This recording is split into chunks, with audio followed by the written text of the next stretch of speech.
So again, before the beginning, I would like to thank you to all those without whom all our dreams about development would not come true. I would like to thank you to the Defense Forces of Ukraine.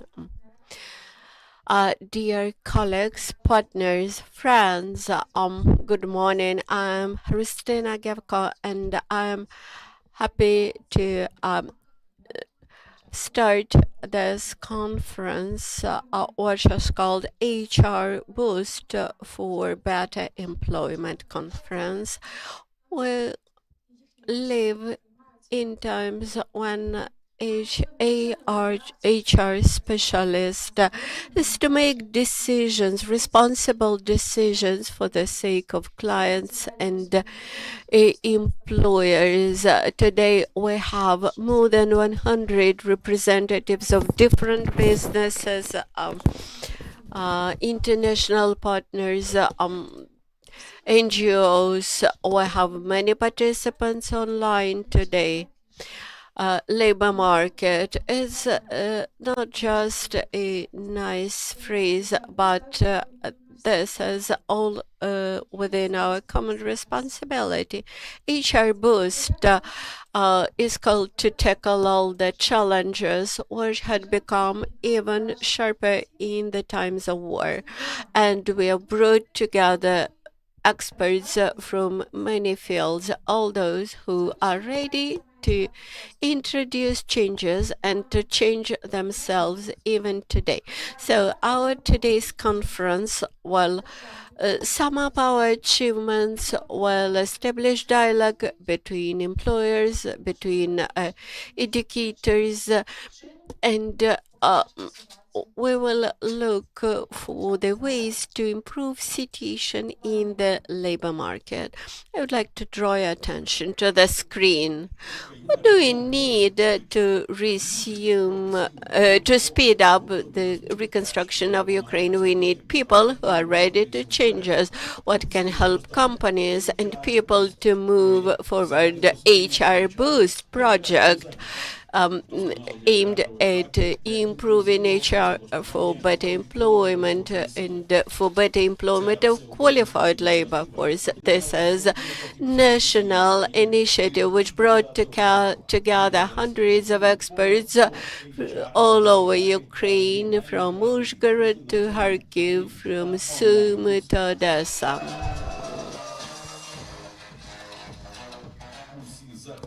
All the events of the project framework, including online and offline training for experts, that better matching model for the search of vacancies, online manuals, networking, etc., are aimed at assistance to small and medium-sized businesses and allow those who require special help to find their employment, including women, young people, veterans, disabled people, etc. We work in construction, logistics and transport, agricultural sector, and other services which need changes today. We work with people who, thanks to HR Boost, had changed their approach and found the new life. Step by step, we develop new culture of employment. HR Boost is not only about training, it's about interaction, partnership, growth. This is sustainable input into the labor market for the sake of flourishing businesses. We strengthen human potential for the reconstruction of Ukraine.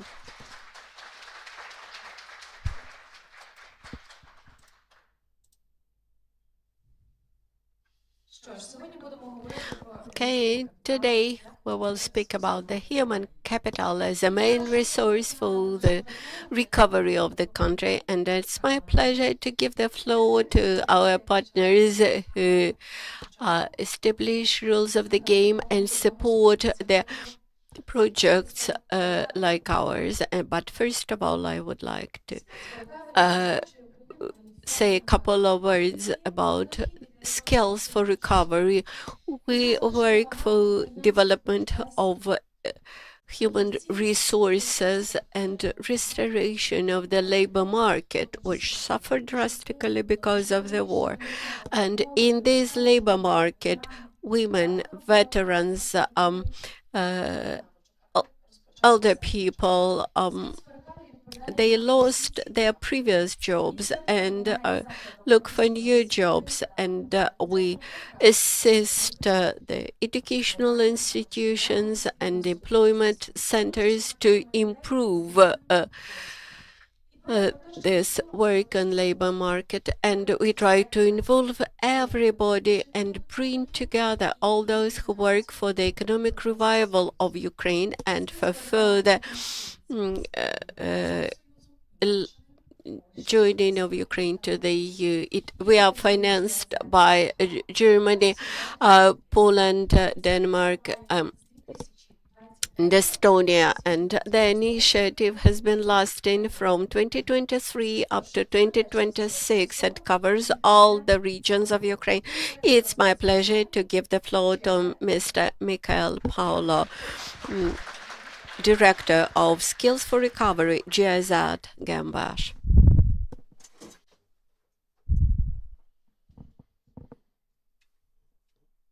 Good morning, dear colleagues, partners, and friends. It's a great pleasure to welcome you to the National HR Conference today here in Kiev, and a warm welcome to everyone joining online.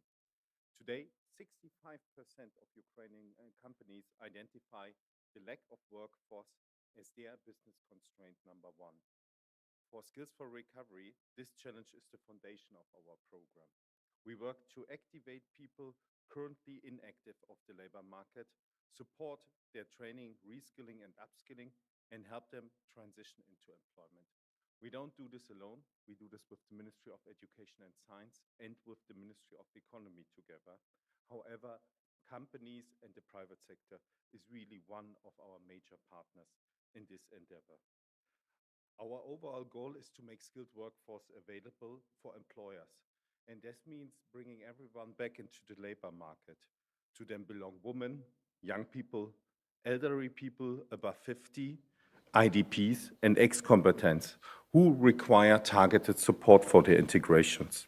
Employers are essential partners in every step. Your engagement ensures that training stays closely to the needs of the labor market and produces the right skills. And this is why the HR Boost program and your active involvement matters so much.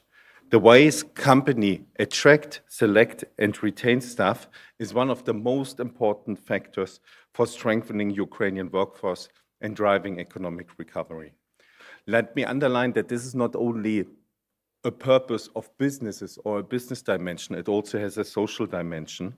Behind of each of these groups are real people with skills, motivation, and the right to decent employment. Inclusion means that a veteran can return to a job, but the workplace needs to understand for this how reintegration works. It means that an internally displaced person can rebuild stability through meaningful work, not just temporarily survival. And this is why Skills for Recovery invests into inclusive approaches. From our side, we truly hope that you carry forward your work, because in the different workshops, you discussed approaches on how to reintegrate these people. And we really hope that you share your best practices in business associations, like, for example, chambers of commerce and industries, different business associations. And I know that also the German foreign chamber, AHK, was involved here. Germany and the EU can learn from Ukraine, and I would really like to state this. You are currently really looking forward on how to deal with this labor market crisis. If you look into countries like Germany, there the lack of workforce is already starting. It's not caused by war, like in your case. It is really caused by an aging society. But German companies might learn from you in the future how to be more inclusive, how to integrate people who are currently not in the labor market, and how to boost productivity. We are proud to stand with you and remain fully committed to supporting you on the road ahead. And let me say one thing, I really hope that the next time when we are meeting on the rooftop and not in the basement anymore. Thank you for your attention. I wish you an inspiring and practical discussion. Thank you.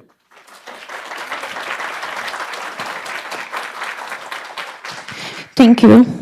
Dear Michael. Дякую, Михайло.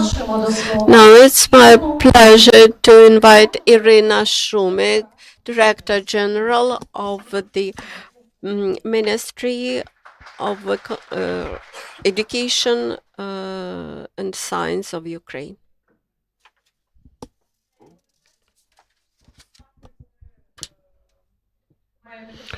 I find it easier talking with the mic in hands, but okay. Morning, dear colleagues. Glad to see all of you.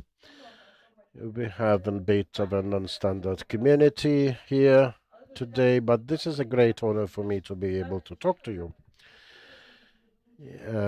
Yes, vet schools have been involved in the project, and now it's a possibility for everyone to look deeper a bit to see how the system related to personnel development is working in companies. Why we are talking about HR development? Because in our society, and yes, I'm risking being bored, but normally we are used here to know we have an HR department to sign off your vacation time, maybe some papers for the retraining course, not really popular with many. But yeah, I'd like to thank the project and Mikhail for them raising these very important questions of human resource development, looking into matters of how to make it more performing, more efficient, how to end up with a productive and more progressive stuff. This is increasingly important because given the deficits we are witnessing now in Ukraine, the matter is a huge challenge. Dear colleagues, I will be talking about education today, and let me use it as an opportunity to offer you a brief overview of changes happening in the vet system in general. I'd like to ask you, everyone with an interest in vet matters, in cooperation, so please find me to have a chat. I'm here. I will do my best to help you. So a bit about vet education and training transformation. Yes, we have a bill enacted into a law, but now you see, with this law on vocational education and training ratified by the parliament, we see certain changes in the rules of the game. It was made into law in late September, but just a word of caution, it's not the time to open champagne yet. We are to do a lot, and it's time to talk together, talking about the changing game rules. You know, this is the tango that requires multiple partners. Generally, the vet system works in two directions. First of all, to help everyone fully unleash and grow one's skills and abilities. And secondly, to ensure skilled workforce for the markets. So what we are going to see. Let me focus a bit also on things of interest for businesses, not only to educate us. So we do know that the licensing procedures have long been overcomplicated. Multiple educational institutions would lament that. But now we increasingly see departments, units for licensing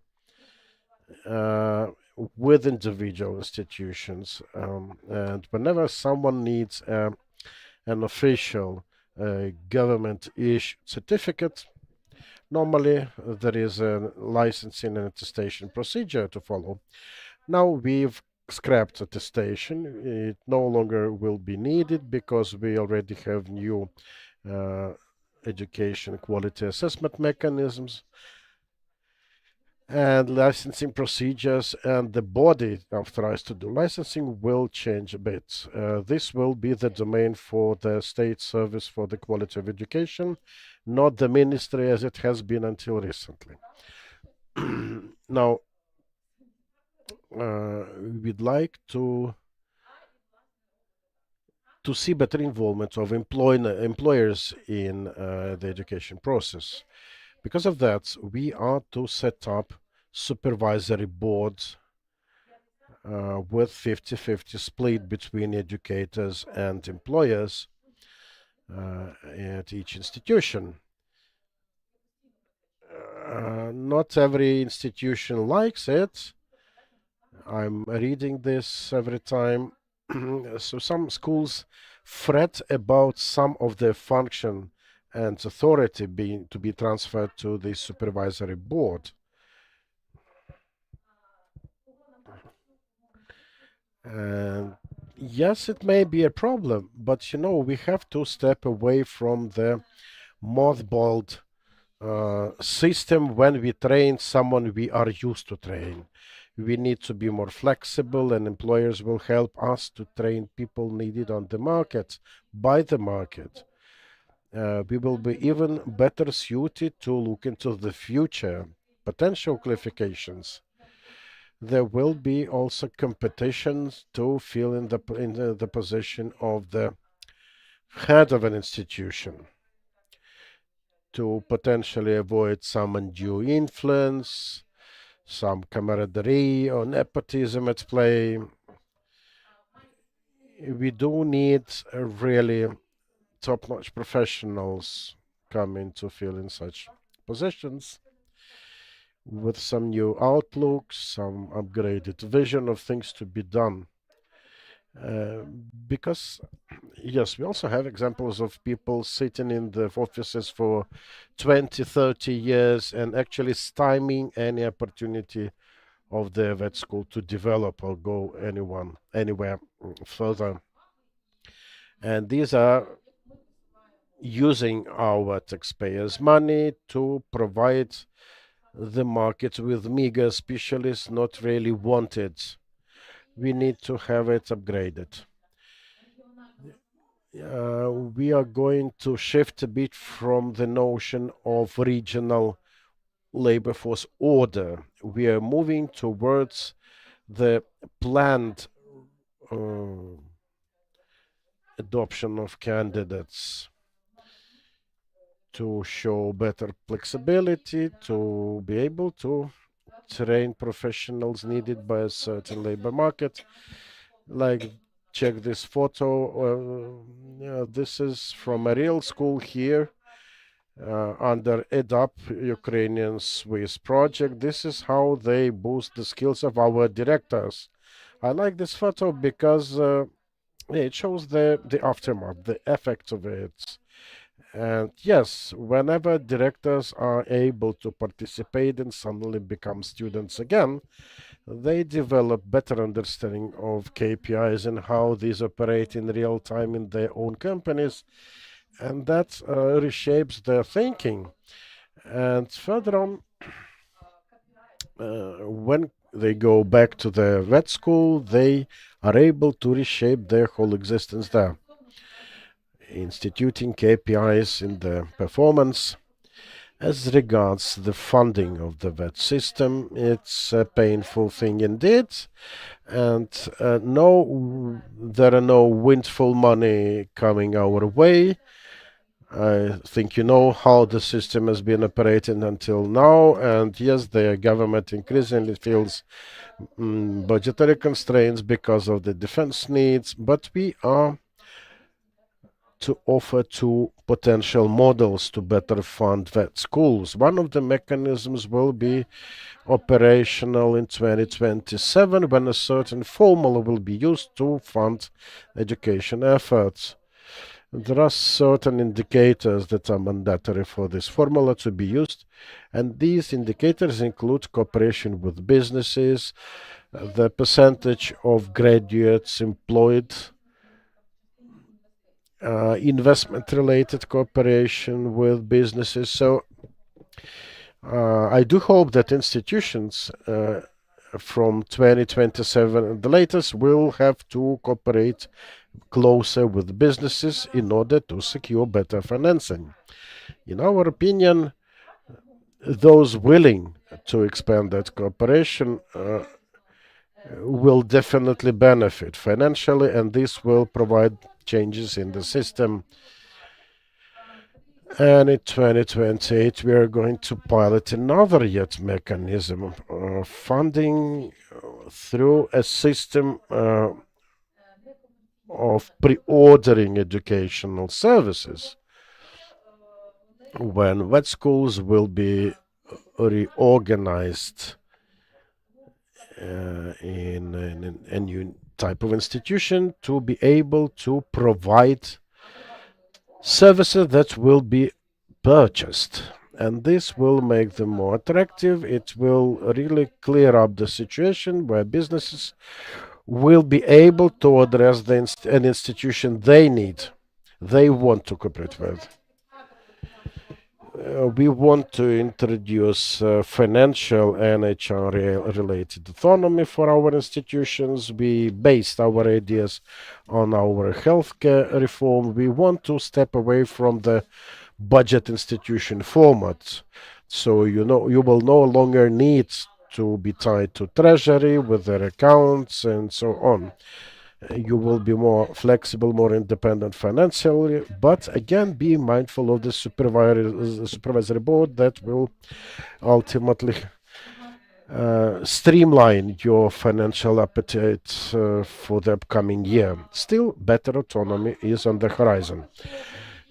And you might be interested in the fact that we've again went a bit away from public-private partnership as a notion, going rather for deeper cooperation between education institutions and businesses.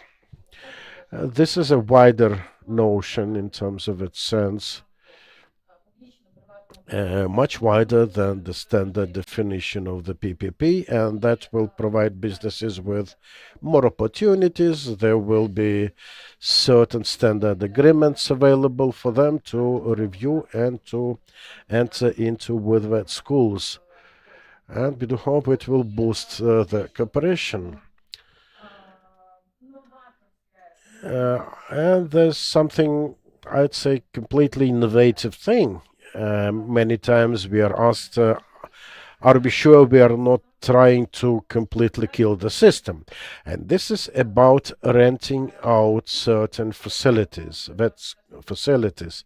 So in short, no, we are not going to dismantle or destroy the system. We have support from relevant projects, and we have relevant, again, asset management models. Look, we are not surprised with HOAs, homeowners associations, and such things. We no longer are suspicious that the founders of an HOA would not be able to manage their joint property. Why should we bother with such a distrust with vet schools? Also, for learners, we will offer somewhat different approaches. We are not going to have 300 plus vet standards. There will be a uniform standard, but there will be curricula, and these will be developed based on the combination of an education standard and professional qualification standard. Why we are doing this? It's because professional standards are ever changing. The National Qualifications Agency is trying to respond properly, communicating with employment communities, business representatives to maintain this flexibility. And yes, we have competency-based approach enshrined in this professional standard, and this serves as a general framework for an educational standards. We also look at the progress results to see how these affect competences. There can be some individual customized training and learning opportunities. We are trying to open the doors of our school for also informal training courses and opportunities to get something similar to micro-credential as they have in the EU. And yes, Mikhail mentioned that, and I can only agree with him that yes, the life is teaching us to live according to the requirements and challenges of the time. And sometimes it's even better and easier to go step by step, gaining micro qualifications, as we call them, rather than jumping into a long-term training program. Now, external evaluation of learning results. There will be qualification centers used for that. I myself am a strong fan of Gordon Ramsay and his cooking prowess.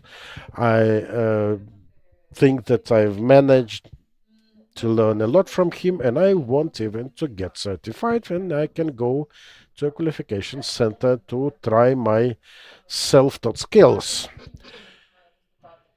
And I think business and industry representatives will have to be made available to properly assess one's skills.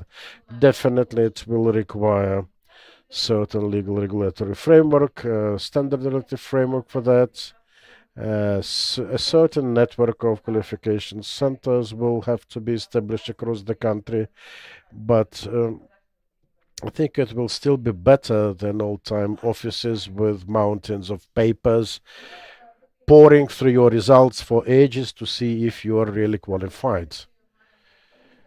It may not be palatable for some schools, but again, we have to move practically towards better vet. In terms of practical training, we have legislative requirements for that, like dual training opportunities to improve these practical training things, but not every time this can work, given specifics, industrial specifics, and so on. From here, we think about more internships to be made available. It will be a bit tweaked instrument to offer more on-the-job training. Були величезні дискусії, не всім подобається поняття студентський трудовий договір, але все ж таки на сьогодні, принаймні, ми забили цю норму, і в нас є це поняття. Тепер наша задача розбудувати сенс цього договору. Загальна наша ідея і наше бачення, що ті бізнеси, які будуть брати роботодавці за студентським договором до себе на навчання і роботу, і навчання і роботу одночасно здобувачів освіти, вони фактично було би добре, і ми тут беремо краще. The idea is that those employers who will invite students to work in their enterprises, they will get some reimbursement of the cost spent on training of these students in their businesses. And if you follow the development of VT, you can find out that the government of Ukraine received funding from the EU, and last year we modernized 88 different shops and educational shops, and this year we will modernize approximately the same number, 89 such training shops, and this influences the perception of VAT. Actually, this improves very much the perception of VAT by students and motivates the teachers. Our top priorities for 2026 are as follows. Based on new funding, we will give priority to automation of production, develop electronics, radio mechanics, and energy sector, then dedicate much attention to machine building and mechanics, etc. Perhaps I took a bit more time than it was planned originally, but I did not want to miss this opportunity to communicate with you, and thank you for your involvement. Thank you to our donors for support, and I hope for further cooperation. Thank you, Iryna, for the interesting and inspired presentation and for all your work. I'm pleased to invite Mr. Bohdan Matviichuk from the Ministry of Economy, Environment and Agriculture.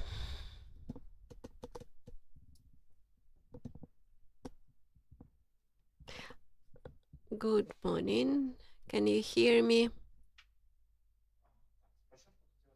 First of all, I would like to introduce myself. I'm Bohdan Matviichuk. I'm head of the Employment Department, and this is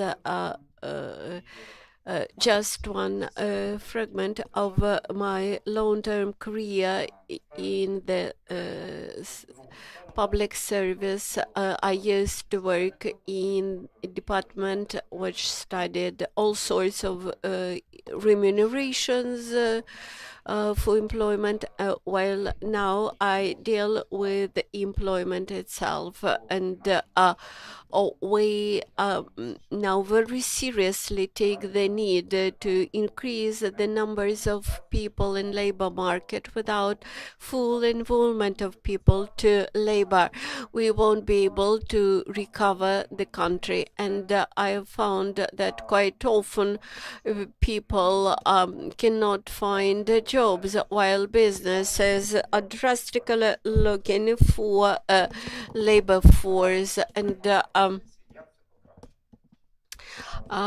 that's why having joined this department recently, I started to look at the statistics and figures, and we clearly see from statistics that almost half of young people are not employed. After over 1.41 million of young people who remain in Ukraine, almost half of them are not employed. And of course, these are approximate figures, but still, these are the figures. Around 31 million of people currently stay inside the country, and looking at this 31 million, we have 10.3 million of pensioners, and out of them 27% are pensioners by age, which means that they are able to work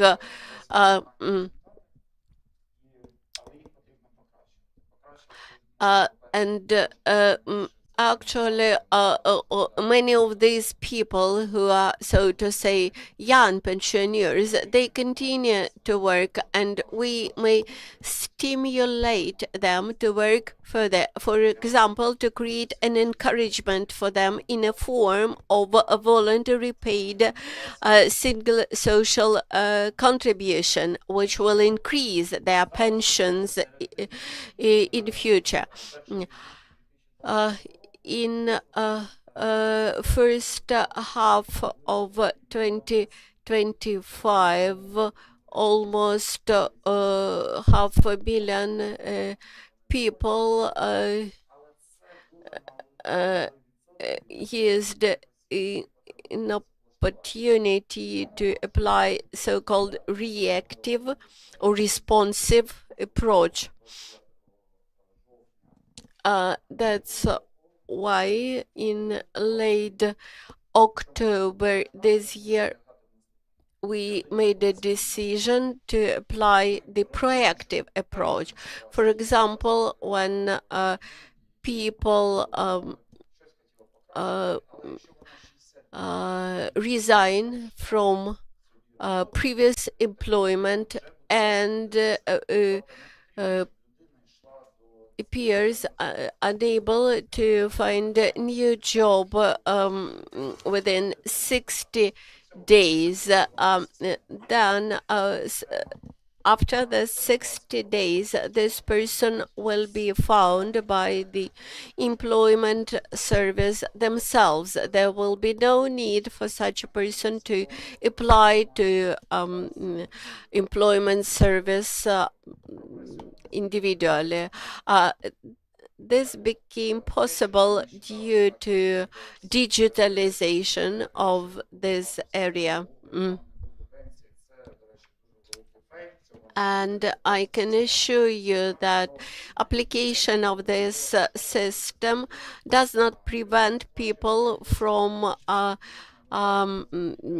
being discriminated in terms of pension payments, pension contributions, etc.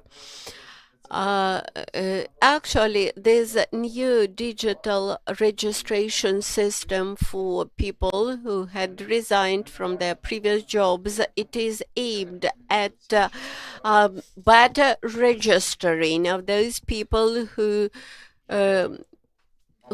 are not employed at each moment of time, and this system would allow the state to understand better all the documents available for this person, all the experience, CV of a person, etc.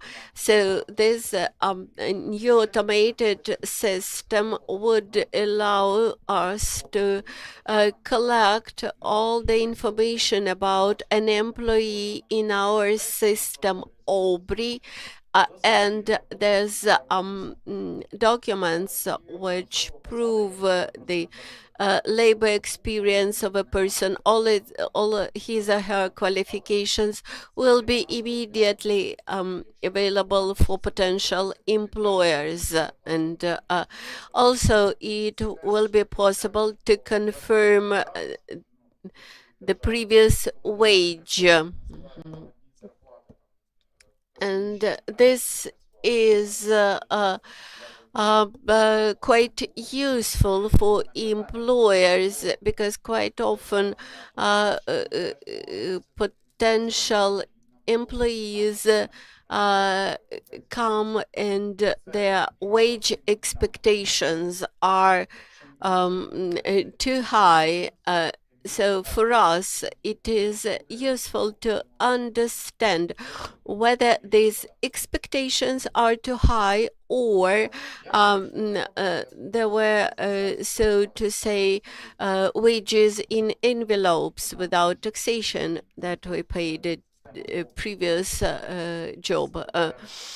So this Obrii system, which will be launched on January 1st, 2026, in pilot version. First, it will be launched for grant seekers and for some categories of employers, but still the overall goal is to launch this system for all potential employers and for all the employees. What else I would like to mention?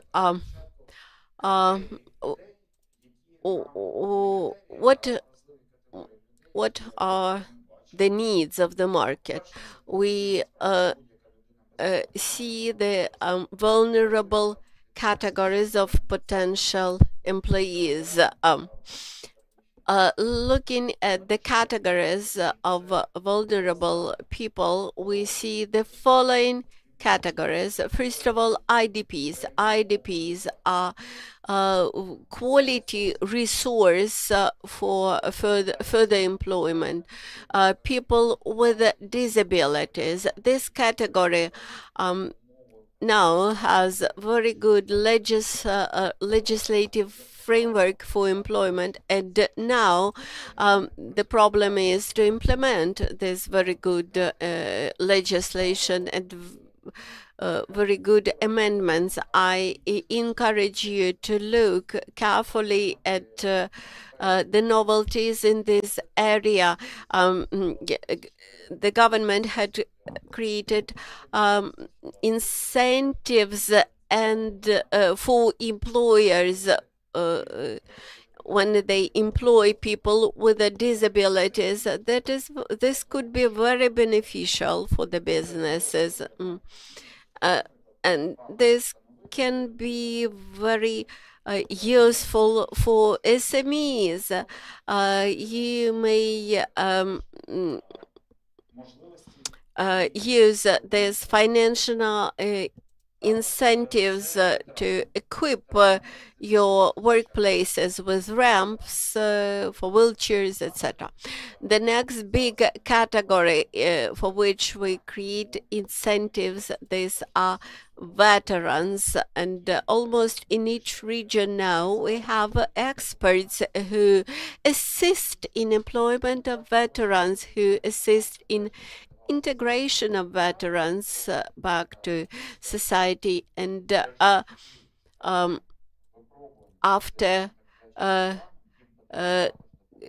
difficult times at the front line, veterans require our help and assistance, and that's why the government offers a lot of programs for rehabilitation of veterans. I encourage you to look on our website, as well as I encourage you to look on our website with all beneficial programs and incentives which we offer to employers.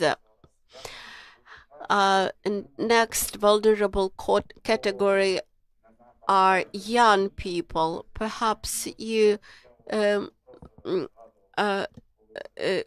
may recollect your first years after graduation of the university. And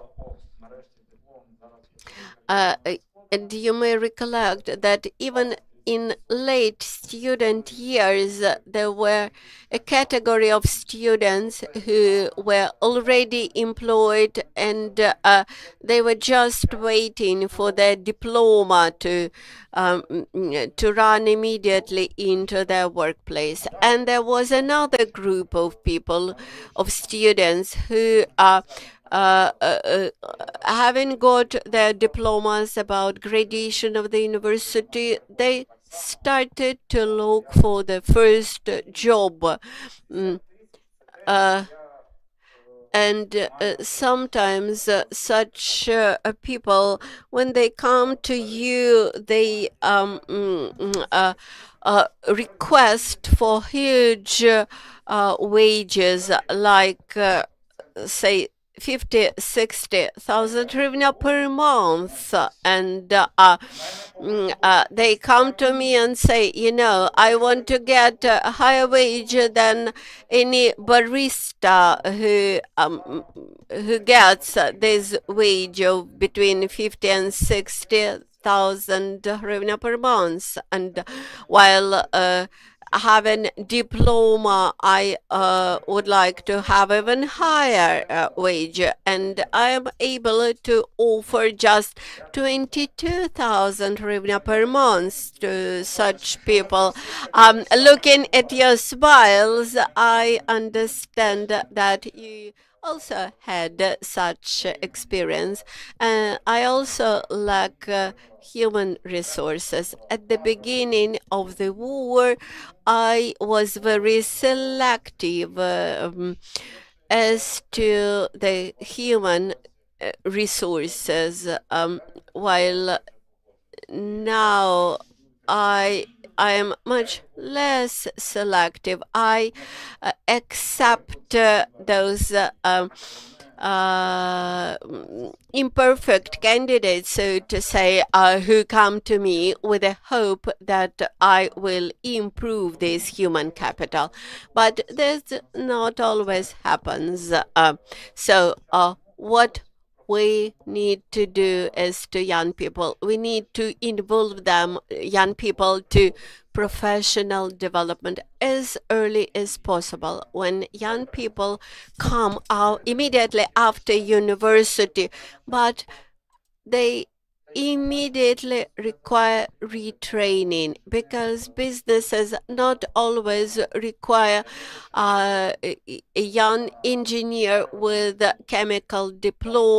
diploma in chemistry to have a welder able to carry out welding in his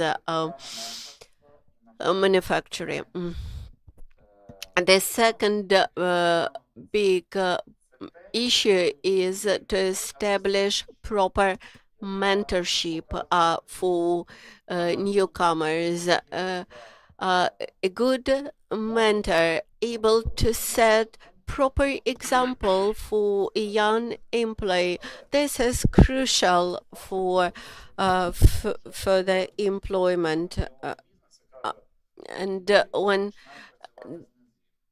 that is a good model. I started from very simple operation, then I grew up through all the positions up to managerial ones, and eventually I'd become a CEO of this business. I can offer tons of examples of people starting from the bottom, but owing to their will to work and develop. I myself know a person who started as the rank and file employee at one of store chain to become the financial director of the company in 6 years. Quite a manageable time, I would say. And the person, furthermore, they started as an analyst at KPMG, but then switched for some lower position to grow.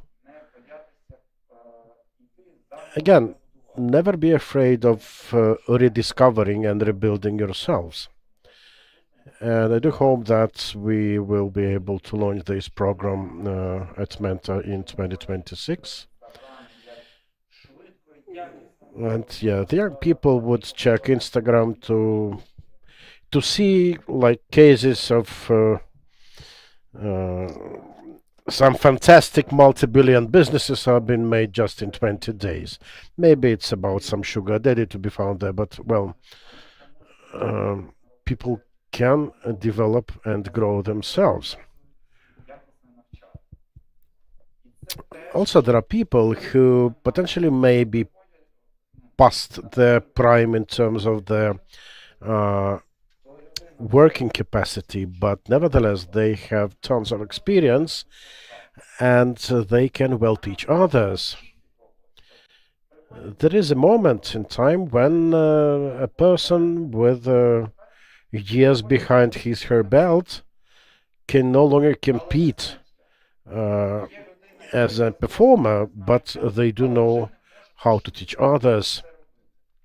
On the other hand, there are young people well able, well willing to do the job, but they seldom know exactly how to do it.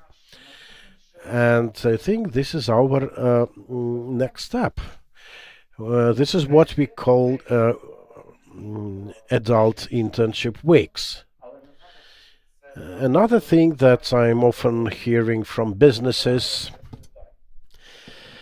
it's about internships that need to be really reconsidered and redesigned. Many times the procedures are crusty, lots of paperwork to be filled out, and many times this simply fails.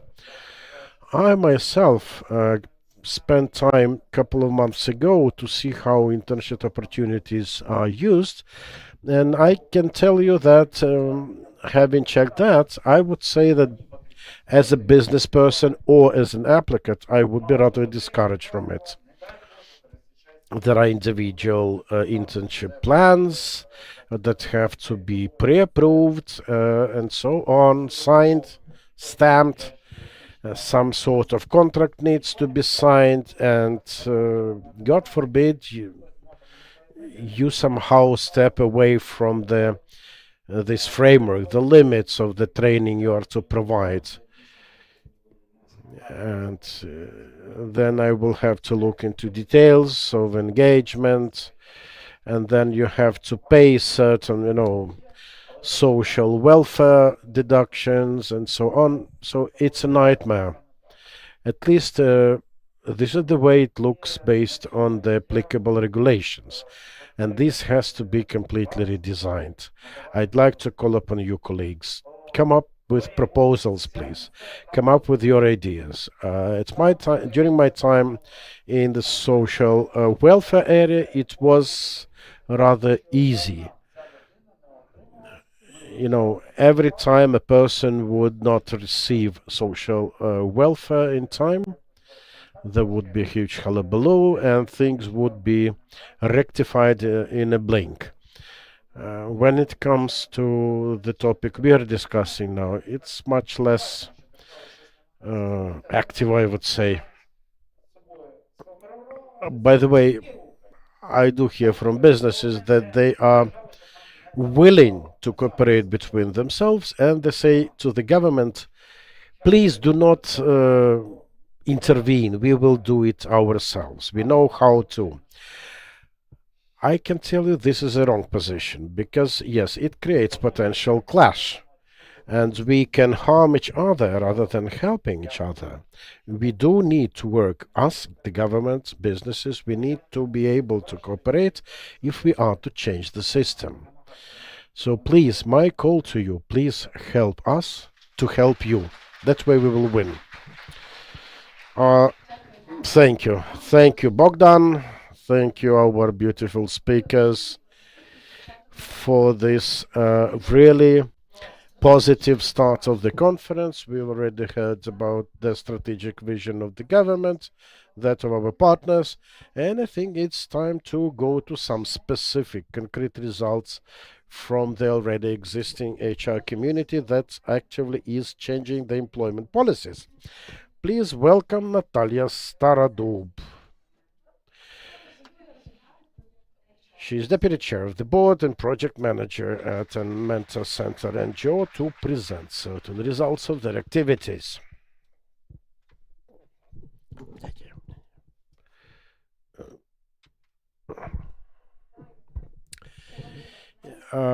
Good morning, dear partners, dear team members, dear managers of the Skills for Recovery program, representatives of the governments, of the State Employment Service, international donors, and nonetheless esteemed guests. It's really a touching moment because we are again here, 100 HR companies thinking of the staff members of the companies day after day. Together, we are we've been able to have 40,000 jobs. Imagine the number of families with their better hopes for the future thanks to that. Big welcome to our fellow HRs, partners, managers, generalists. You are the ones who fight for the future of your job, of your teams, who refuse this routine that we are to deal with. We are at the time when huge paradoxes can be found on the labor market. On the one hand, a lot of vacancies to fill. On the other hand, more than 12% employment rate. So how this may be? Yes, we have vacancies unfilled, but they seem to exist in another dimension. The war has been at play, and it further exacerbated the general employment problem. That was the circumstance for HR Boost to emerge as a project. We understand the need to better respond to the demand of employers, and we do understand the need to help people rethink themselves. From here, two key tasks. First, to expand on HR opportunities, new methods, new inclusive approaches to counteraction, but dealing with vulnerable groups of potential employees, women, veterans, people of age, young people, people with special abilities. And second task is to build a resilient, reliable HR network to foster better cooperation with relevant line institutions in all regions of Ukraine. That was the starting point. And then we had a competition from among 170 applicants, and we were able to select some 100 companies ready and willing to go for change with systemic changes in mind. We had the personnel representatives undergoing trainings, and these are some glimpses of our previous trainings across Ukraine. We offered a whole new approach, a whole new vision of HR service, of the matters we have to face on a daily basis. Then we had a psychological resilience training course, the one which is, I'd call it mega important for the Ukrainians today, because there's no region in Ukraine free from that feeling of loss of human life, loss of employment. We don't know why it has been like that. Enemy attacks happening on a daily basis. Right on the eve of the conference, Liudmyla Kozhukhova from Odessa wrote me to tell it's been a nightmare here. Thankfully, people were able to hide in time. So psychological resilience is no longer a soft skill, a nice to have thing.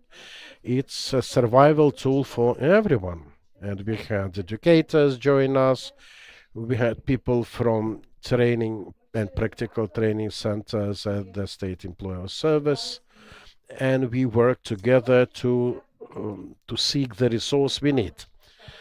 We had a training marathon throughout the project that lasted for 160 hours, which helped us create a whole ecosystem based on three premises. Better matching is the first. You can go to the web page of the project to see the description of the open position. You may get some neural network enabled suggestions how to improve your vacancy, your opening. So this is a clear effort to make your opening more palatable or more interesting, regardless of the people you want to employ. We also checked with experience from some huge internationals and reputable peers to see how they are doing that. And you can have it as this brochure from KhKP to other companies. It's really a treasure trove for everyone working in HR aspect. And then we created also a training course, and we created an avatar. Please meet Marco, your personal assistant, your personal mentor. 5 modules to go through, 25 lessons to master, lectures, handout materials, checklists and tests, everything for you to improve. So starting today, please register with our training platform. You can use this QR code to gain access. So we are gaining bits and crumbs of wisdom on a daily basis from fellow HR colleagues, from veterans, from psychological counselors, and so on. We talk to educational institutions, and summing up our year-long experience, I can tell you that I'm proud we were able to deliver. We were able to deliver thanks to our international partners, donors, everyone who had trust in us. We thank the businesses who joined the project with a strong belief in our country. When this belief in us turns into trust and cooperation, this makes us one step closer to recovery and the victory. Thank you. Thank you, dear Nataliia. Cool results to report indeed, and thanks for your help to keep hope alive in the hearts of the many. Nice presentation indeed. And we move on.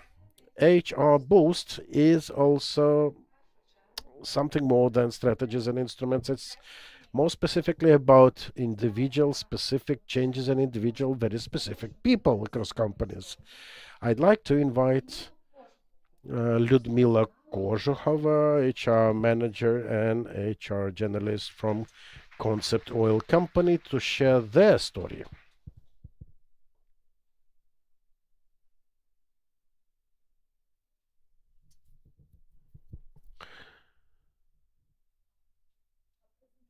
How this works? Okay.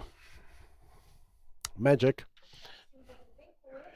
Good morning, dear colleagues. Glad to see you, many familiar faces across. I have just 5 time to brief you on our story. I represent the Concept Oil Company, and we are manufacturing petroleum products and fuels. I'm an HRG at the company for more than 6 years. We are a small business, a small production in Kyiv Oblast with more than 25 years of experience on the market. As of now, we have 124 skilled staff members. Again, we are small in production, but we are nevertheless able to fill into multiple fuel and petroleum product related gaps in the Kyiv Oblast and beyond. I'm not going to dwell on our production capacities because, well, there are other things regarding that. Now I'd like to talk about the people I work with. Just one case to offer. I do remember when back in September I visited an HR Boost related event in Lviv, and there they spoke about business's responsibility in front of young people, and I exactly remember I had an opening in the company, and yes, we were told and we spoke a lot about the need to trust in young people, the need to somehow shift your kind of skeptical take of students, graduates, young employees. Well, changing the mindset of my own management with dozens of years in the sector. I do remember when my director said, okay, let's give it a try. Let's take this graduate girl. Let us see, maybe she will stay for at least a couple of months. And then we will see how to replace her with someone more manageable. I said, Zhenya, no, we are not going to do it like that. We reviewed the approach, and that way we finally ended up with Ivana Ignatenko, a law graduate from Bila Tserkva National University, Agrarian University. And she was like a sophomore student, and we adapted the program a bit to make Ivana a stock-taking officer. This is her and the job. Ivana Ignatenko, by the way, had her father die at war just days ago, and she had a dream of proudly telling her father that after graduation as a lawyer, she is finally, a barrister. And well, the dream was shattered by that event. But on the other hand, she reconsidered her career opportunities. She looked into new opportunities that the work in our company opened for her.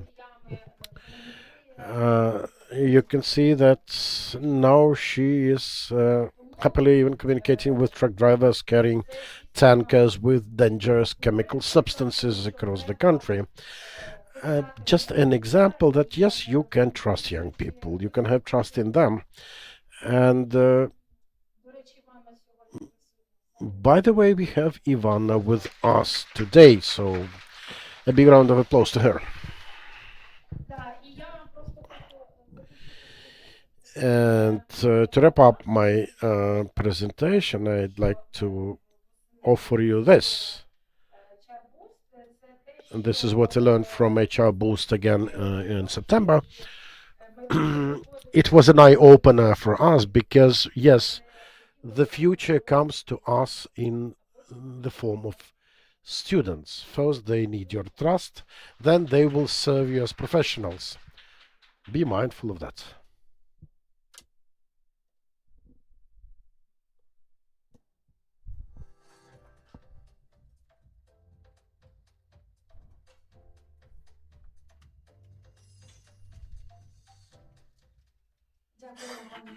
Thank you, Liudmyla, for support of young specialists. And it's my pleasure to invite Ms. Alona Romeha, Deputy HR Director from Askona-Pivden company, who work in 2 locations, Zhytomyr and Kherson regions.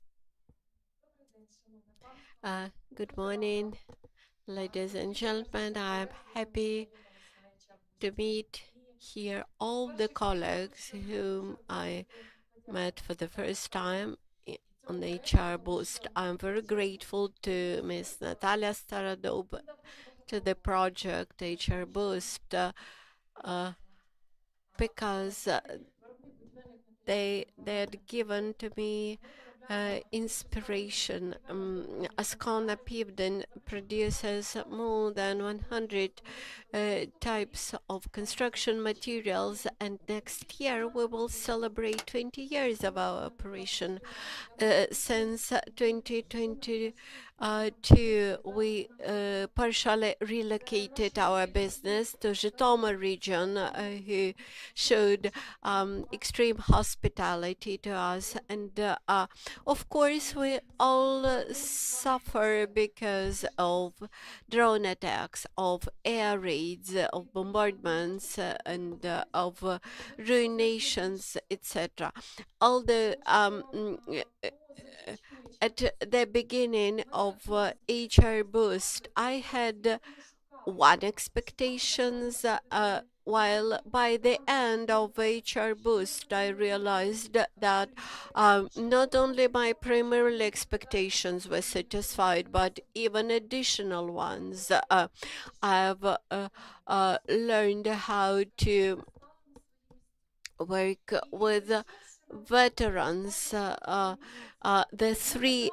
3-day workshop enriched me considerably, and immediately after that training, I'd seen 3 students. I'd met 5 new veterans, and then 3 more arrived, and as of today, I've employed more than 65 people, and actually, almost all of them required individual approach. Uh, i- Immediately after the training, I suggested to introduce new way of commemorating a minute of silence, a moment of silence every day. And we had introduced this new practice of the moment of silence every day at 9 a.m. And that was supported not by only our enterprise, but the surrounding enterprises. And then, unfortunately, we have 2 employees who were killed in action at the front line, and in Kherson region, we have no possibility to commemorate their memory, and we decided to organize this commemorative corner in Zhytomyr, and we found out that even neighboring companies offered free services to us when producing all this equipment. Then a military chaplain from our enterprise, he also arrived specifically for this event from contact line to commemorate the opening of this plate of memory. And this plaque shows pictures of those our employees who were killed in action, and one of them was mobilized in 2022 in April. He joined the armed. He wanted to join Ukrainian armed forces, but on his way to the checkpoint, he was caught by the Russian authorities, and he, for some time, he stayed in as a prisoner of war. And this man had young son, and this young son also went as a volunteer to the defense forces, and he was missed in action, and then became a prisoner of war. Now we have got information where this young man is imprisoned in Russia, and we hope that we will find the ways how to entry him into the list of POWs for exchanges, and that's why we, having all those experiences, all those people as our employees, we decided to have this memory plaque. Another good practice which was inspired by HR Boost. We decided to organize a special training dedicated to adaptation of the veterans. It proved to be very successful. We have got very experienced trainer, and he managed to turn this what was planned to be a standard HR workshop into something very interesting, very engaging, and something very successful. And one more story of success. In April, we have got a veteran who resigned from the army after 9 years of military service. That was even before my experience in HR Boost. So I acted in my standard way. I asked him, what do you need? What do you what do you need? What do you want? And he said, I'm fine, it's okay. And he started to work, and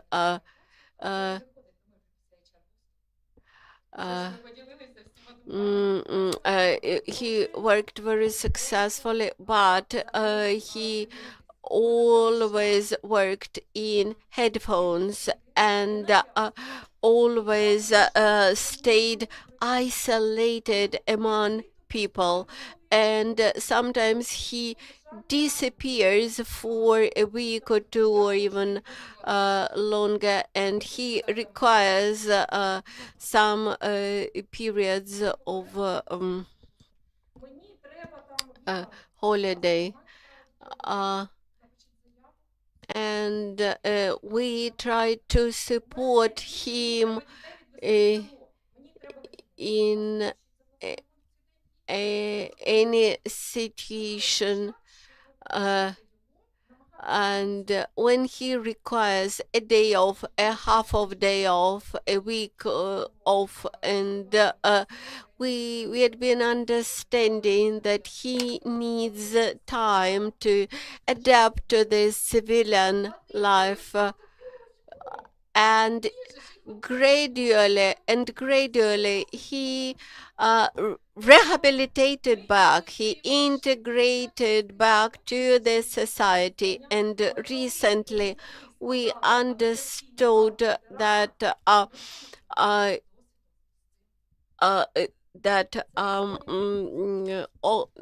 he needed more time, and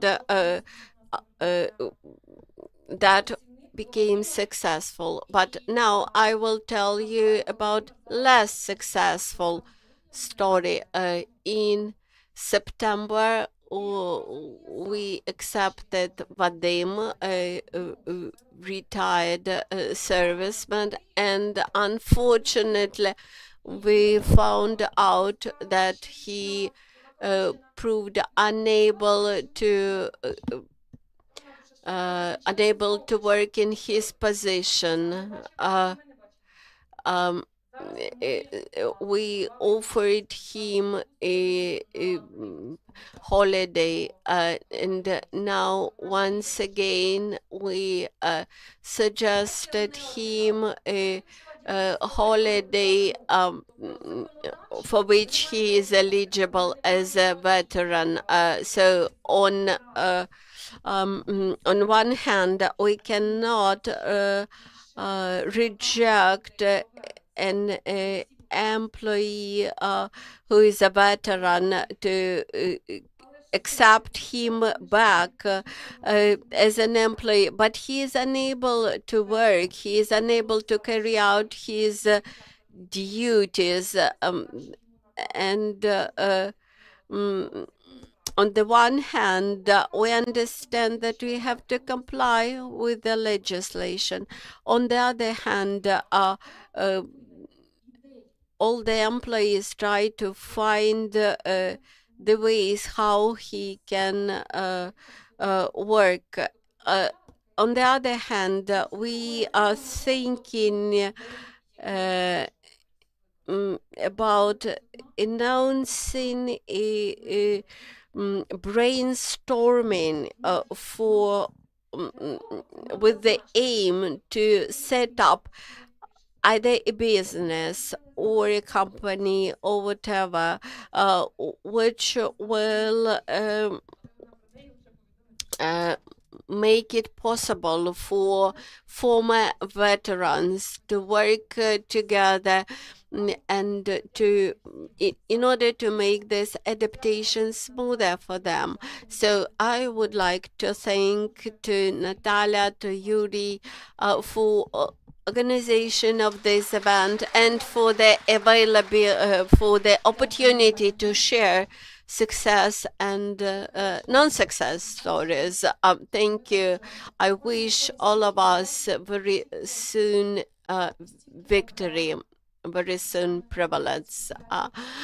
Listening to your stories, I found out that we all learn different stories and different situations. But before that, I invite you to look at the screen.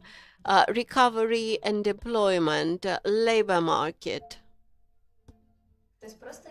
Elektrotrans, Вперед. І разом з Elektrotrans ти можеш стати тією. We move around the city.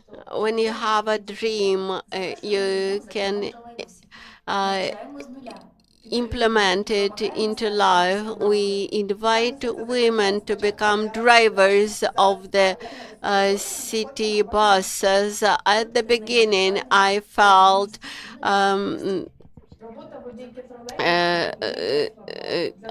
I was a bit nervous, but I found out that I could. For a mother of many children, this is a good job.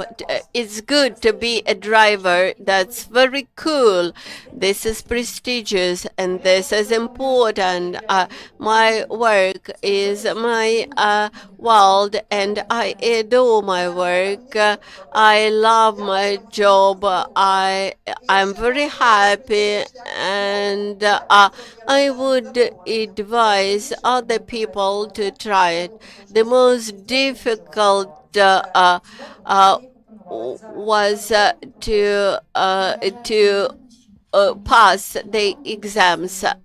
Khmelnytskyi is a city which fills you with courage. HR Boost helped me to overcome the challenges of war times, and it helped the city to find employees and fill the vacancies of municipal bus drivers. And recently we had launched a new group, new trainees group of drivers, and the prevailing part of them are women. And HR Boost is a responsible subject, and we allow people to understand their future jobs and to find what is the best to them. Looking at your work, I am very much inspired. And now it's my pleasure to invite Ms. Nataliia Svystun, Deputy CEO from Khmelnytskyi Elektrotrans Municipal Enterprise. Glory to Ukraine, glory to heroes. Dear friends, dear participants of the conference, I would like to welcome you at this final conference of HR Boost. And implementation of HR Boost became a background for both HR and training.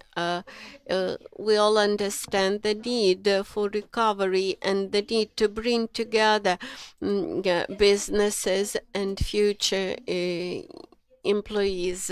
I am representing Khmelnytsky.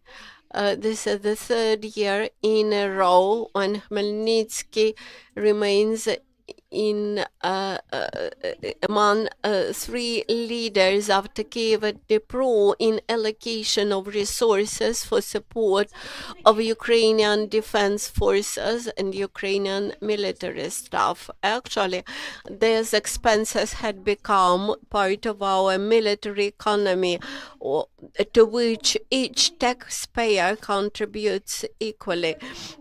And today we support innovative paradigm for development of Khmelnytsky, and that's why implementation of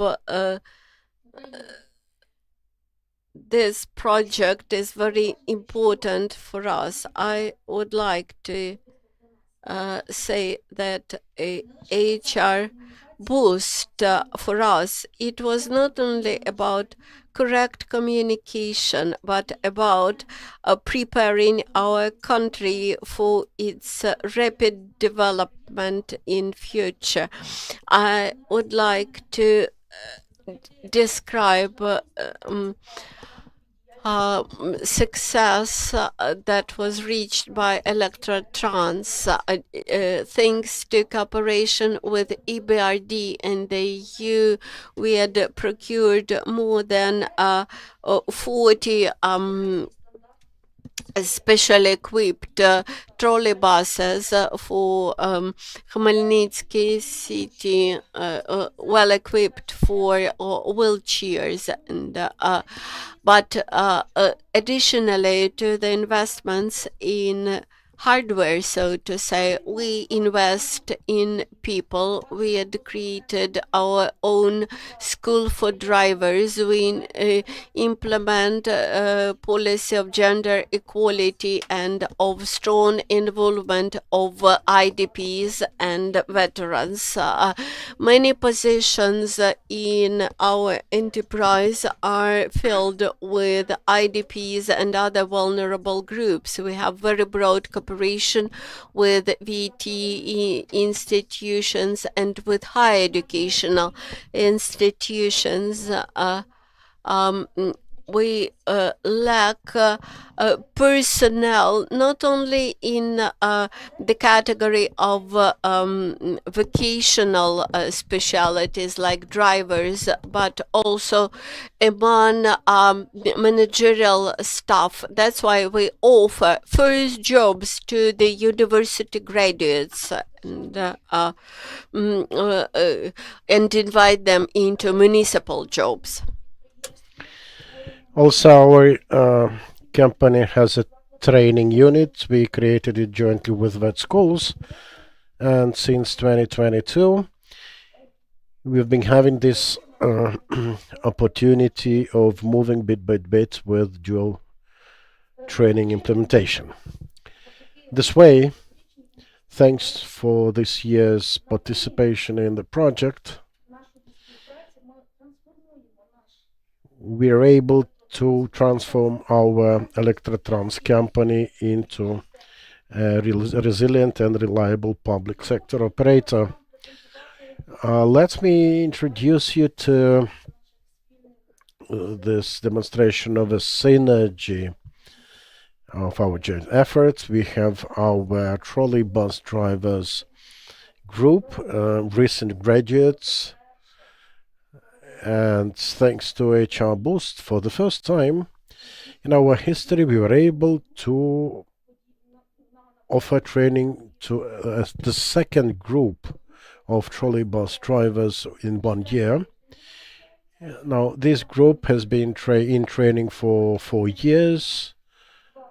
We are licensed to have our own driver schools for trolleybus drivers. And both groups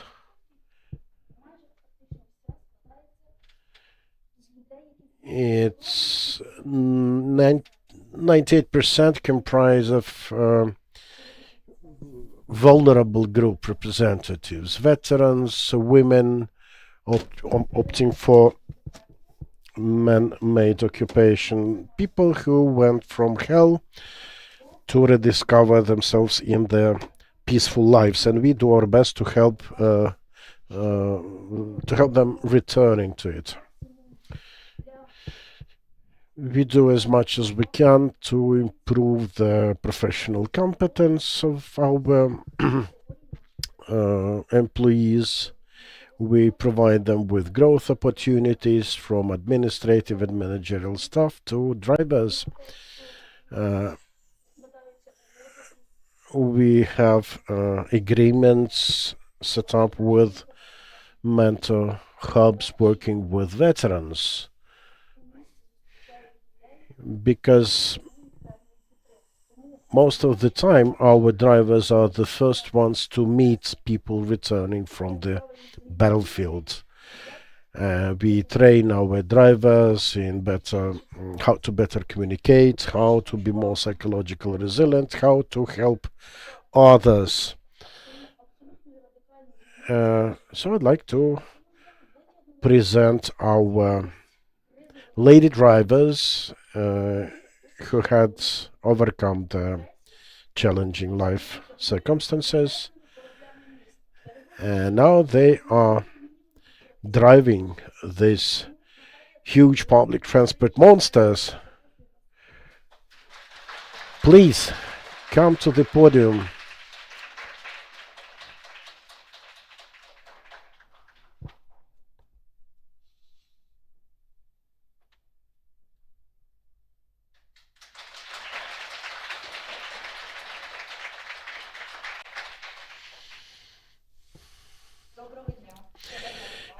Good morning,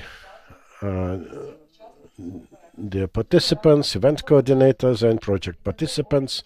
We are truly grateful for the experience we were able to get thanks to the project. We represent the Khmelnytsky Public Transport Organization. Thank you. Thank you. We are happy to be able to speak in front of you.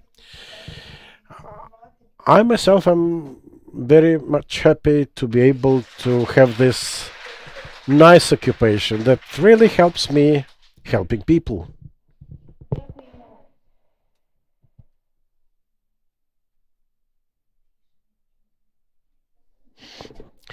Tell about your decision that compelled you to switch your occupations.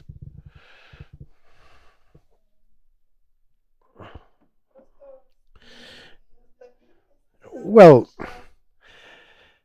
at times like this, you think of some stability.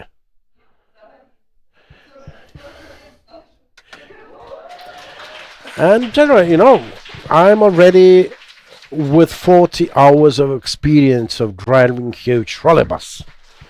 This is something.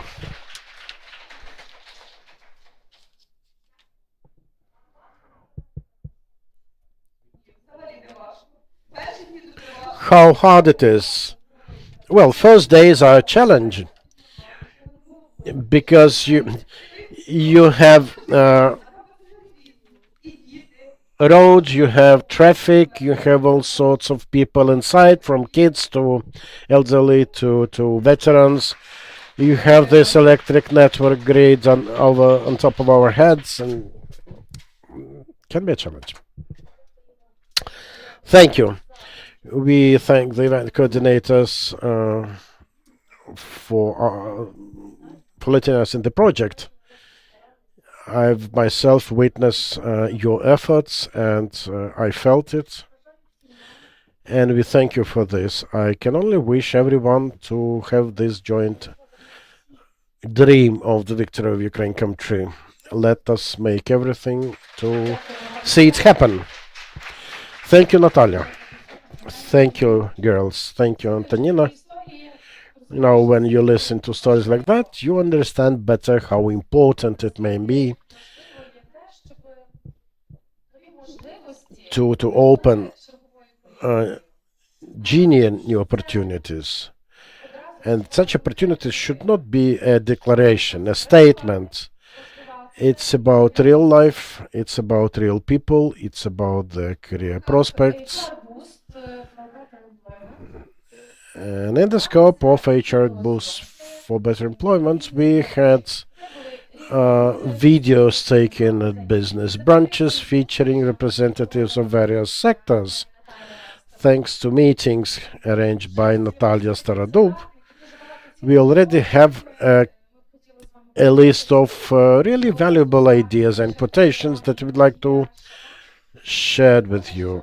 By the way, Nadia Shaban said that leadership and one's ability to work with people is about one's integrity, inner integrity. Renata Del Porte once said that people cannot be governed from the top, but you can interact with them and communicate with them.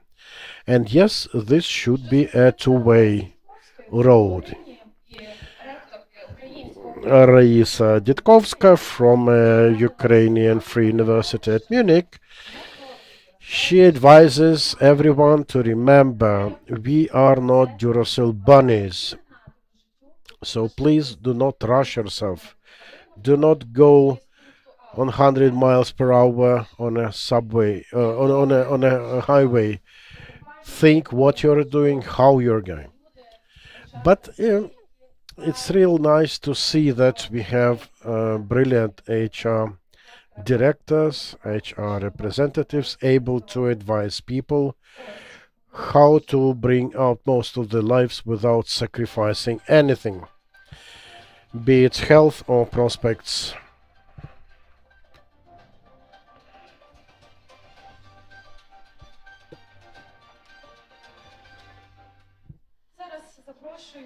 I'd like to invite participants of the first panel discussion, which will be looking from various angles at the labor market. We'll be looking at the roles of the government, businesses, education institutions in the matter of establishing equal opportunities for everyone. Please welcome Iryna Shumik, Director General of the VET Directorate, Ministry of Education and Science of Ukraine.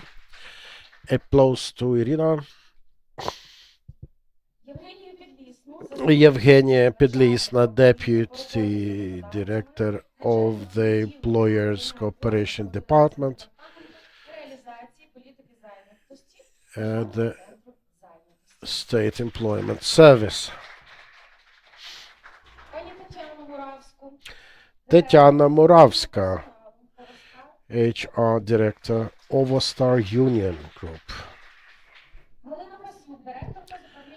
Halina Fesiuk, Human Resource Director, Biomed Sklo. And Julia Trojan, Chair of the Veteran Diplomacy Public Initiative.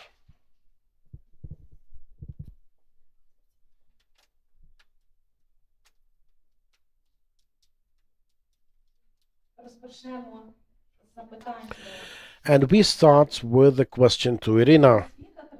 Vocational education and training has been traditionally associated with young people.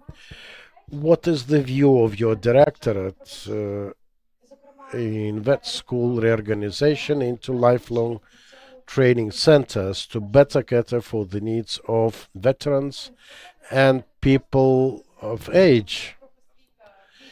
Well, that's challenging. A good question, as they say, because vet school is normally happening after elementary school. It has been traditionally so. It has traditionally been focused on young people, adolescents, and now we are rethinking the whole business of vocational education and training, favoring more training for adults. By the way, now sitting here, I caught myself thinking certain gender imbalance in the panel discussion. So we definitely will need to look into that, because yeah, if we check the room, we see that there's no gender equality in the area. But well, coming to the topic, it's a challenging topic. You know, migration process affects young people. Young people tend to vie for some higher education, still more that they have a variety of grant programs to support that. Meanwhile, adults, and this is what our colleague from the Ministry of Economy has mentioned, they are like kind of an iceberg. The young people are at the top, visible to everyone, but much more of that is hidden underwater. People of age, women who sometimes have to split their time between kids, home, and work, provided certain conditions are met. Retirement age professionals. Sometimes they are wrongfully being deemed as not competitive, not able to perform, but we still have people of retirement age in some of our units, like in my directorate. They have huge experience, they have institutional memory, and they can teach you a lot. Maybe they have some problems dealing with ChatGPT or some cognitive things, but for the most part, these are top-notch professionals, and they may have a very important function and role for HRs, unleashing their expert potential. Our vet institutions are increasingly becoming more adult-oriented. We try to expand our offer to a wider range of people, providing more shortened training course, say to get micro qualifications, partial qualifications. This is one part. On the other hand, there's a support from the career learning centers that help to fill in the gap of in certain sectors. Also, speaking of the political level of it, relatively recently, about a year ago, the parliament voted for the law on adult education. This year we joined the European Alliance on that. We are working on the recommendations to implement them here. We are working with education institutions to institute activities specifically mentioned for the adult training. Some unique experience for the country that simply has never been used to offer anything in terms of learning to anyone 30 plus. Yes, there's that pathology with mandatory qualifications upgrade that sometimes people are sent every, say, 5 years somewhere to kind of get upgrades to the skills, but this is not in the culture, and this is really red tape. And now we think that with our new opportunities, this will be adopted. Thank you for your response, and your note regarding gender imbalance is taken. Though people normally say that HR profession here is mostly for women. My next question is to Evgenia Pedlisna. We are often hearing about certain shortages, understaffing in specific sectors. How your institution helps to overcome this? Well, first of all, congratulations everyone with this event. We've waited for it. We would like to thank Nataliia Pedubna for their involvement. Thank you for gathering us here. It's a challenge in itself, I do understand. As a representative of the State Employment Service, I think you know that also from the media, that we do our best to keep abreast with those modern digitization specifically processes in the country. There are daily challenges we have to face, certain changes coming, and we need to react, to respond. The employment service does as much as it can. I myself am in charge of dealing with employers, and we have a range of tools for that to help overcome this labor market imbalance we have. First of all, it's about lifelong learning, the curricula that we have to improve the level of professionalism of performers to make them better fit for the market. If we check statistical data, we will see that we currently have 3 openings per 1 potential candidates, in spite of the employment service having the biggest database of openings and vacancies across the country. Let's be frank, we have 200,000 vacancies posted on a daily basis on our website. And in spite of substantial understaffing, we do offer this opportunity for people to get trained to better match the needs of employers. We want people to be more employable, to be more competitive on the market. We want also to stimulate employers to better employ certain groups, like people with disabilities, mothers with kids under 6, IDPs,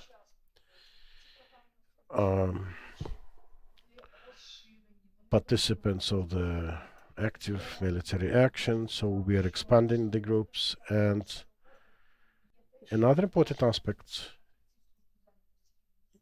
is we constantly work to regularly upgrade skills of our staff members. We want our service-related recruiters, more than 500 of them taken together. We want them trained in more modern techniques for selection of potential candidates, prospects, which is especially true for hot vacancies that have to be filled as ASAP, actually. And we train our recruiters to better work with prospects. And actually, yeah, listening to peers here, I am really amazed with their success, and I think we can thank them for what they've been doing. And yeah, it's really about some tailored approach to everyone, because our circumstances are unique and we are unique. And let's be frank, a person with a steady employment is someone who is 70%, at least 70% happy in these conditions. And the tool sets we have and we use, yes, it works. It helps a lot, because we can offer, also consultations, also a piece of advice. Just having a chat with person may help sometime. We offer consultations to those thinking of opening a company of their own. We do understand that everyone can grow, and we only need to help that growth, whether it's about opening a business, whether it's about joining the existing operation. I think it works for our hopefully soon to come victory. Now, the approaches we currently employ, we are quite open. First of all, we have all the information posted for the candidates on our website. We have consultants working and stuff, also for employers, and they can be contacted and worked with on a wide range of issues. We can help setting up employment fairs.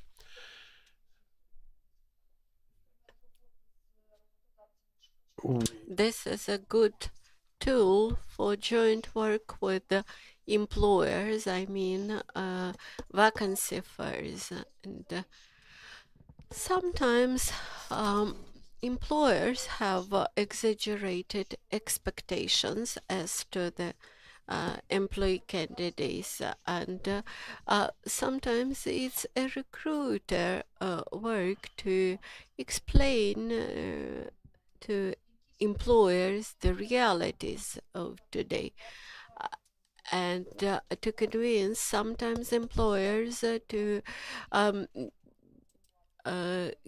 approach more flexibly to the labor hours, etc. Now, my question goes to businesses. Ms. Tetiana Muravska, question to you. In agro sector, in your business, whether you have any examples of inclusive employment practices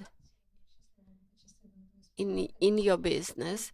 Thank you for this opportunity and this possibility to share ideas and experience with my colleagues. This allows to respond more quickly.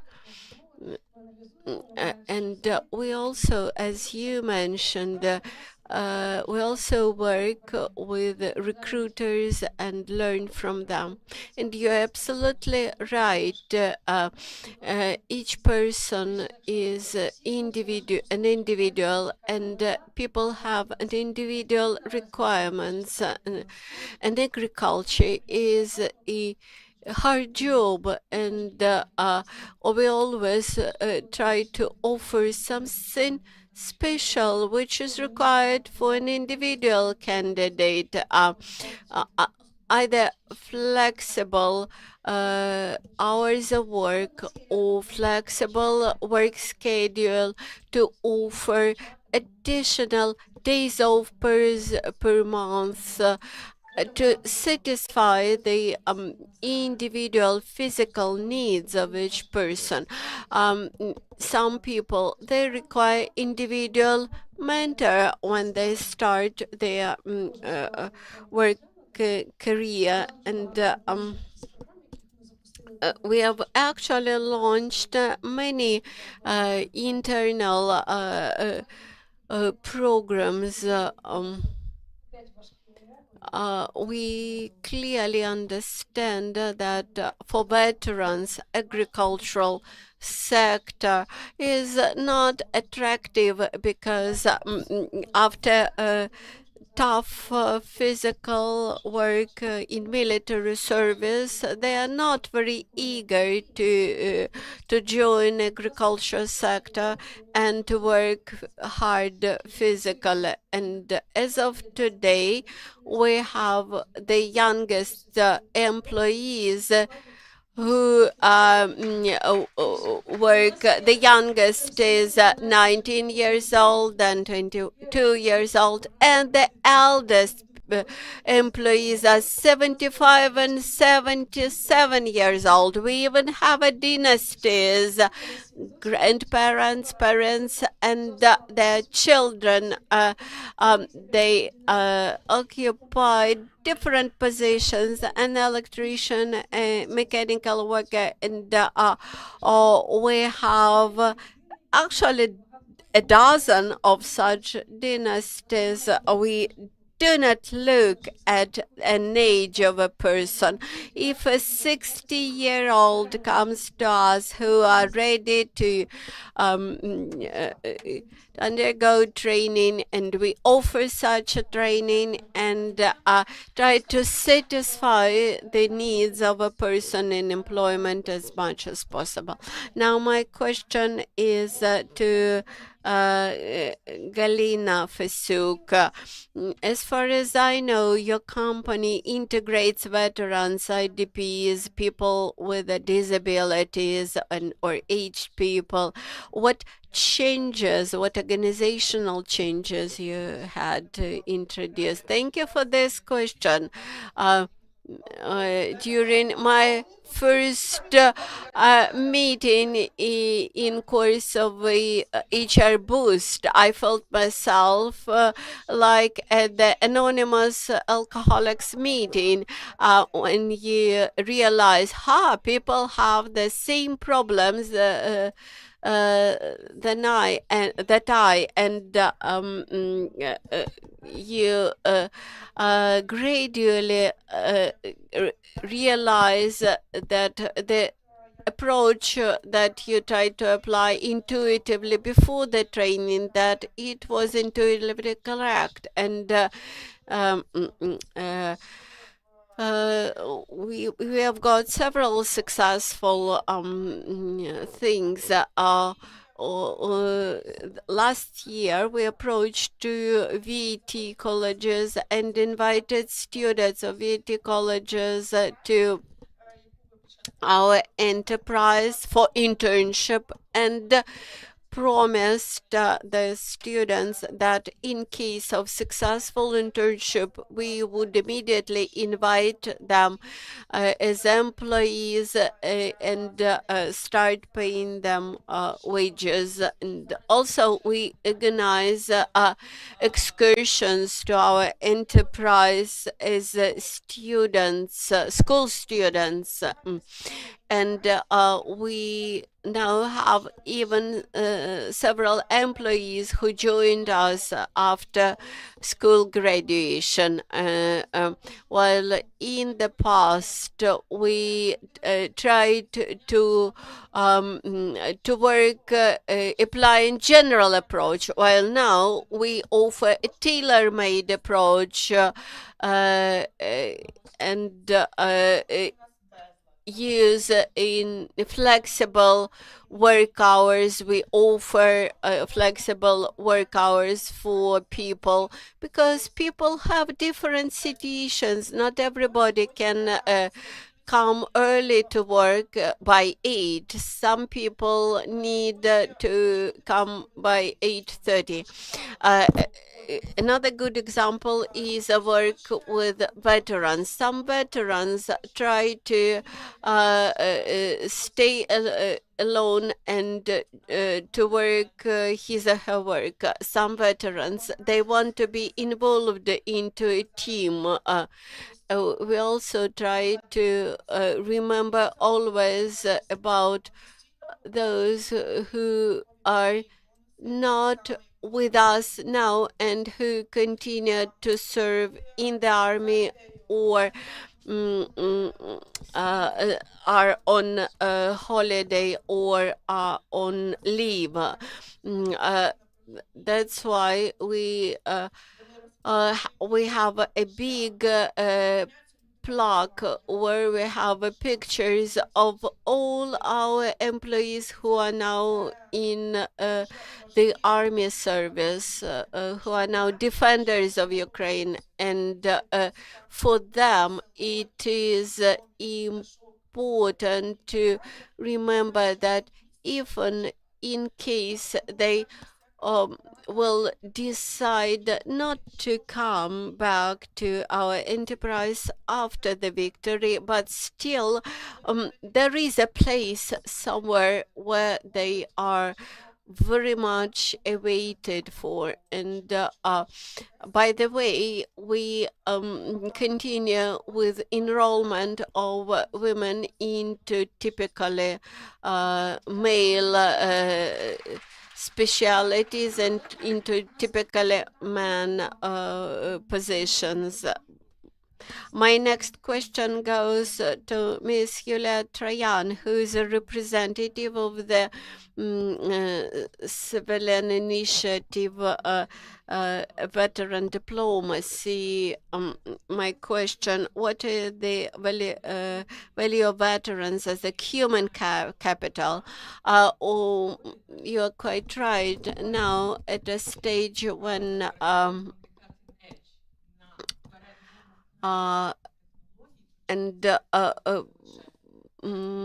we try to be at the cutting edge of technologies, not only for Ukraine, but these are cutting-edge technologies for the whole world, and these are these people who are at the front line. They're responsible for human lives. And before getting into that critical situation, they were people just like we are, and having passed through that critical situations, they now have nothing to be afraid of. When we take such countries as the United States, as the Netherlands, we see examples of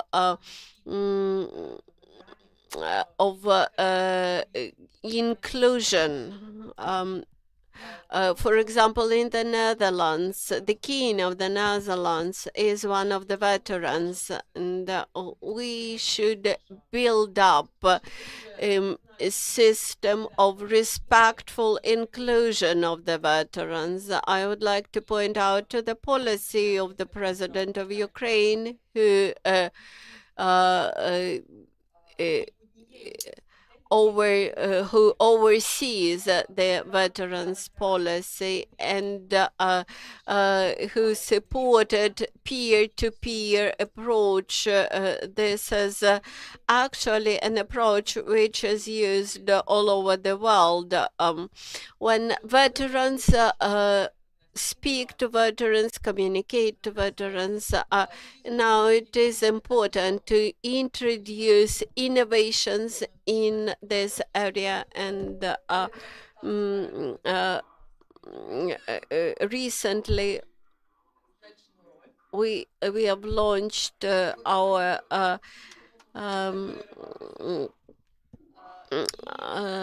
new work on artificial intelligence, and veterans are very much involved.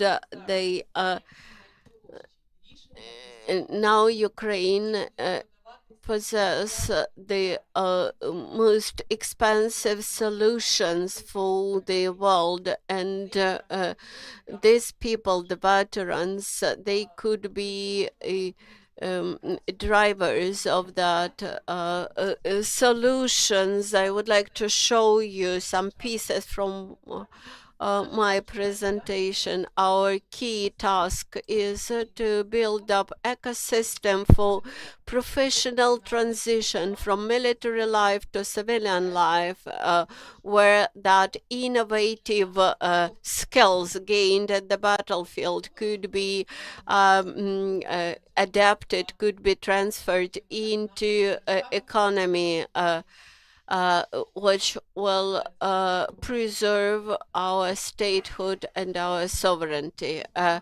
Which formats and approach to professional life for veterans do work. You correctly mentioned that veterans are very different. It depends on how they joined the army. There were some people who joined army as a volunteer. There were some people who joined army because they were mobilized. There are some professional military who became professional military, like the border guards of Ukraine, etc. All these people, they require attention, but in any case, these are understandable needs, and in any case, these needs are quite understandable to any person who has an empathy. You understand that all those veterans, they sacrificed their careers, their comfort, etc., to defend you. And it is very important for the ecosystem to establish links with the veterans immediate when they come back to civilian life. And my second slide is a proposal from the veteran diplomacy to employers. We suggest to establish an alliance of employers who will be able to offer added value for the veterans community through extension of their capacity.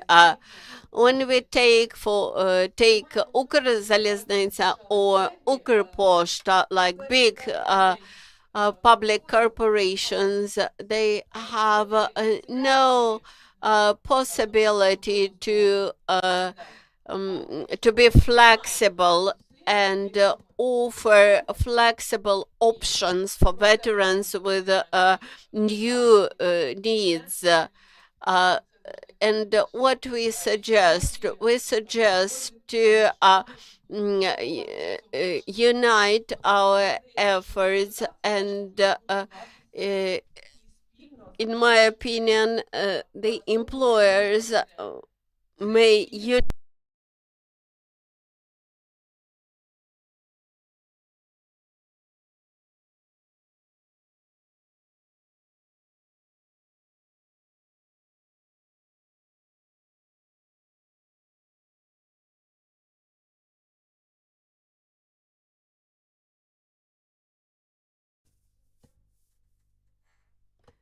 So I would.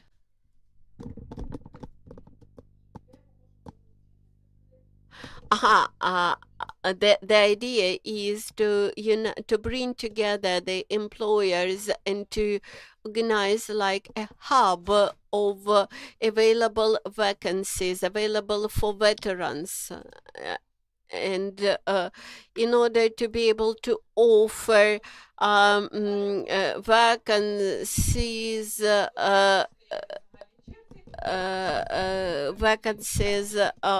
which may better fit the needs of veterans. It's an analog of the green corridor in an airport. I believe that having united our efforts, we will be able to do that.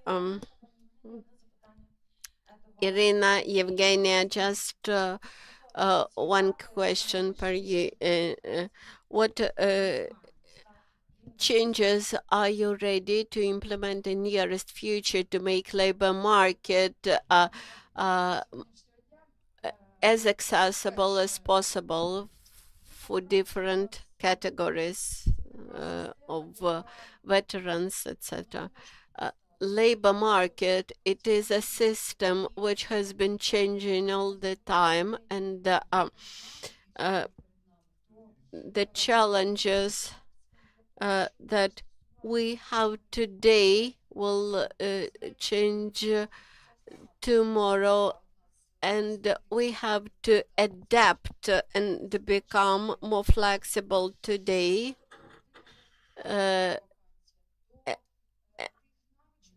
And we have to find a way how to bring together the a bit exaggerated requirements of employers to match what the employees can offer.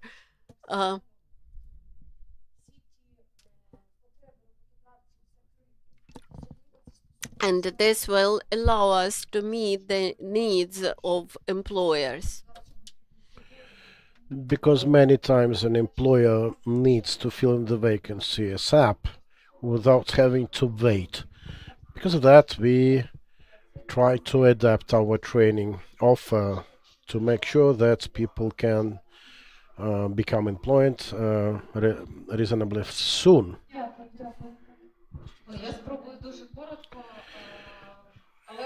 If you allow my brief comment, I do remember time when I worked at the local level. We would organize different sort of festivals, fairs involving vet schools, trying to lure the young people into training, and it never worked because no one was able to see the end result of it.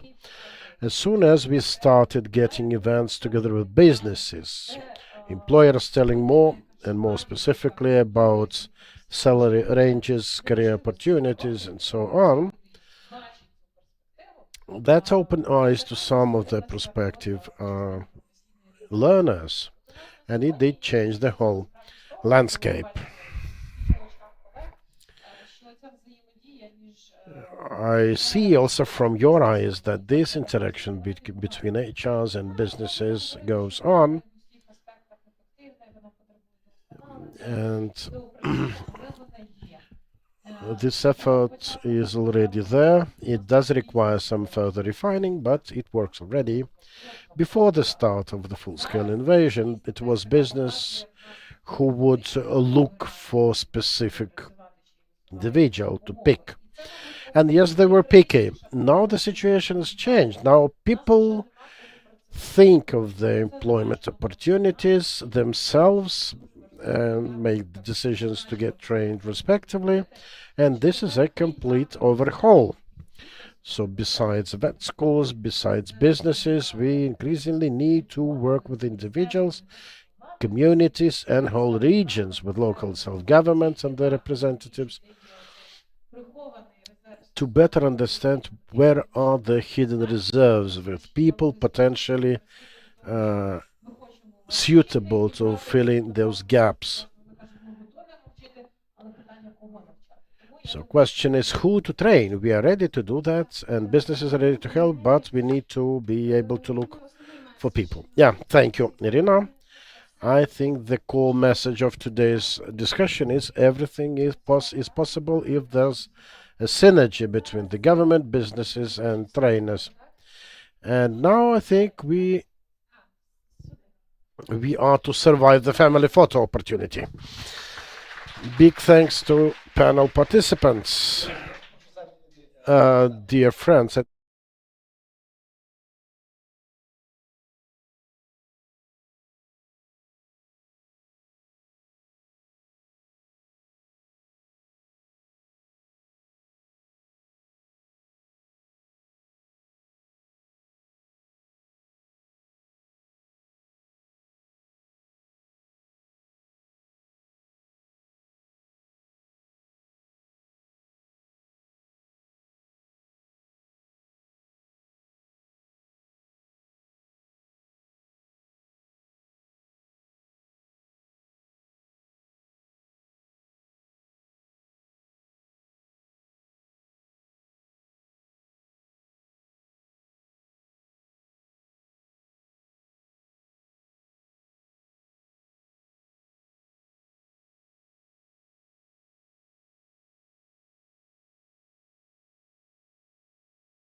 Okay, after our discussions about systemic level, let's move further.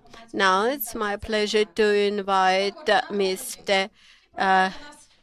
Yuri Bulek, head of the Mentor Center, and he will be a moderator of the Inclusion 360 from training up to work.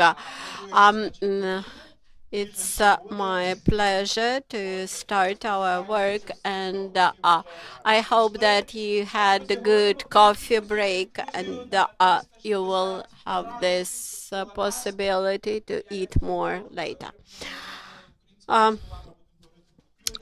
We will discuss inclusion 360 degrees.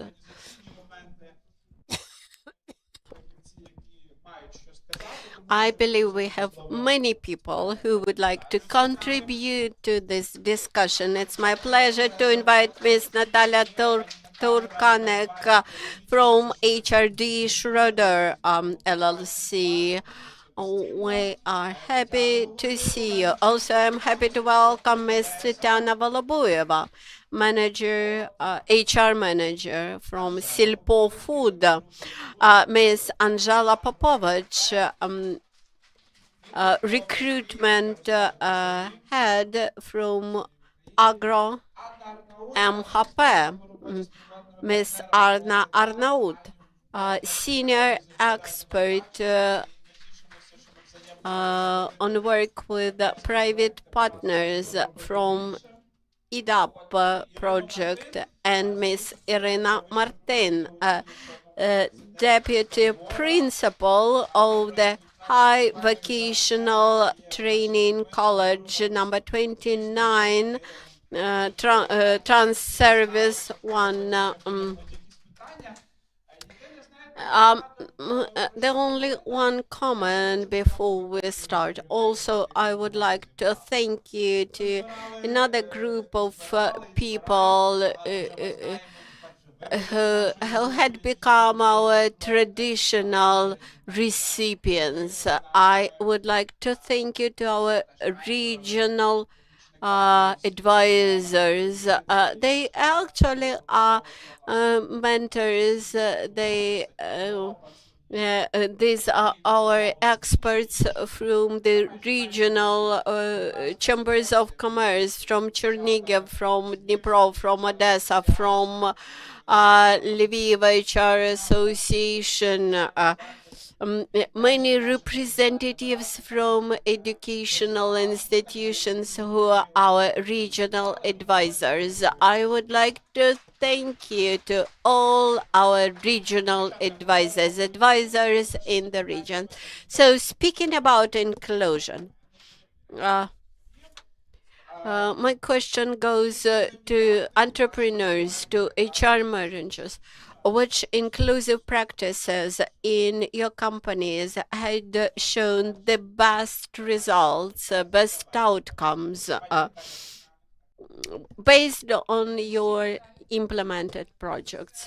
Um, uh, good afternoon. We have heard many words of Thanksgiving, and I would like to thank you once again. This is very useful event because we are undergoing transformation process right now, and without proper transformation, we won't be able to adapt to the current situation.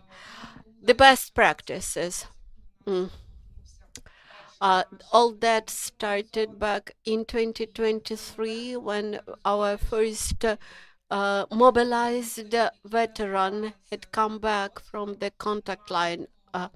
We immediately understood that not having combat experience ourselves, it was very difficult for us to understand him.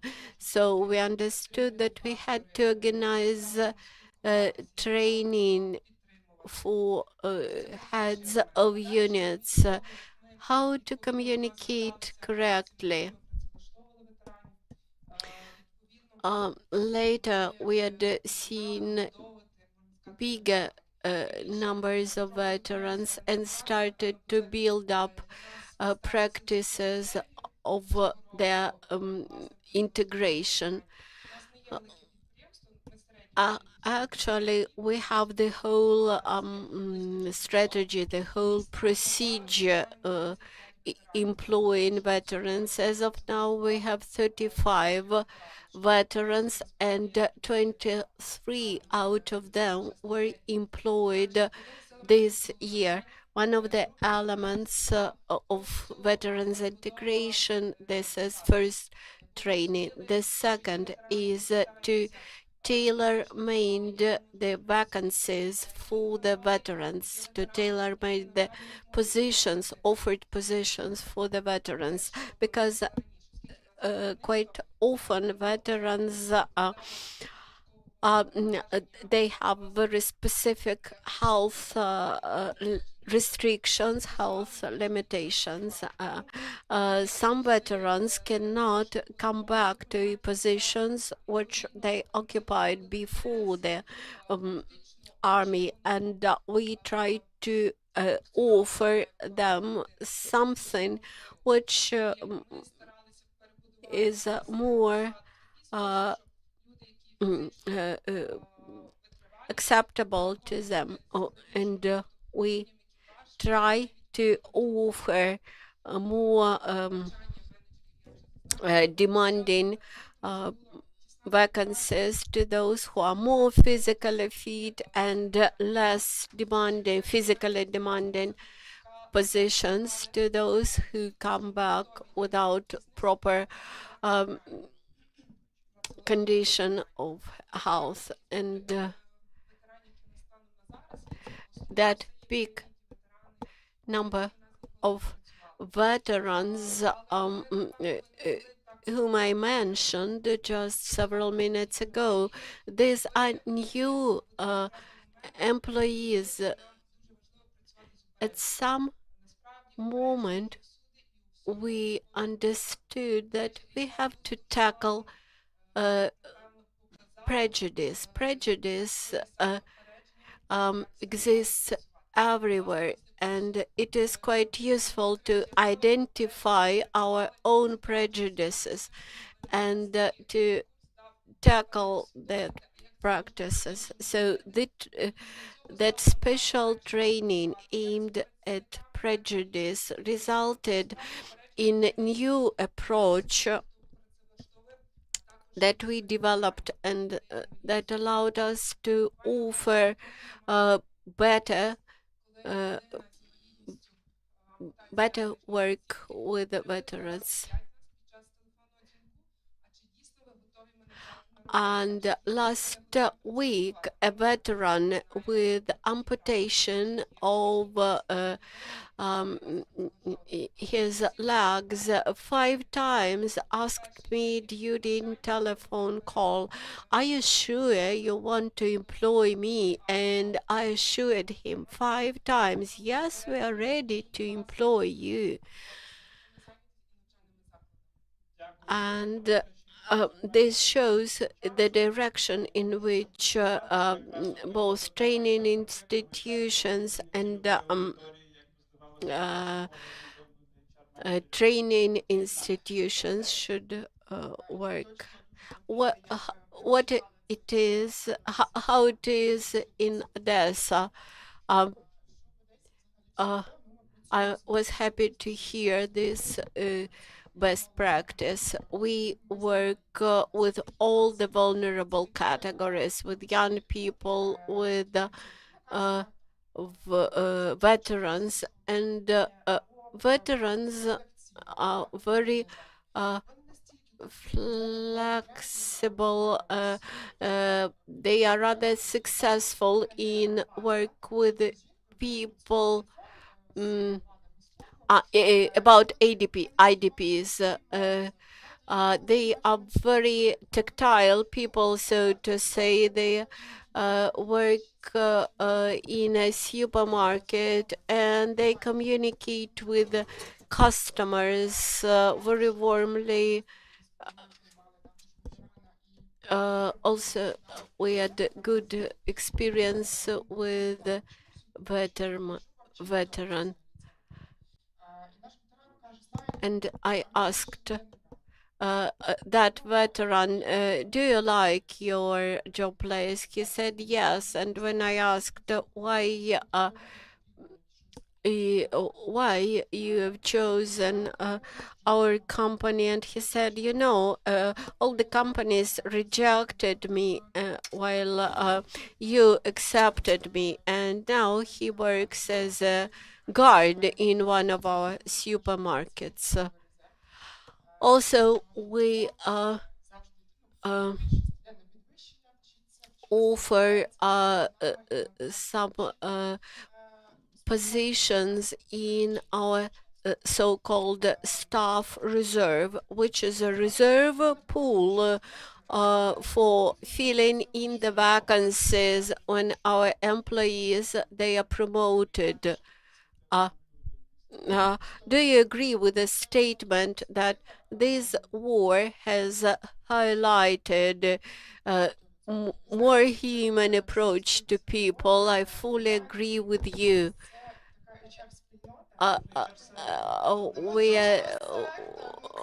We had established HR community, even an HR sector, which came together for this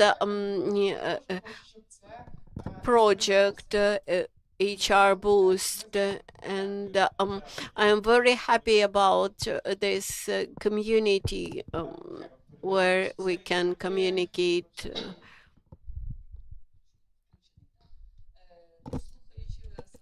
Listening to my colleagues, I understood that I fully agree with them. I agree with Galina, who said we feel ourselves like a group of anonymous alcoholics who come together and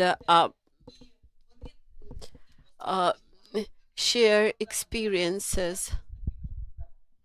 It's very helpful to see people who have similar problems.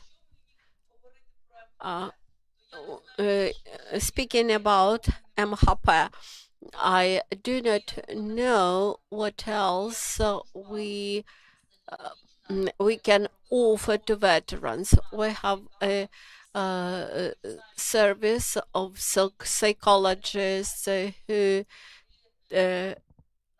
organize trainings for middle-level personnel, how to communicate with the veterans to make this communication non-harmful for them. We have a big community of veterans, veterans of our own employees who had come back after frontline. Also, we have a community of newly accepted veterans. We have veterans with amputations, and we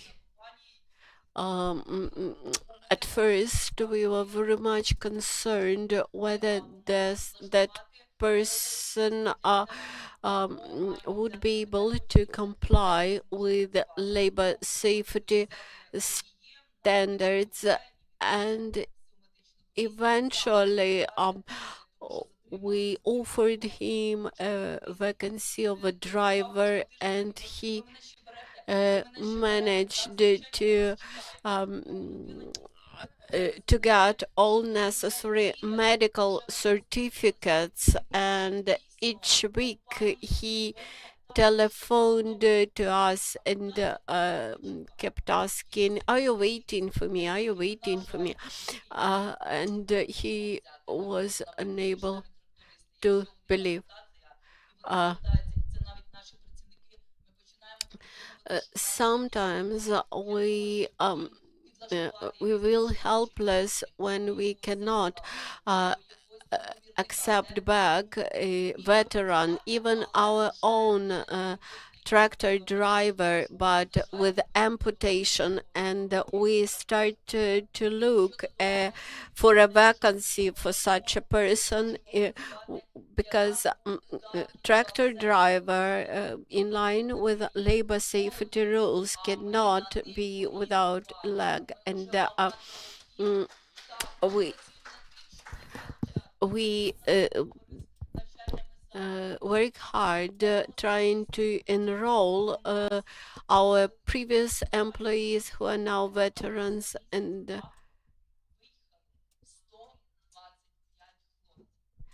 and we work hard trying to keep young man.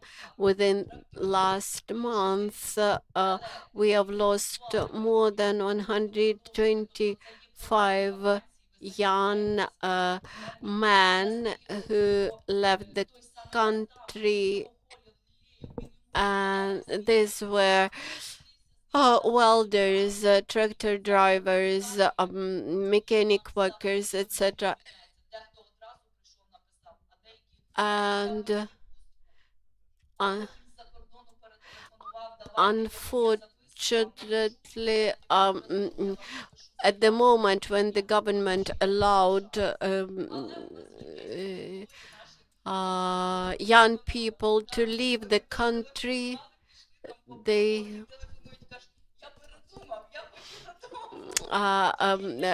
so that more than 100 left immediately, but two of them tried to employ abroad and had come back.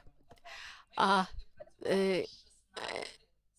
and now, new story. We started to work with 16 and 17-year-old teenagers. And there is a huge list of positions and vacancies into which we cannot fill these young teenagers. We need welders, we need drivers, we need tractor drivers, but of course, teenagers cannot fill in these vacancies. Even if they have driver's licenses, they cannot be tractor drivers by the age of 18. So what do? We bring them and put next to a tractor driver, and they learn how to drive a tractor, how to drive another agriculture machines, because what we understood that if you have missed any vocational training, if you missed any vocational training school in September, then it's useless to try to get graduates from this vocational school till next September. And when we want to fill in the vacancy between September and September, we have to find teenagers. Our work with women, we have special program for women. We have young women who work in purely male vacancies. We had seen Khmelnytsky tram drivers. We have female tractor drivers. We have female operators of cargo loaders. We offer an alternative to women. We enroll 2 women into 1 male position. because we have a lot of male vacancies which are empty because of mobilization. The second is an escape of young men.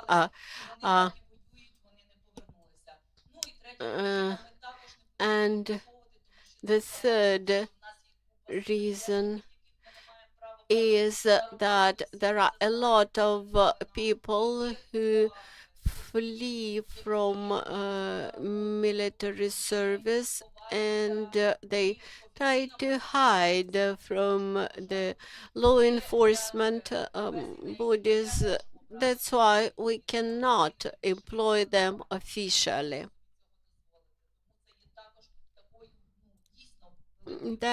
That's why we have big problem with employment with labor force. Thank you, Angela.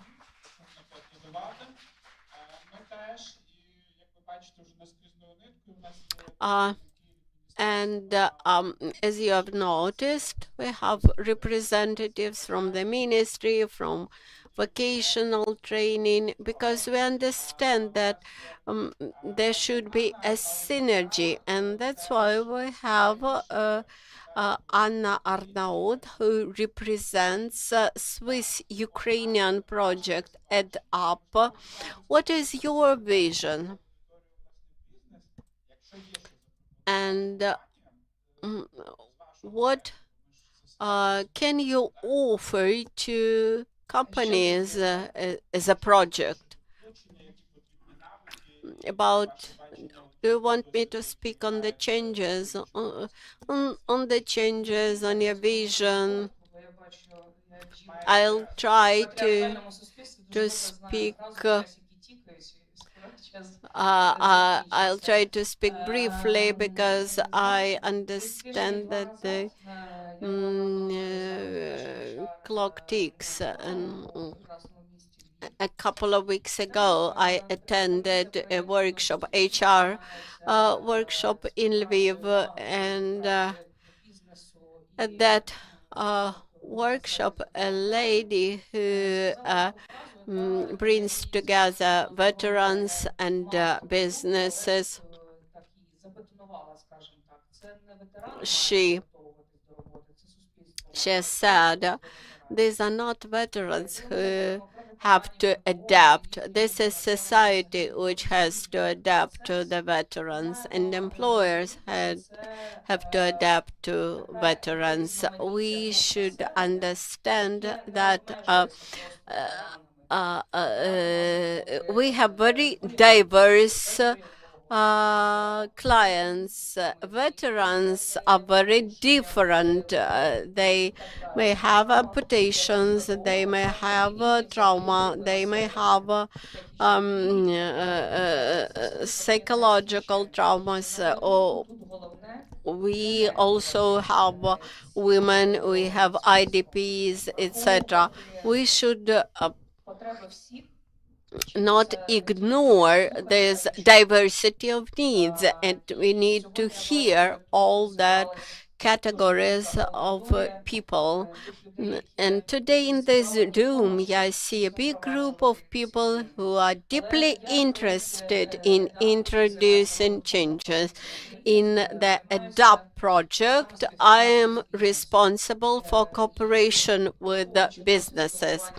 And my experience of communication with company leaders, I understood that unless a leader of a company is ready to start changes himself or herself, the changes would not happen. So it's our own choice to be included in all the process. Let's take adaptation of women. Adaptation of women to male professions. What does it mean? What does it mean, male profession? I myself have my own toolkit designed for woodworks, and actually we should put aside that internal boundaries which exist, internal limits which exist in our heads and prevent us from further development. Yeah, we should not invent new boundaries and new limits. Try to ask a question. Try to ask a person what a person needs, and try not to invent. Uh, uh, in my opinion, a big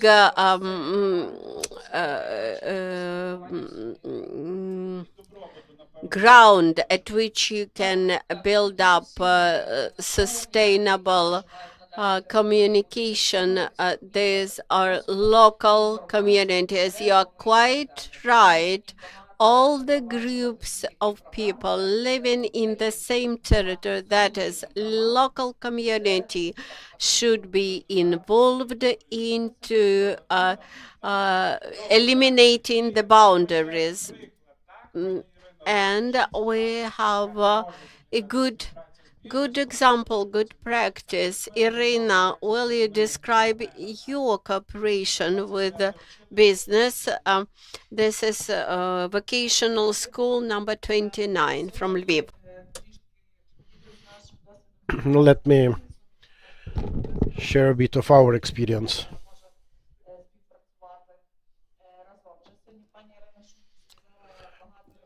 Iryna Shumik has mentioned already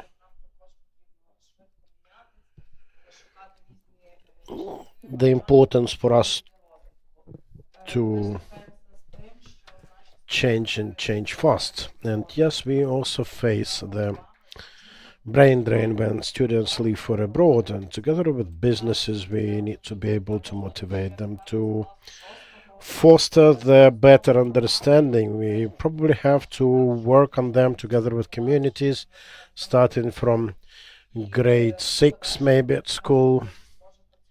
We need to be able to profile them, to tell them where they may find later employment. Because it can happen overnight when you get a call next morning from a student, please send my document, I'm already abroad. Now, we do have career development centers. I also am engaged there. And we have some interested cases. We have a nice experience with the trans service company. We started doing company tours.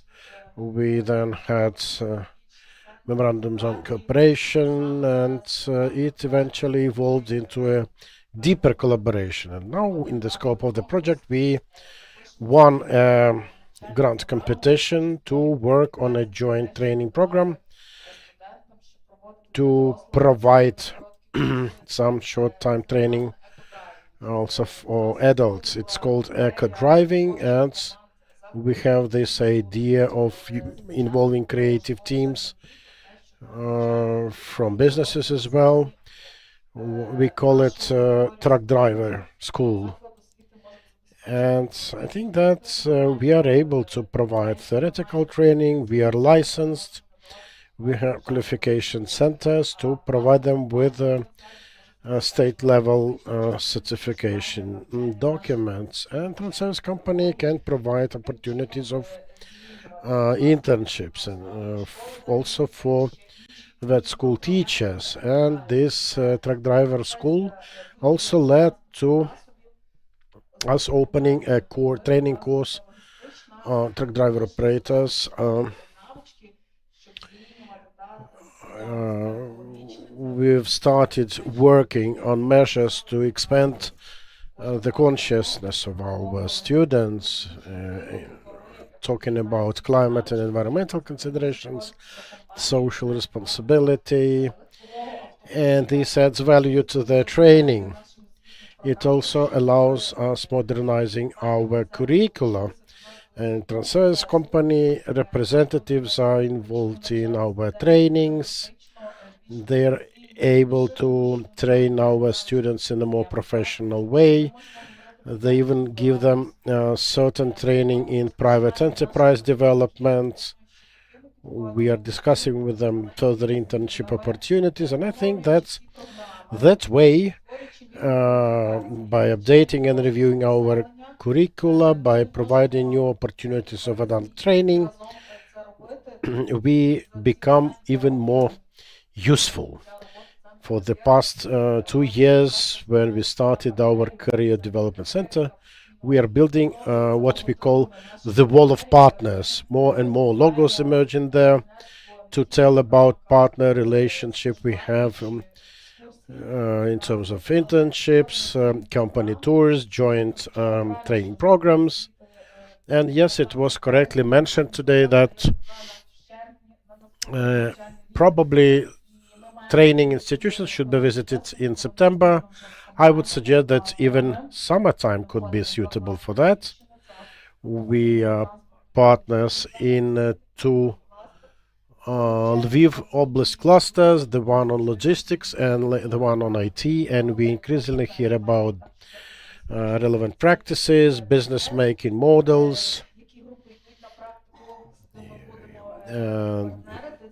We look actively into other partners to get in contact with, and definitely it should be done rather sooner than later. Not that definitely in December when everyone is deep into the academic training year. And together with civic society organizations, we can cooperate. Like we had this Unbroken Training Center on micro qualifications. We can participate as trainers, advisors, mentors. We designed a curriculum for them. We provided them with some equipment. And this improves one's chances of getting retrained. Thank you, Iryna. We are out of our time indeed, but my task was to bring to the limelight the participants that can be interesting for others. You know, in business, a reliable partner is everything, and I hope this will be this in this case as well. Could you comment, Nataliia, on the other side of this project? The rest will be discussed during the networking time.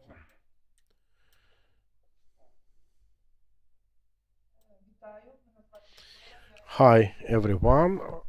I represent Transservice One Company, HRD. I was the regional advisor to the project, and I thank you for having me today. Just to comment on Iryna's comment. We have multiple years of cooperation with this college.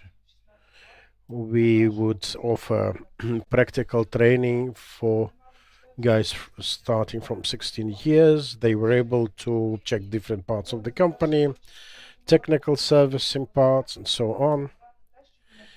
And they were able somehow, to define areas in which they would be interested the most. We have some shortages in the company, predominantly drivers. But on the other hand, people get older, and we have more and more people drafted to the army. Plus, we have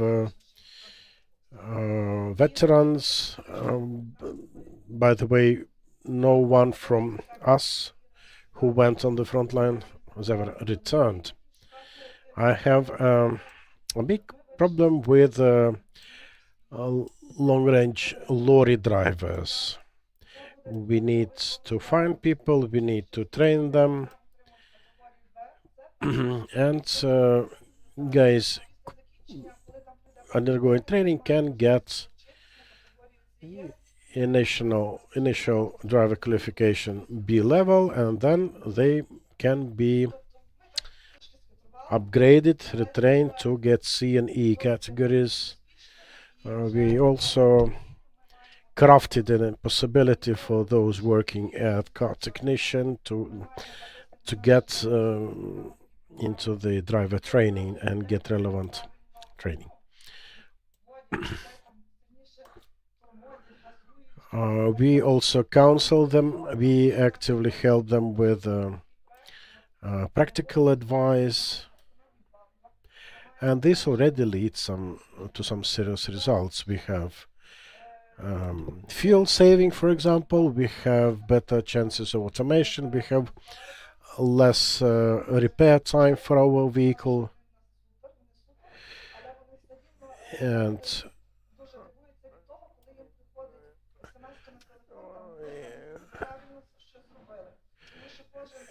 actually we provide like after action review for our trainees, and that way we provide follow-up support, and they are being advised on their driving habits even off training hours. Thank you.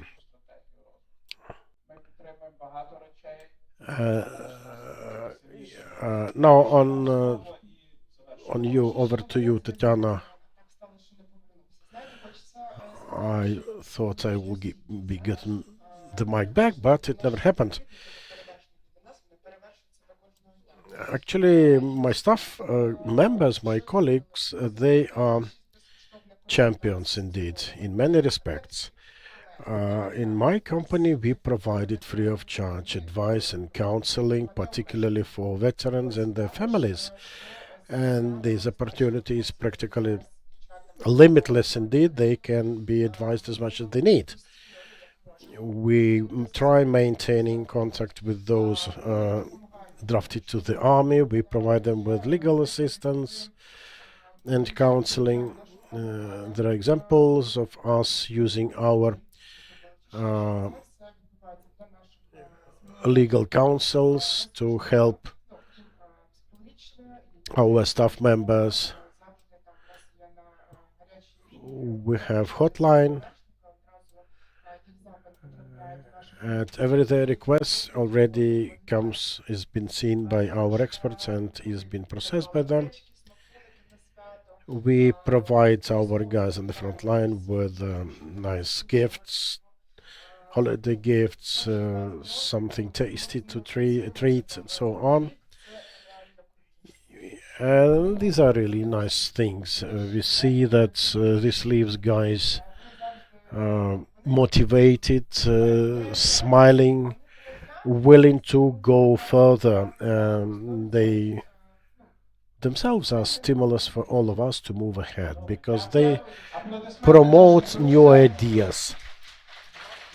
Thank you. Big round of applause to our friends. And as I'm to pass the mic over to my colleague, dear colleagues, if anyone is interested in practices of collaboration with web schools, please find me or my friend Khrystyna. This is what we are doing in the project supporting businesses and vet schools. Thank you. Thank you. We thank you, Yuri. We thank all of the panel participants, and probably we are going to have another family photo, right? Okay.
Okay, from inclusivity and related practices to modern time requirements, the agenda for HR management in the coming years, distance employment, preservation of intellectual capacity of Ukraine, and surely AI and digitization of HR. Please welcome Nataliia Vladykina, Human Resource Director S Engineering Odessa Oblast. She will be telling us about ways to preserve the HR potential in Ukraine at the time of war, remote employment opportunities. Good afternoon, dear colleagues. Glad to be a part and parcel of this community. Thanks to event coordinators for getting us together here to share experience. And sharing experience is what I'm going to do. We'll be telling you more about how we employ our engineers, how we've been doing that since the start of the war. Some months into the war, into the full-scale invasion, the top management and me decided that in order to see relevant and very necessary changes in the ways of our work with our engineers, we risk losing everything. We risk losing them as intellectual people in Ukraine. We risk losing our company. We risk losing the whole generation of it. A couple of words about us. C Engineering, 100% Ukrainian companies. We will be 19 in a matter of months. More than 300 employees, most of them engineers. 2 production facilities in Odessa, Ukraine, and Gliwice, Poland. Even before the war, our company had a lot of customers, about half of them in Ukraine, and roughly the same number abroad. We are working with some 18 countries across the world. What we've been doing for you to understand why the topic is so relevant for us. We are really intellectually intensive company. We deal with different automation processes. We have lots of researchers working with us. We have a huge R&D department, more than 30 patents under our belt. We have worked on Senumac and Senuvol technologies.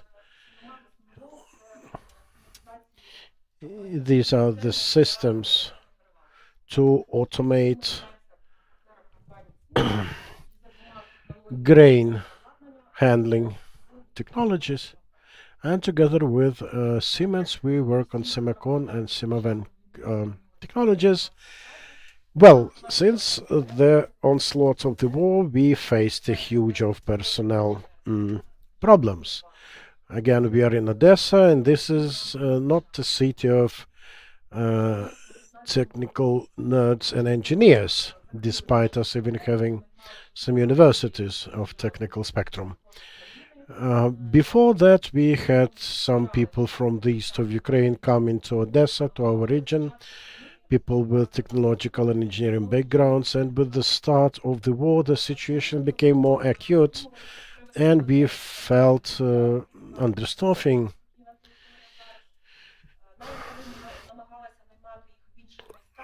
We tried hiring them in other cities, every time facing problems people, because potential candidates had no necessary skills and experience to successfully work in our company. That led to some solutions. First of all, we drastically changed the underlying principles to seek candidates, to select them. Before war, we had an office in Kharkiv. We closed down the office since the start of the war. And people in Kharkiv would undergo some standard selection procedures. They had to go on interviews, tests, and so on in Odessa. So everything was like ultimately offline. In the first days of the war, we had a shelling just nearby our production facility with some slight damage to our premises. The owner was really scared, and people were promptly sent to their homes to work remotely. We also provided some underground shelter facilities for those who had to attend office. Now, the problem was that candidates no longer could go to Odessa to participate in this selection process. And ultimately, we changed the employment system in favor of a remote one. Everything from interviews to technical assignments were transferred into a distance format. We focused on candidates, former employees of plants that had ceased to exist, say in the east of Ukraine, or that were put on hold because of this wartime situation. We had candidates who had to relocate to the cities in Ukraine, who had to leave the country, and we tried to tailor our approach to every candidate. The long-listed candidates underwent training on our products, and then we worked to find suitable working hours with them, to have some schedules, because there were candidates who were only able to work nights in underground shelters. We provided them with connectivity and power opportunities. That led to some organization changes, no big changes in communication, because engineers are people that tend not to get together physically. They only talk to each other when and if necessary, in a distance format if possible, so it was not a problem for us to move everyone online. We even introduced coffee meetings online to help people maintain their contacts. We amended our training materials and curricula with Google-based libraries to ensure they can go on with training. And as regards control and monitoring measures, so all of the staff members not posted to Odessa, they work remotely through dedicated servers, and we have a RIKE system to monitor and control the activity, the working hours. You can get like timesheets through this program. And this is our standard career development plan for each engineer position. Before the war, we would look for people to fill in the first two levels, junior engineer or engineer. With remote opportunities, we suddenly started getting more and more candidates with higher levels. From that, we had to use tailored approach. We would individually address candidates with their capacities, needs. We would suggest them completely different salary range with some higher starting salary, and that was predominantly in 2022-23 people who had to stop temporarily their employment elsewhere. 2 months after, we would reevaluate them to finally assign them to the position they fit the most. So changes in the company since.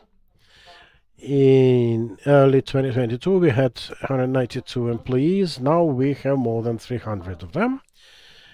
Before we would have offices in Odessa and Kharkiv, now we have them in Odessa and Gliwice. And a couple of comments here.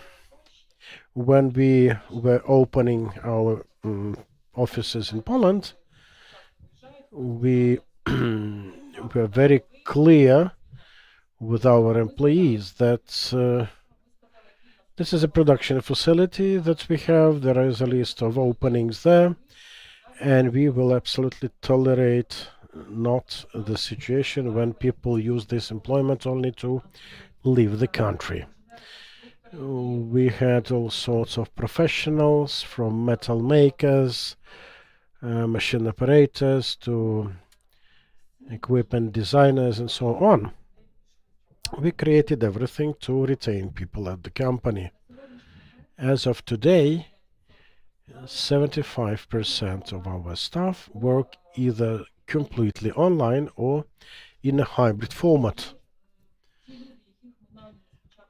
So the people we employed at the beginning of the war, I'd say probably 10% of them were to Odessa at some point. Most of them never been to Odessa. Still, we have lots of online events, corporate events, the ones to promote in-company corporate culture and so on. For this time, the engineers, particularly IDP engineers, amounted to some 40 people from currently temporarily occupied territories. Of them, only 8 young professionals, the majority of them being people with previous experience that had to undergo retraining. 8 of them have become either lead engineers or managers. We also recruited some 10 engineers while already in Poland. We actively work with students studying here or abroad. We invite them on internships with subsequent employment. I think you know how professional and intellectually savvy our people are. We want them to continue working for the benefit of our country, our economy. We want them to remain happy with a clear prospect of building the development path. I do hope everything will be Ukraine. Thank you so much. Thank you, Nataliia. Wonderful story of flexibility to preserve the intellectual capacity of Ukraine. Now, please welcome Iryna Hnotova, co-founder of the AI School and AI Consult, and her peer Oleksii Petrov. AI Consult. Sorry, I seem to have missed everything. Sorry, it's... yeah, I've been called different names, so it's okay. I'm still Oleksii, not Alexander, but okay. Yeah, you were even named Charles at some point. Yeah, that was the case. Now, hi everyone, nice to see you. I have this impression that most of you I somehow know from online communication. Maybe voices, you know, in 3 past years. And actually the topic of AI is by far not finished yet. On the contrary, it has only started to develop, and nice to see that it is being given attention here. So, about the topic of today. Yes, hello friends. We were already told about the great number of people who had trained with us. Please do it. Please continue. We've been working with AI topics for 3 years, and us being HRs with huge experience, we look at AI options for HR purposes.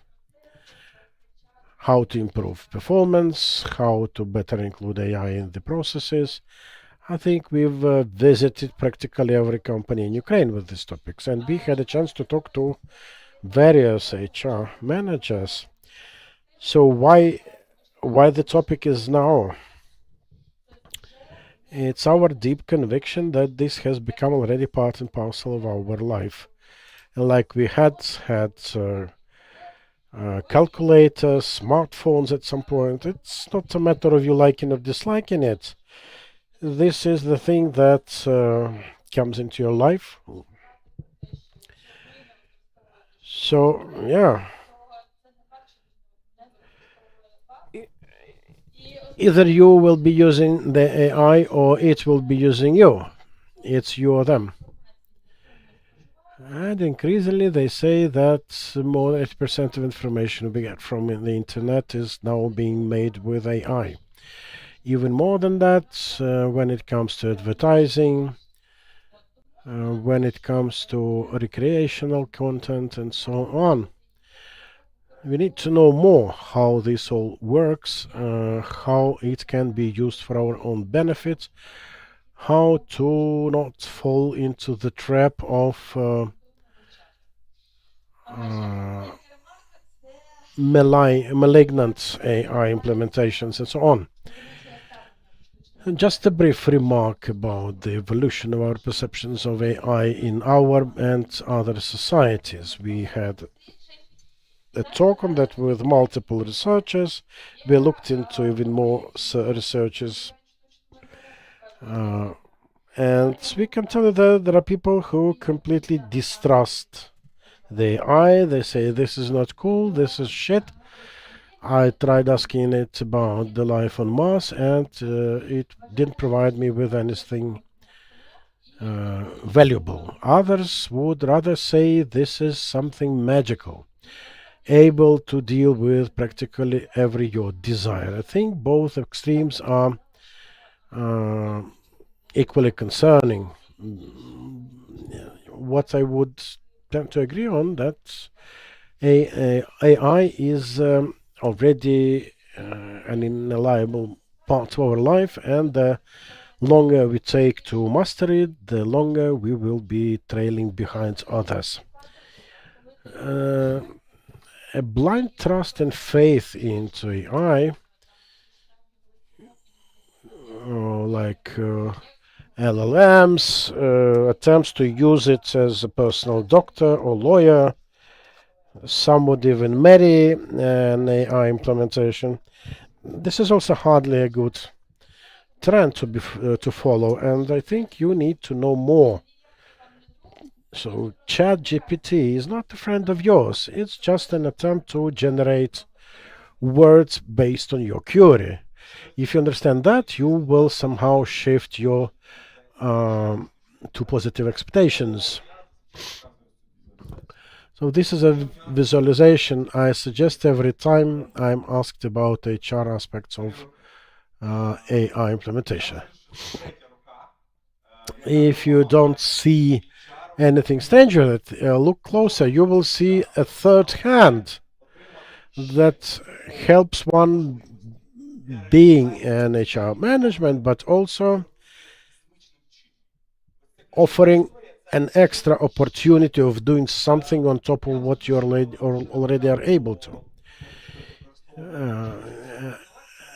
At the beginning of our work with AI, we asked it about prospects of losing certain occupations, and it was some years ago. The percentages didn't change. They haven't changed at all practically since that first inquiry, so do not fret about it. Do not feel that you are going to be made redundant by the AI. I think we should rather be wary of people who might use AI functionality to get rid of you.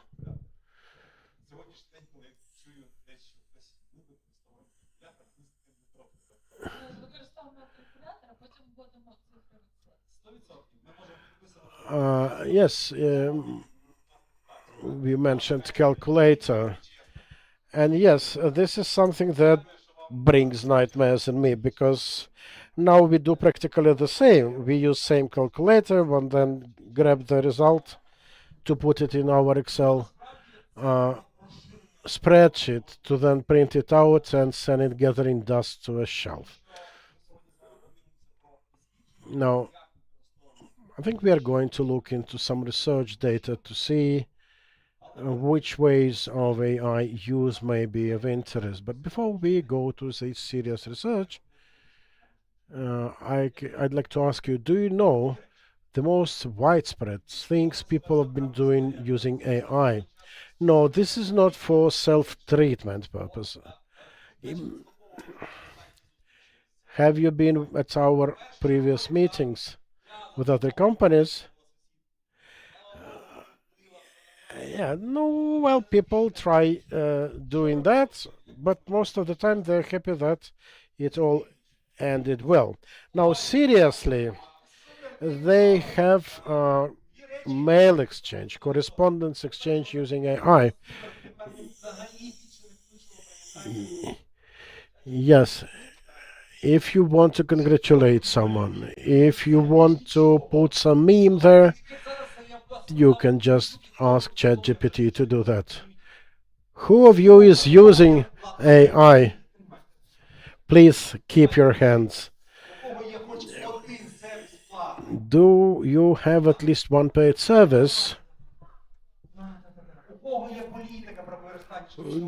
Does anyone of you has an AI enablement policy in the company of yours? Well, I'd like to join you. This is something about how we are using the AI. The majority of us think that as of today the AI's potential is done.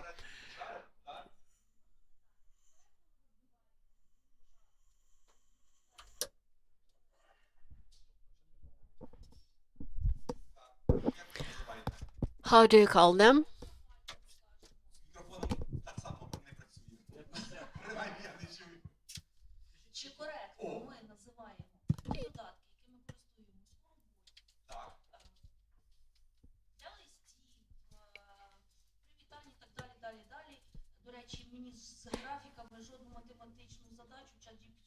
Is it correct to call the apps that we use in our everyday work and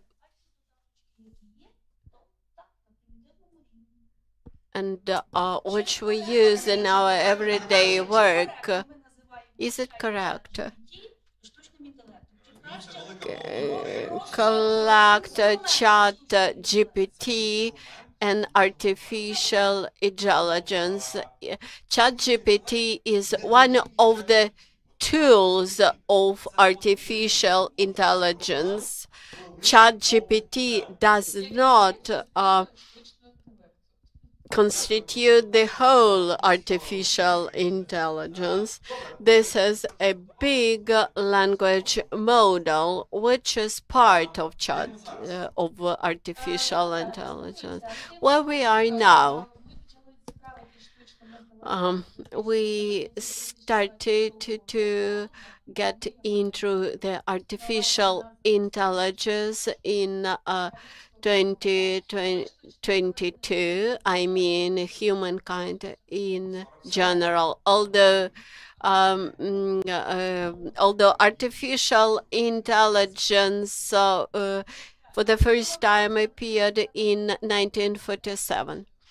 You might remember that in the end of 2022, ChatGPT appeared, and we started to introduce it to our everyday work. And now the experts say that not only language models, but in general, artificial intelligence keeps very speed pace in its development, and that is even more quick than the search engines had been developing. Uh, of course, we start from personal efficient with AI. We start with personal efficiency from writing letters, and gradually we learn new functions and start thinking how we can apply it to our HR problems. Mm, and start asking ourselves where we can use this artificial intelligence. And spoiler for you, we can use it everywhere. This is big statistics and conclusions. When we think about first appearance of AI in 2022, and try to measure this in terms of artificial intelligence, we find out that these are countless iterations. As of June 2025, you see how many companies used the artificial intelligence, and you can see dynamics here in January, in July, and now 61% of companies in the world use artificial intelligence. What percentage of companies in Ukraine do you use 32% of Ukrainian companies use artificial intelligence. You can see the dynamics from 19% to 2022 to 2025, 61%. This is a growing dynamic of percentage using artificial intelligence. How do they use this artificial intelligence? What for do they use it? So the very natural question is, what if my work is done by artificial intelligence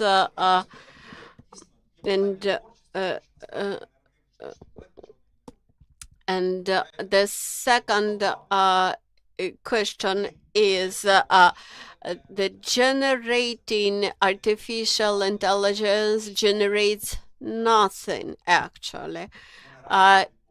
Generation appears, the generation happens when it selects answers to the question that you had generated, that you had created. So the question is how creatively you ask the question.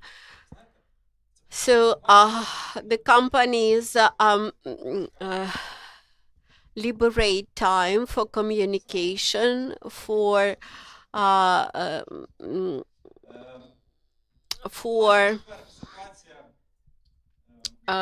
creativity, etc. Last Thursday, I had a situation when there was a conflict between CEO and one of the top managers. If there is a conflict, each person tries to prove that he or she is correct.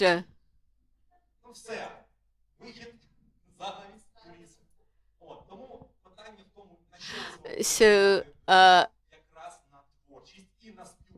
what did CEO did in that situation.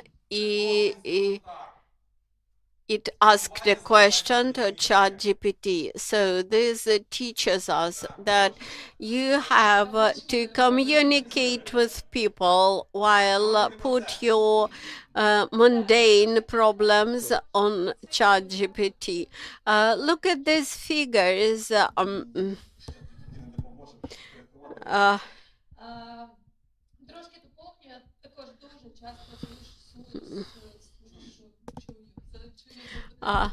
Quite often there I hear a question how HR could use artificial intelligence in their everyday work. And people keep asking, HR, it's about humanity, it's about human approach, it's about communication. While in carrying out our routine work, we lose this possibility to work with people directly because we are overloaded with presentations, our operational tasks, computer tasks. So AI allows us to not to be distracted with this purely technical routine operations, and thus find more time for communication with people. Look at these figures. Our country is unique. These are key data about AI in Ukraine.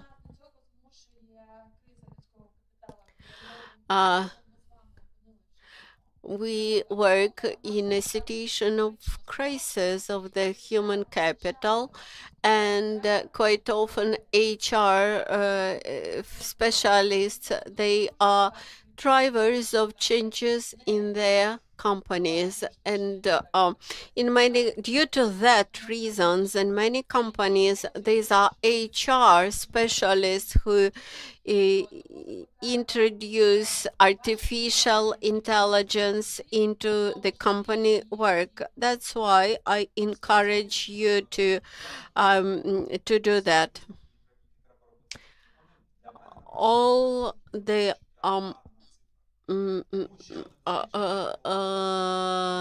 novelties that require to be introduced in our lives, for me, they are based on figures. Look at this selected statistics, the level of AI use for personal efficiency. What does it mean? We continue to simplify our life.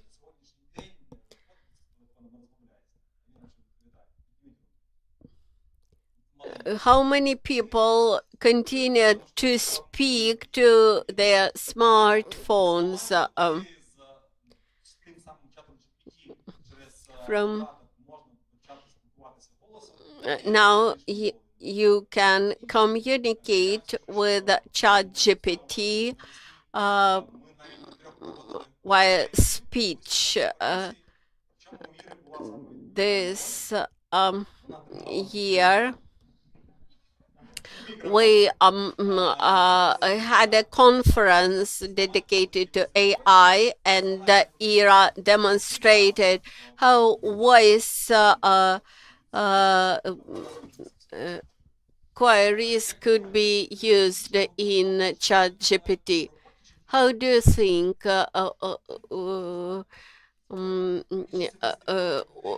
what for do people use artificial intelligence in everyday life or in their professional work? In everyday life. So people ask many questions where to go, what to cook, etc.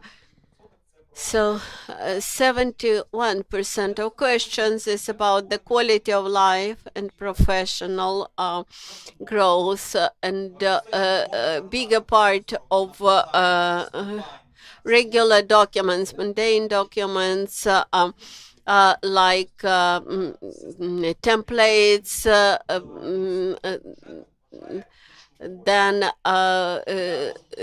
samples of then lack of budget is seen as the main obstacle for the use of artificial intelligence. And this brings us back to the question, how do you use it, and whether it is beneficial to pay for it. If you simply use it for writing postcards and letters, then $22 per month is a bit more expensive.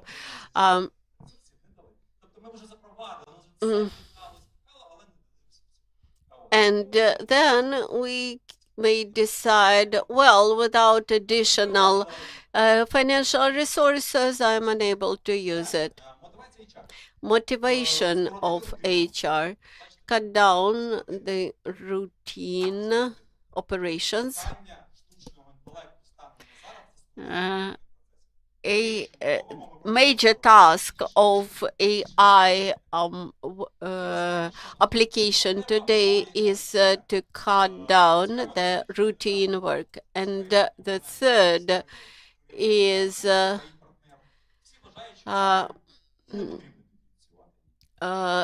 differentiation of the AI roles. Who will be a driver of AI introduction, AI application, and we found out that as of today, HR are the drivers of AI. So after we had introduced AI into our everyday work, technical specialists had to agree with the operation that we had developed. So major conclusions: HR in Ukraine have been testing AI proactively but non-systematically. Why? Because you do not know a huge potential of AI that you could use. Absolutely, all the functions of all the HR functions could be simplified with the AI. Quite often I hear a question, what to start with, creating contest, visualization, or audio, video, communication, actually trainings and communication. Also, AI could be successfully applied in analytics. You may also use not only ChatGPT, but also Quad, etc. That is, we can delegate analytic functions to ChatGPT. When it comes to recruiting, how to search for candidates with application of AI. These tools are not numerous, but still AI may remove some routine operations and help you in selection of candidates. So when we think about generating the content, analytics, routine operations, and selection of some standardized CVs, AI can help us. The biggest problem is that we are unable to use a thing if we do not understand it. And the key barriers in application of AI is our cultural fear against unknown things.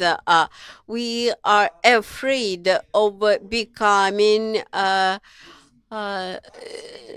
not needed. Actually, the whole human history had seen the optimization of human resources, and that is what happened in call centers when they first fired all the employees and then hired them back. Some years ago, we had seen a request for scaling up of house, and if you introduce AI in-house, and then you will have a house with AI. And the third part of this equation is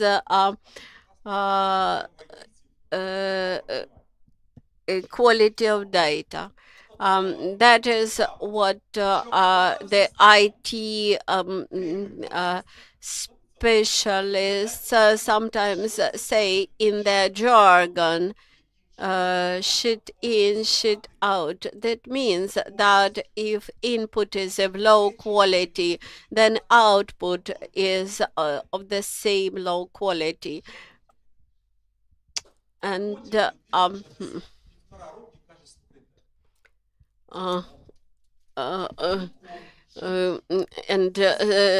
much later, people find out that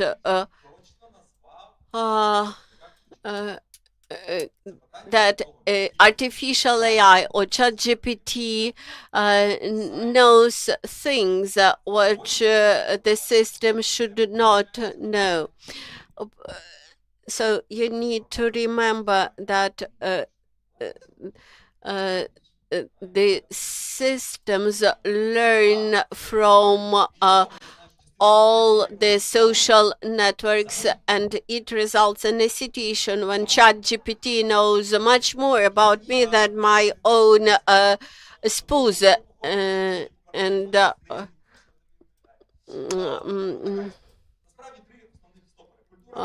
So culture, standardization of processes, and quality of data, these are major pillars from which the AI use depends very much. And another important thing is ethics of the AI use in AI. Before introducing AI broadly in your company, think carefully about the ethics code, how all the data should be used, how the advisors of AI should be used in making managerial decisions. When the copyright, how it is used. If we use AI, then people in the company should be broadly informed about that. Candidates should know that if you're using AI to analyze their CVs, in no way should you be able to use any confidential information related to company or personal data or your candidates, customers, so on. You cannot use identifiable data like addresses, IP addresses, individual IDs, and so on, because the open models that we use, ChatGPT, Gemini, Copilot, and so on, they are no guarantee of confidentiality, and some leaks have been already reported. If your model working with data is a closed one, this could be another story.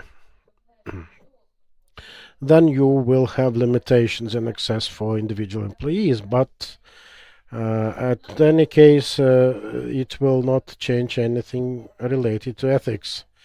At the moment, we don't have any legislative regulations on that. We only have some recommendations with the Ministry of Digital Transformation. We did cooperate with them to design ethical rules for HR. But again,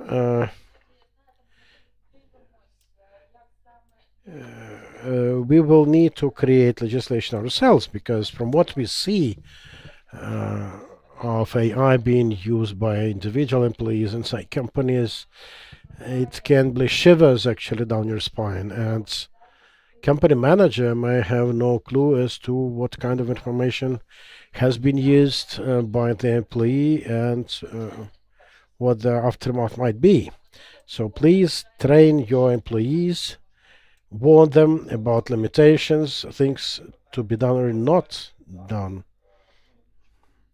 Yes, data safety considerations are always a priority, and Iryna partially mentioned it. So first of all, only put in the system something that you realistically need to get an answer about. Then never ever ever provide data of your customers, potential employees, candidates, so on. Never feed it to the system. Such information has to be changed. You may simply change some symbols or characters to ensure there won't be any matches in the system. Not to say that your competitors might necessarily get to know something of importance for you right tomorrow, but the AI systems know how to learn from the information provided by the users, and this may be part of the system taken as a general benchmark. So from here, this advice: never feed the original sensitive raw data into the system. Think twice before using that information. The best way of dealing with it is to design and implement some sort of internal house rules, policies, because inadvertent use of AI without proper knowledge of it may lead to some really abysmal results.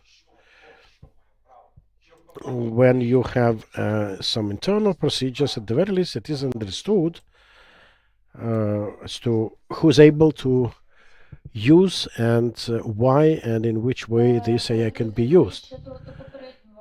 And dear friends, just to add to the previous topic, please always verify the answers you get, because the ultimate responsibility is still with the operator.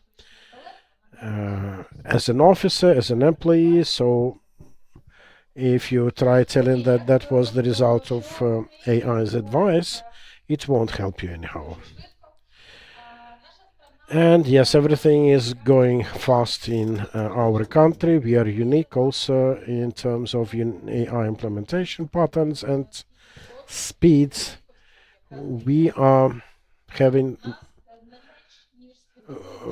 strong positions in Europe per number of AI-related startups. The rate of AI implementation in our company is high, and we are uniquely positioned to use it for education purposes, because we actively look for ways to improve our education opportunities. We have a rather inclusive labor market, and we do believe that it will be accessible to everyone, also in spite of AI use.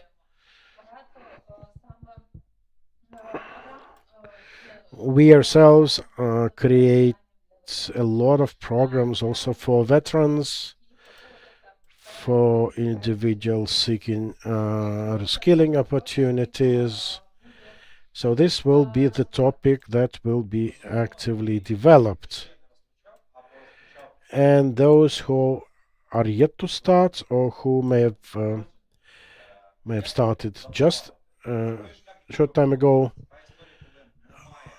our talk is a way that we suggest.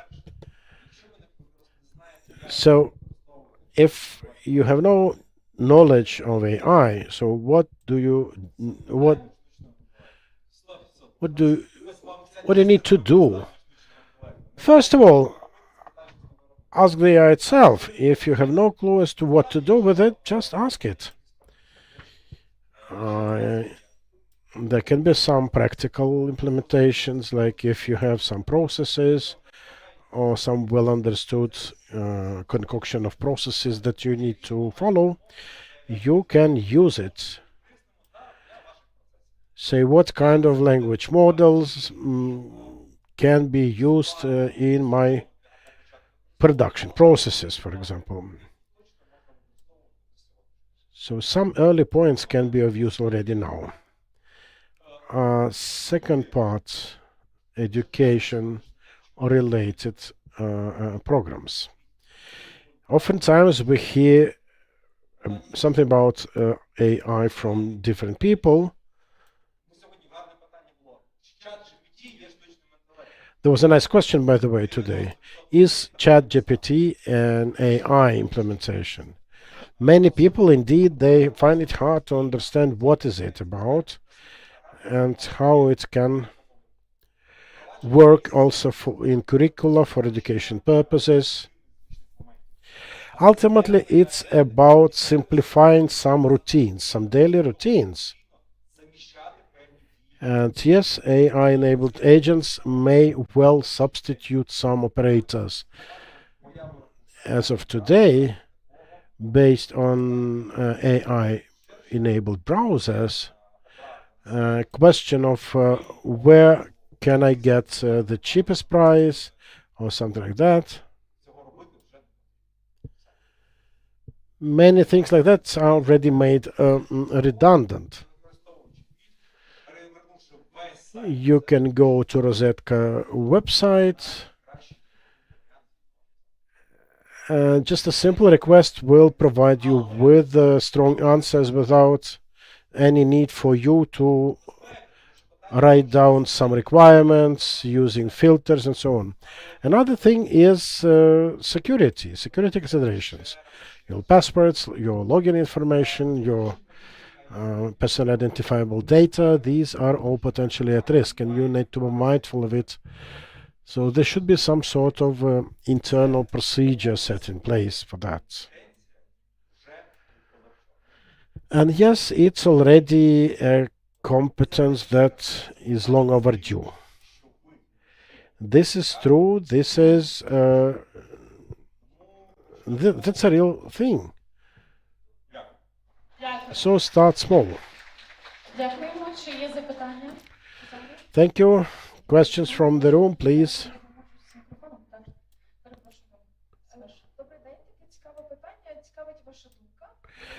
I have a question.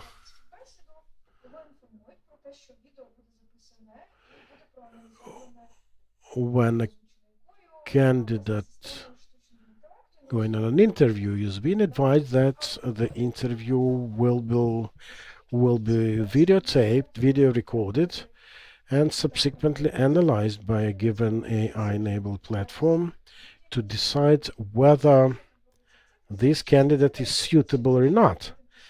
Does it not endanger the human aspect, human factor of it?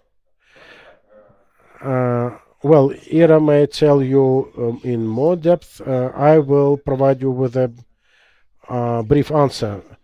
First of all, look for certain things that you pay attention to. The system is as dumb or as wise based on the queries you make.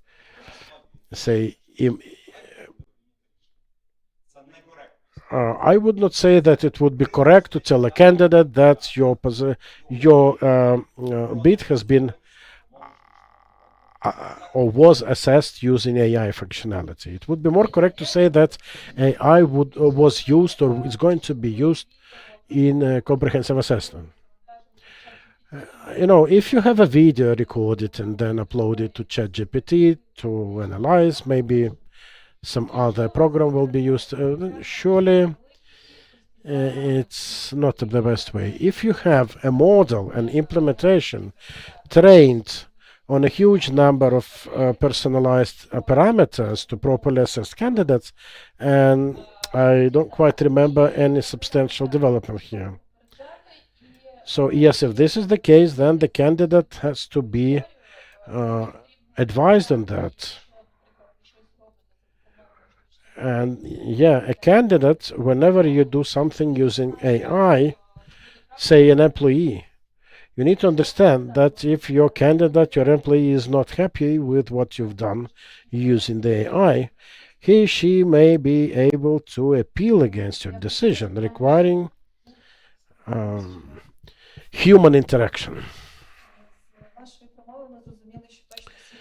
Okay, from your pep talk, we understood that everyone already needs using AI functionality.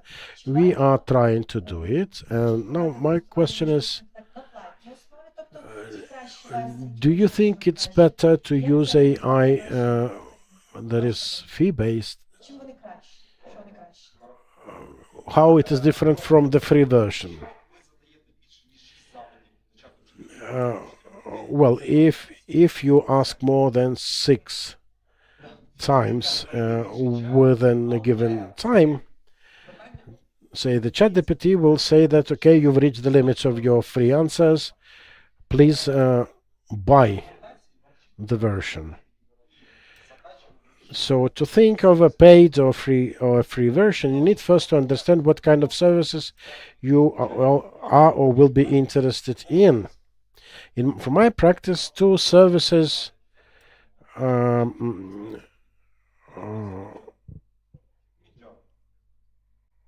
is necessary. That's it. Midjourney and ChatGPT. Because this presentation, its visuals, were made using these 2 services. I think this is quite enough. You were asking about the paper. Well, there's no free version of Midjourney. For ChatGPT, it's about the number of questions and certain functionality. Not all of the extensions are available in free version.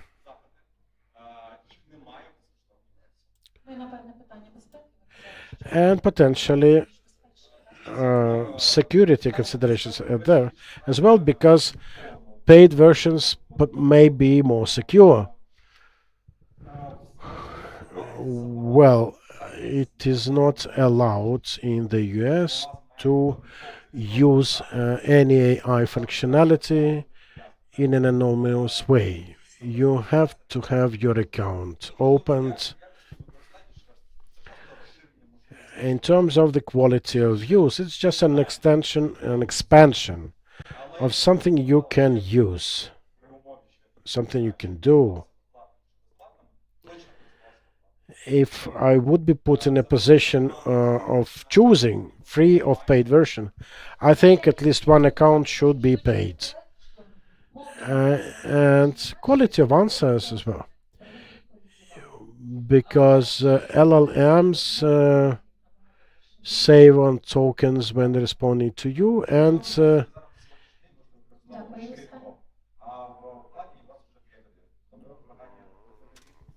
the depth of the response will be different. Okay, the last question. For quite some time I've been using a specific individual account with a card tied to it, no personally identifiable information.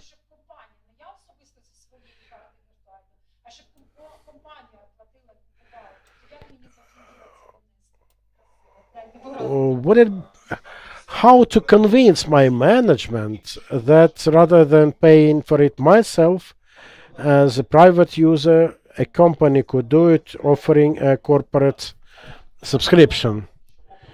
You know, until you're able to train your financial officers in using a functionality, you won't be able to convince.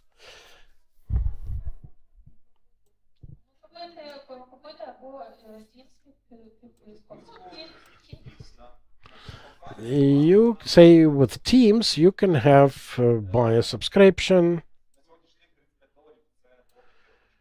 $35 for 5 workplaces. But this is a month. Okay, the very last question.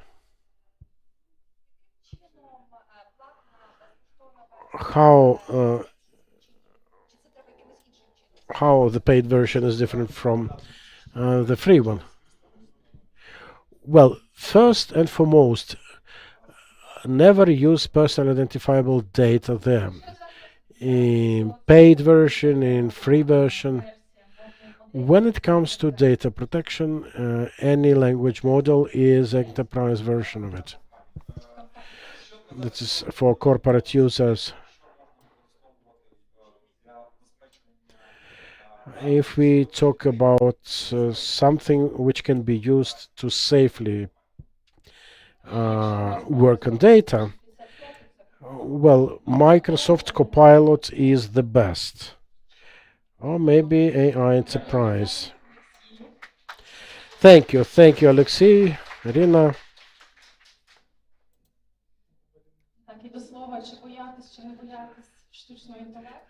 So the eternal question of should we be afraid or rather not be afraid of AI, we have these two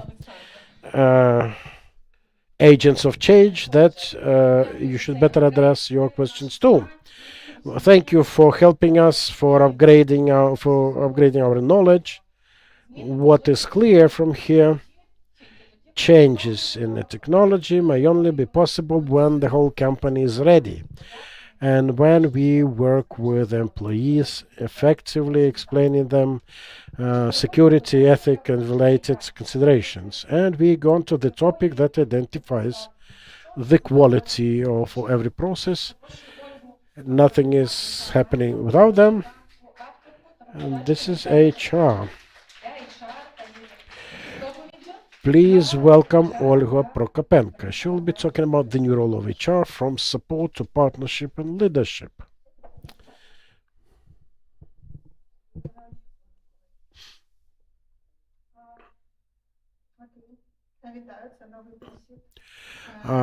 Quite an unexpected new experience for me. Good afternoon, everyone. I think I will be continuing where Oleksii and Iryna stopped. Potentially, maybe I will be talking some different topics, but the role of the HR is such that we cannot go past modern trends pretending we have not noticed them. We will have to. I will start with discussing trends, and there will be rather a wide baseline framework for us to discuss. Let us look into the current picture.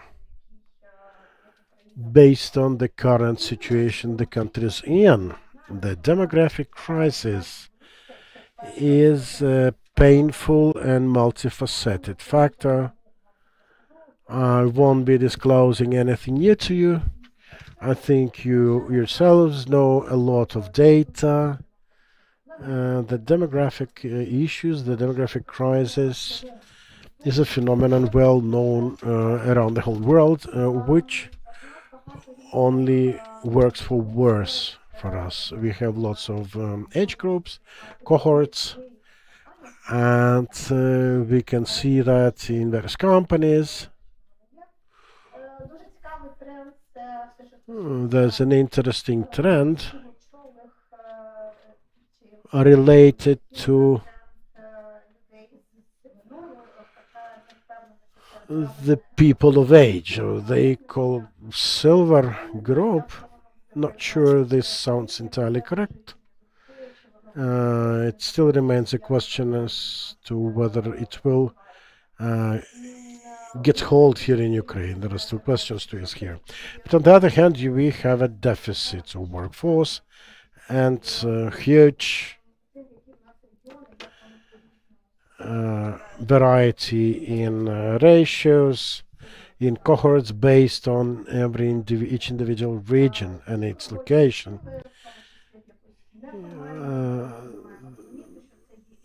The outflow workforce, again, this is hardly a new trend. It's a problem potentially in itself. A huge question remains as to how to bring people back. There are attempts with several legislative initiatives, but you also know that the more pressure you exert on some structure, on somebody, the worse the results will be. Ukrainians have been quite instrumental in bypassing all the regulatory constraints, you know, that's. And yeah, the human capital in Ukraine, we have at least 4 potential contractors for them: the private sector, the public sector, the army, and the internationals, the international companies. Some might say, yes, we also have the third sector organizations, and this is it. So this is the human capital that everyone's competing for. And one has to do something about it. Not every time we see that the fight is a success. And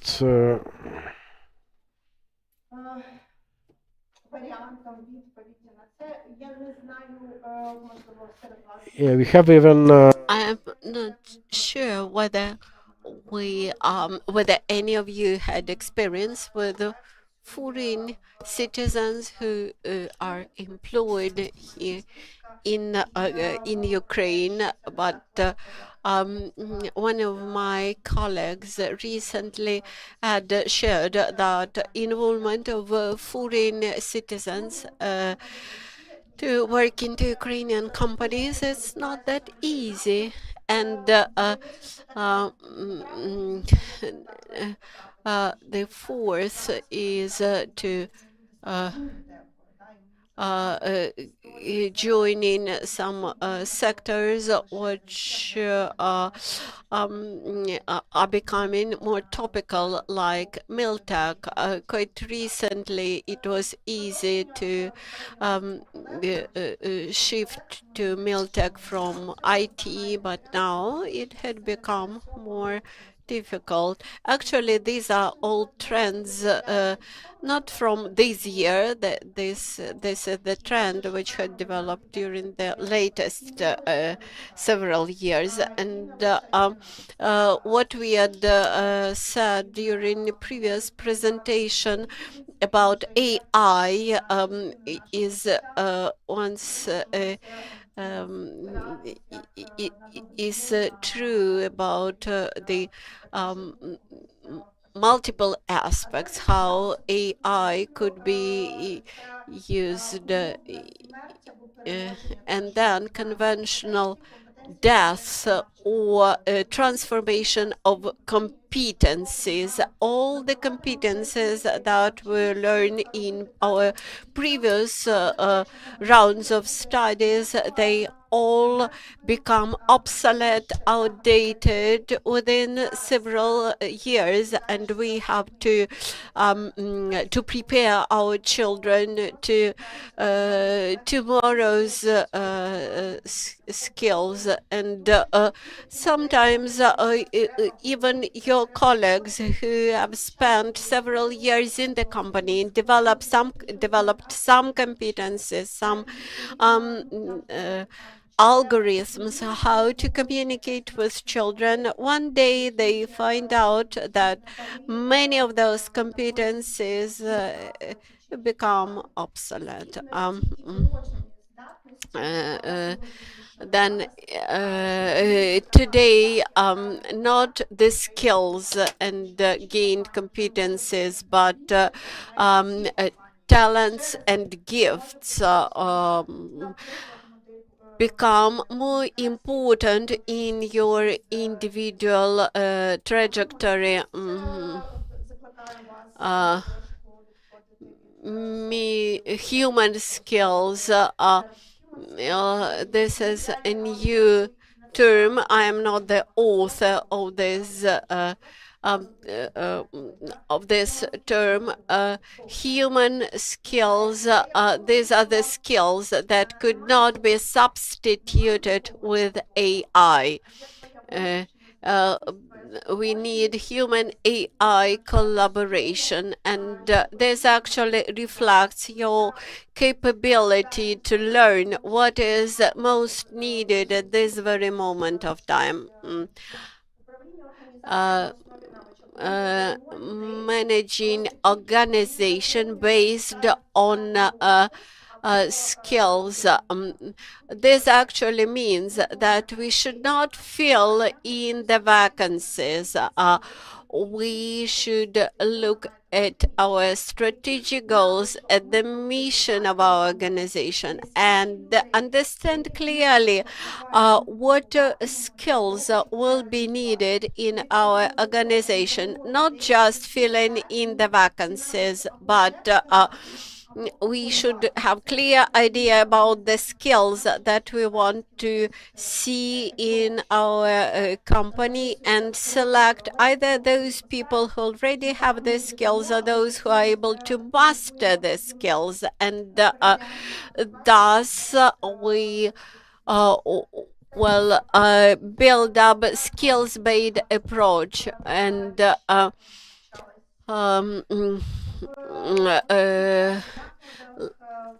continuous learning and different types of careers in organization,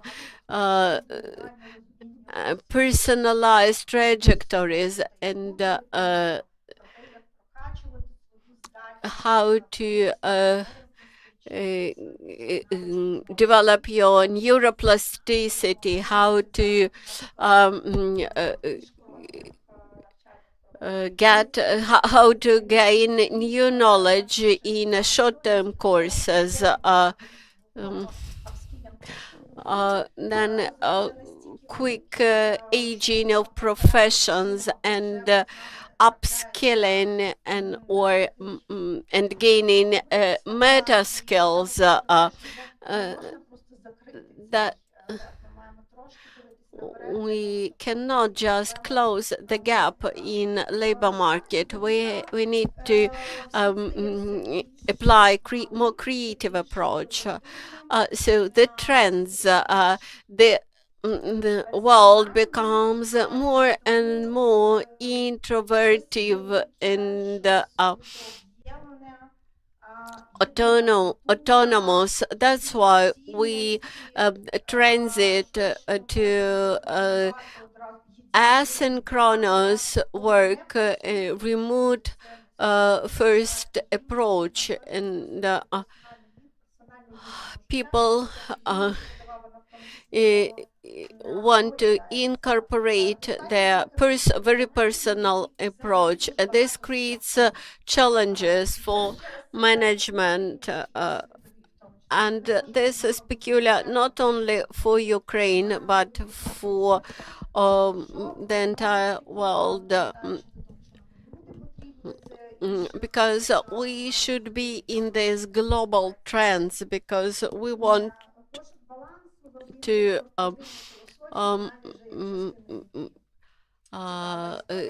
keep up people. If we look at programs and projects which are being developed in HR communities, we clearly see that well-being takes more and more attention of the managers. Actually, this is a systemic work. This is the basis of your organizational work. Quite resignation. This is a sign that I am not okay. I stop working full scale with my full capacity. Personalization and inclusivity means that a general frame does not work as it used to work. The highlight of this conference is actually about inclusivity. Inclusivity means that each person is able to find what he or she wants in the space which is accessible, and the companies should be able to ensure this accessible space for everybody, and request for adaptive working conditions. This is a barrier-free space, asynchronicity, and regulated workloads, etc. Then respect to my culture, my people, etc.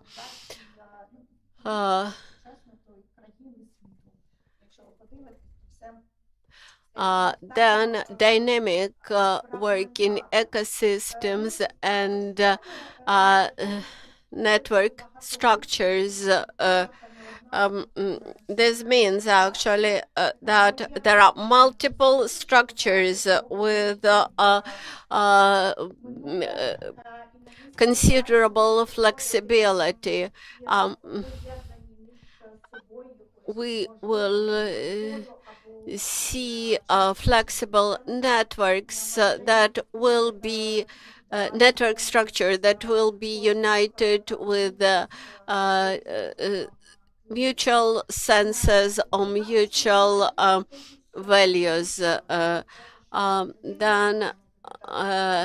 adaptive alliances. This will be the next trend. Many companies just declare that they are human centristic, but they are not, and people try to test human centricity not just means that you have a psychologist in your company. This means that the company, what company can offer to you. A flexible working environment becomes a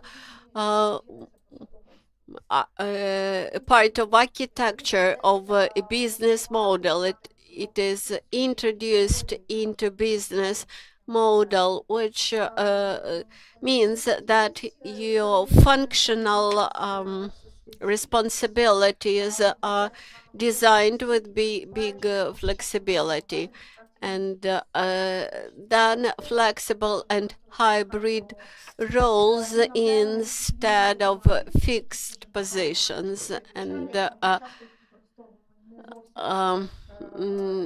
then human capacities, life capacities, resistance versus resilience, and anti-fragility, adaptive capacity, etc. All these mm, terms means that resilience means adaptive capacity and importance of a context which considerably influences your capacities and all other spheres. Leadership and management profile of leadership, ability to look into the future, be human, and understand technologies. This requires a broad-minded approach, vision, ethics, and technological thinking. I'm very grateful to those my colleagues who mentioned ethics today in the context of artificial intelligence. Ethical leadership and as a basic standard. And when we discuss ethics and respect and there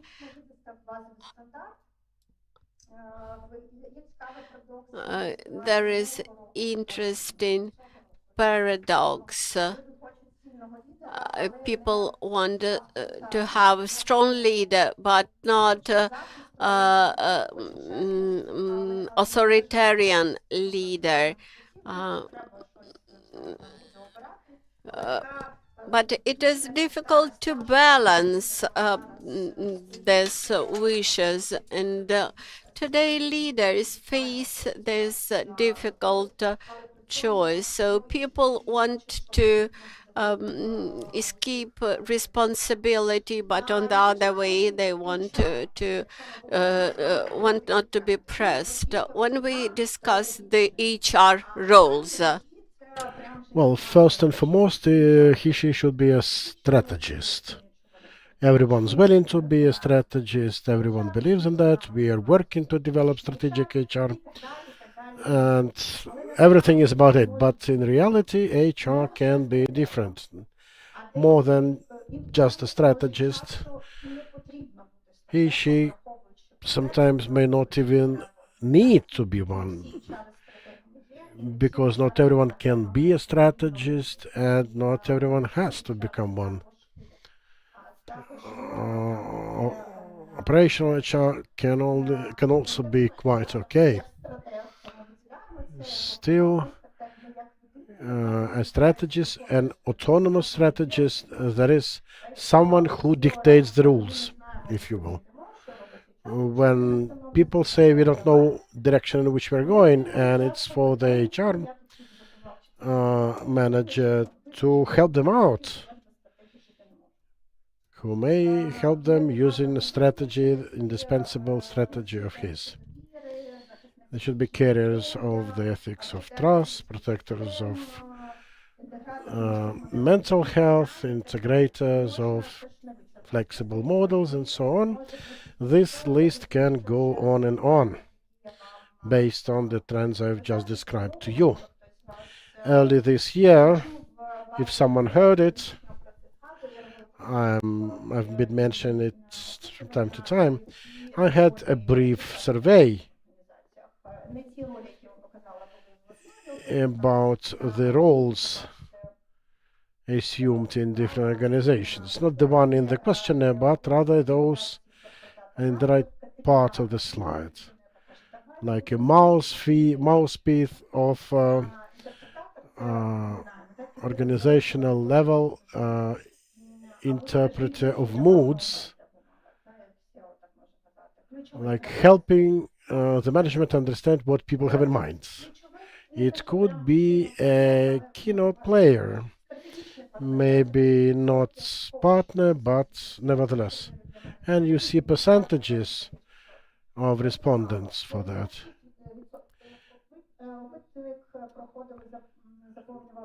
So that was the questionnaire offered to both managers and HR managers, and 56% have expressed the role, the function of an HR management that she should have.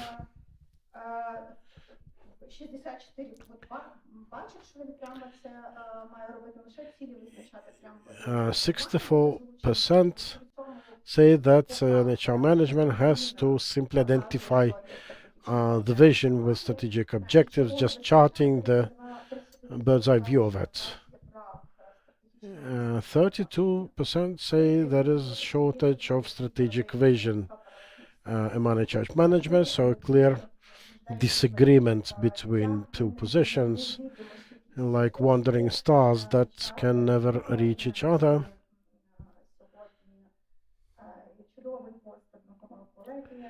Today I saw a nice post from a colleague of mine, a strong coach in himself. He wrote of his expectations from HR managers, telling that not every time HR management is able to do what she thinks necessary. Now, couple of steps back to see into the evolution of the human relations management's functionality. The whole notion of human capital has been in existence for quite some time, and an officer dealing with human capital, like traditional expression of HR functionality, it's a bit dated version of it because it dates back to like 90s of the past century, early noughties. Now, these days, we see this growing, there's a growing trend on like to replace the HR with HC. And I would warn against that because it doesn't change the function itself. Each abbreviation has something in itself, and you cannot simply replace these two abbreviations. There are companies working this HR paradigm, which is normal, completely normal. A human resource is still a good and valid notion. Not a problem, not a swear word at all. Quite normal situation. We are free to choose what we need. We are currently living the epoch of strategic partnership with HR managers, perform role of consultants and coaches. But on the other hand, we've never lived there. You won't see this fully implemented anywhere in the world, not just in Ukraine. So anyway, it's not a matter for us to say that no, we won't take that because it is not popular elsewhere.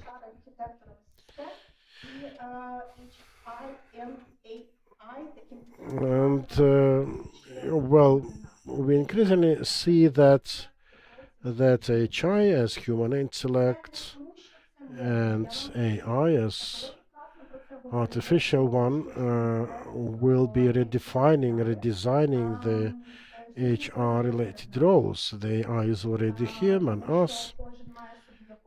I think everyone has had some sort of automated personal assistants doing some part of work for him here. If you would care to see the number of people using it practically daily basis, if you would care to see how this affects the decisions making, how it affects something people ultimately say aloud, you are in for a shock. And you increasingly will see that there's this shadow AI practically with everyone, and it can be even a question who's done the most of the work. People tend not to verify things made by AI in spite of all the comments and advice on that. And now our beloved topic of the necessary succession of steps, of formats. If we check this all management phases, if we consider it as a sort of evolutionary path, we will see all the way we went through to go to HC. From the talent management, it never took roots in Ukraine because it wasn't completely clear in Ukraine as to what is meant there. For us, a talented guy is someone able to dance or maybe sing, and rather less related to one's skills. Meanwhile, human capital is something like a solid, professional Bible you may have on the table. It sits with us better than with such creative things. People management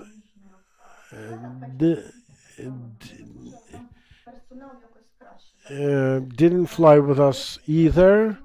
We still think of personnel management about Soviet time experience, probably never seen anywhere in the world.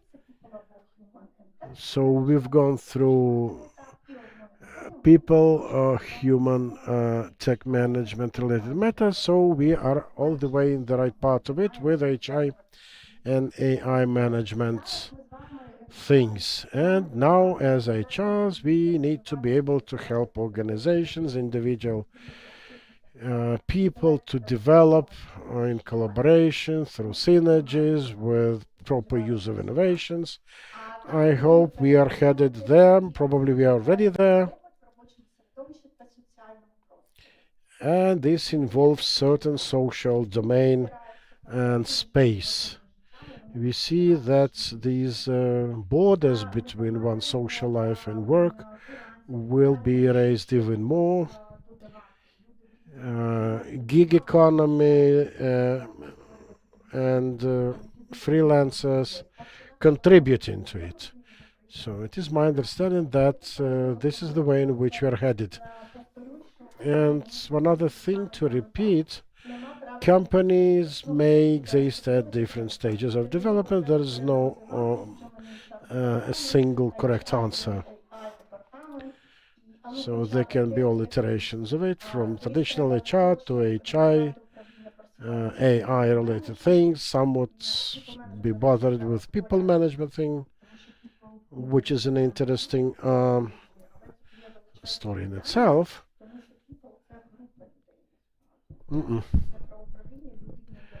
And because of the potentially lost in translation situation,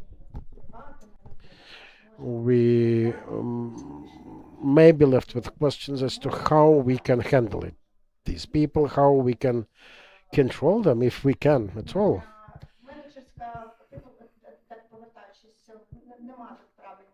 So there may not be correct answer. To put it short, you can be at whichever development stage, being quite happy with what you currently are. HR, HC, whatever. People management or team management, as I would rather say, is a managerial function, and this is just so. They say that the weakest HR management you can be found where managers know nothing about how to manage teams. Every CEO is a mirror image of an HR manager, so if you have fallen out of love with CEO, consider HR aspects of it. And same can be said, by the way, of financial officers and related positions and so on. Human capital management, talent management, and so on. These can only work in a robust well-formed cultures. If you're far from there but still want this name to be in use, then maybe it's a question. There's a question to you. So it definitely will take time for talent management. Some critical there's a critical need in people. For people management, strong teams are necessary. When we pretend to be managing people, but we have people who know little or if anything, and we just have individual stars trying to struggle through, it won't be about real people management, because it will be completely at odds with the team dynamic. This is a frame I like very much.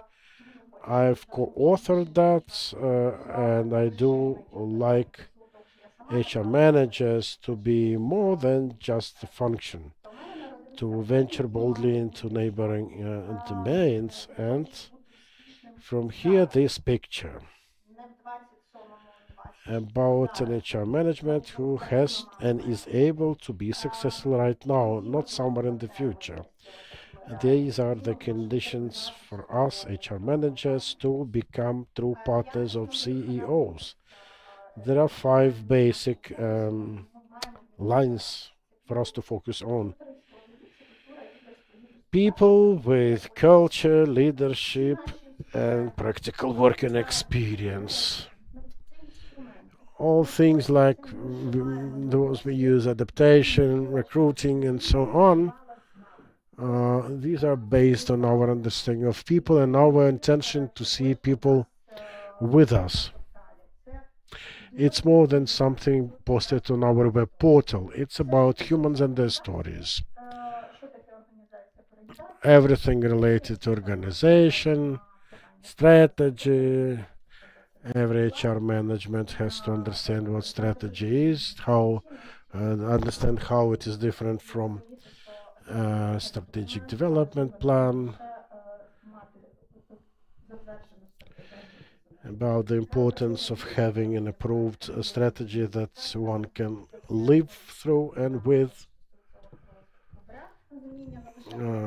We need to have the strategy part, the brand part, an extremely important thing for HR managers, for them particularly, but also for the company, showing how it positions itself, how the employer's positioning works. Communication should be there because a reputation is related to it. And reputation is linked to culture. If you're looking into culture, you most of the time need to work with reputation. Image, if you will. You may have nice results for culture, but your external image and its projection will be not on a par with it. And technology involves all sorts technical. So people strategies is rather a popular name. This frame had been designed back in 2021. I myself had to Google it, what people strategies is. Now you can go to Google to find tons of information. In LinkedIn, every 5th member calls him herself people strategies, whatever they mean under it. And a little provocative statement for it. The objective of HR management is to make the company in such a way that it won't ever need HR management as such. To say that if a company is robust and ripe enough, potentially it should have an HR manager able to create the strategy, the system, to assist the management of the company to transit all the way to a stage when no further management will be needed. And yes, to do that, you need to be leaders yourself, to help other leaders not to lose their leadership-related focus. So when I hear I don't have HR and I probably need it, if the company is a success story, then the clear answer is no, you no longer need HR. Вона путає піар і HR взагалі, щось таке меле, блін, демон. And to continue with it, I'd like to refer to this research carried out by PricewaterhouseCoopers in 2015. Then in 2020, they had 3 types of colors. It's about multiple scenarios. On the one hand, there's no need in HR management. On the other hand, HR manager's function can be multifaceted or differ substantially based on what type of company you're in and what kind of business they have. We may develop in different directions, and there can be different scenarios, even all 4 of them, and the company may well fit in just one quadrant there. Out of these 4 scenarios, and HR management as a function, as a unit, you won't find them there because it is leaders who respond for HR management, HC management. The HR management is like an outsourcer helping the leadership in the company with its task. If the company is about people, if the company is about innovations, there are technologies like AI working on that, and an HR manager is someone partnering with technologies. If it's about company care, company's care of after its staff, then it's about human capital strategy, and related matters. And in our understanding, an HR manager will have to be the person in charge of the staff of the company and the whole society in a wider sense, because society also affects strongly organization internally. And when we speak about the blue world, the corporations and the king, here you once again do not have a typical HR.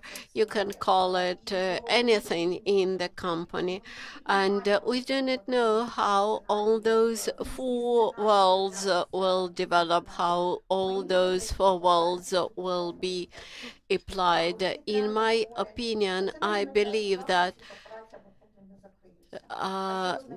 corporations will gradually disappear. It does not mean that they will disappear quickly, but I mean that gradually all the organizations will step back from the structure of corporations.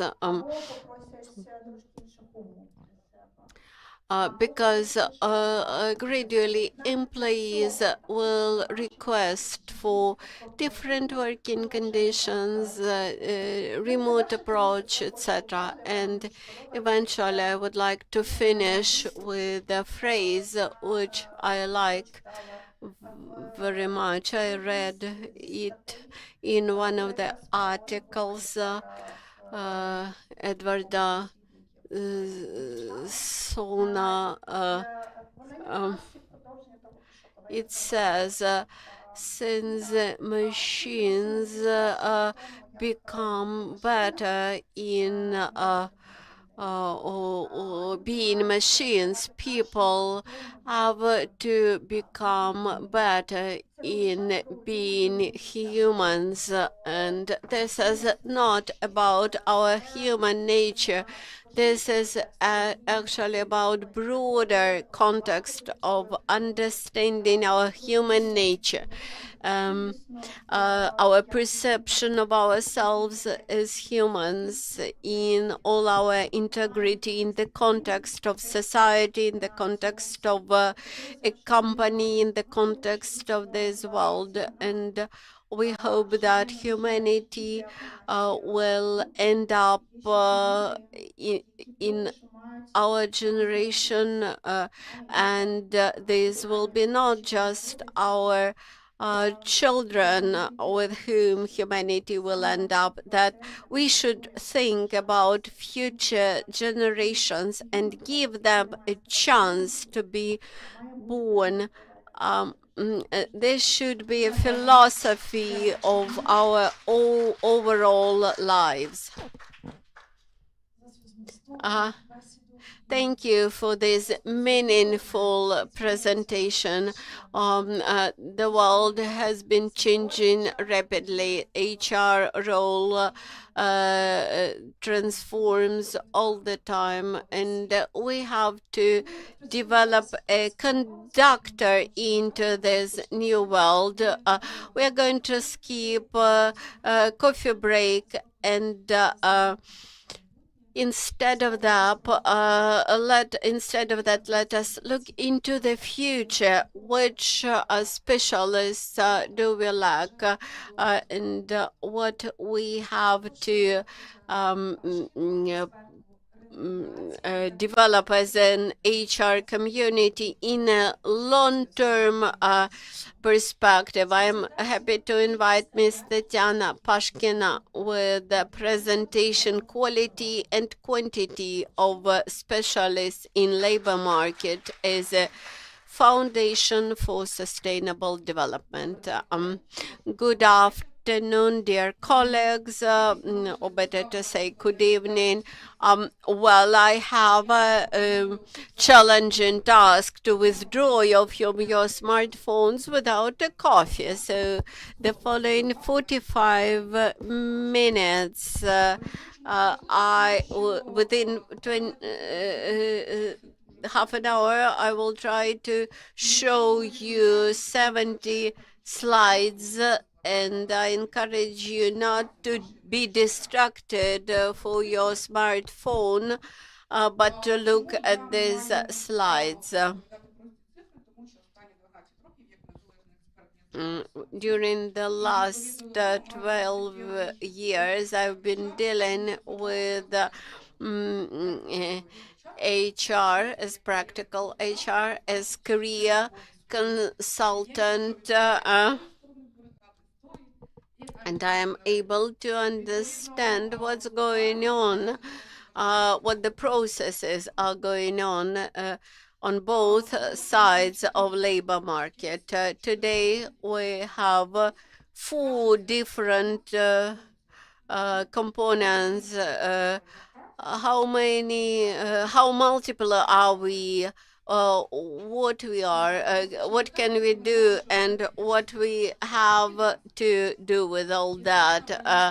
The only valid information, this is census from 2001, where the official approved population of Ukraine is a bit more, is around 48.5 million, and 67% are rural, urban population, and 32% of urban population, and more than 80% of Ukrainians. And general analytics suggests that the best demographic situation were in 1993, and this was the peak of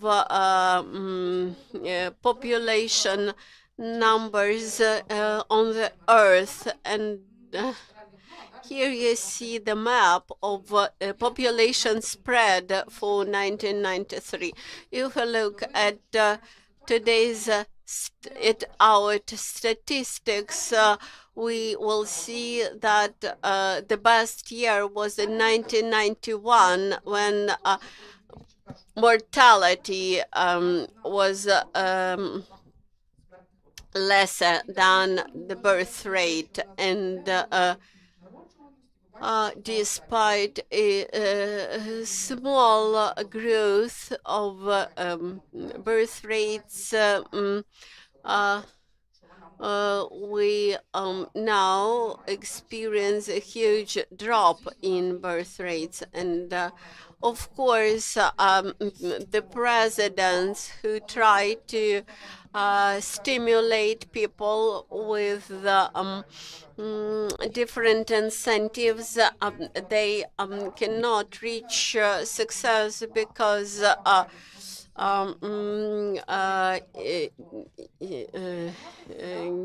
in urban communities, children cannot be seen as assistance to the family,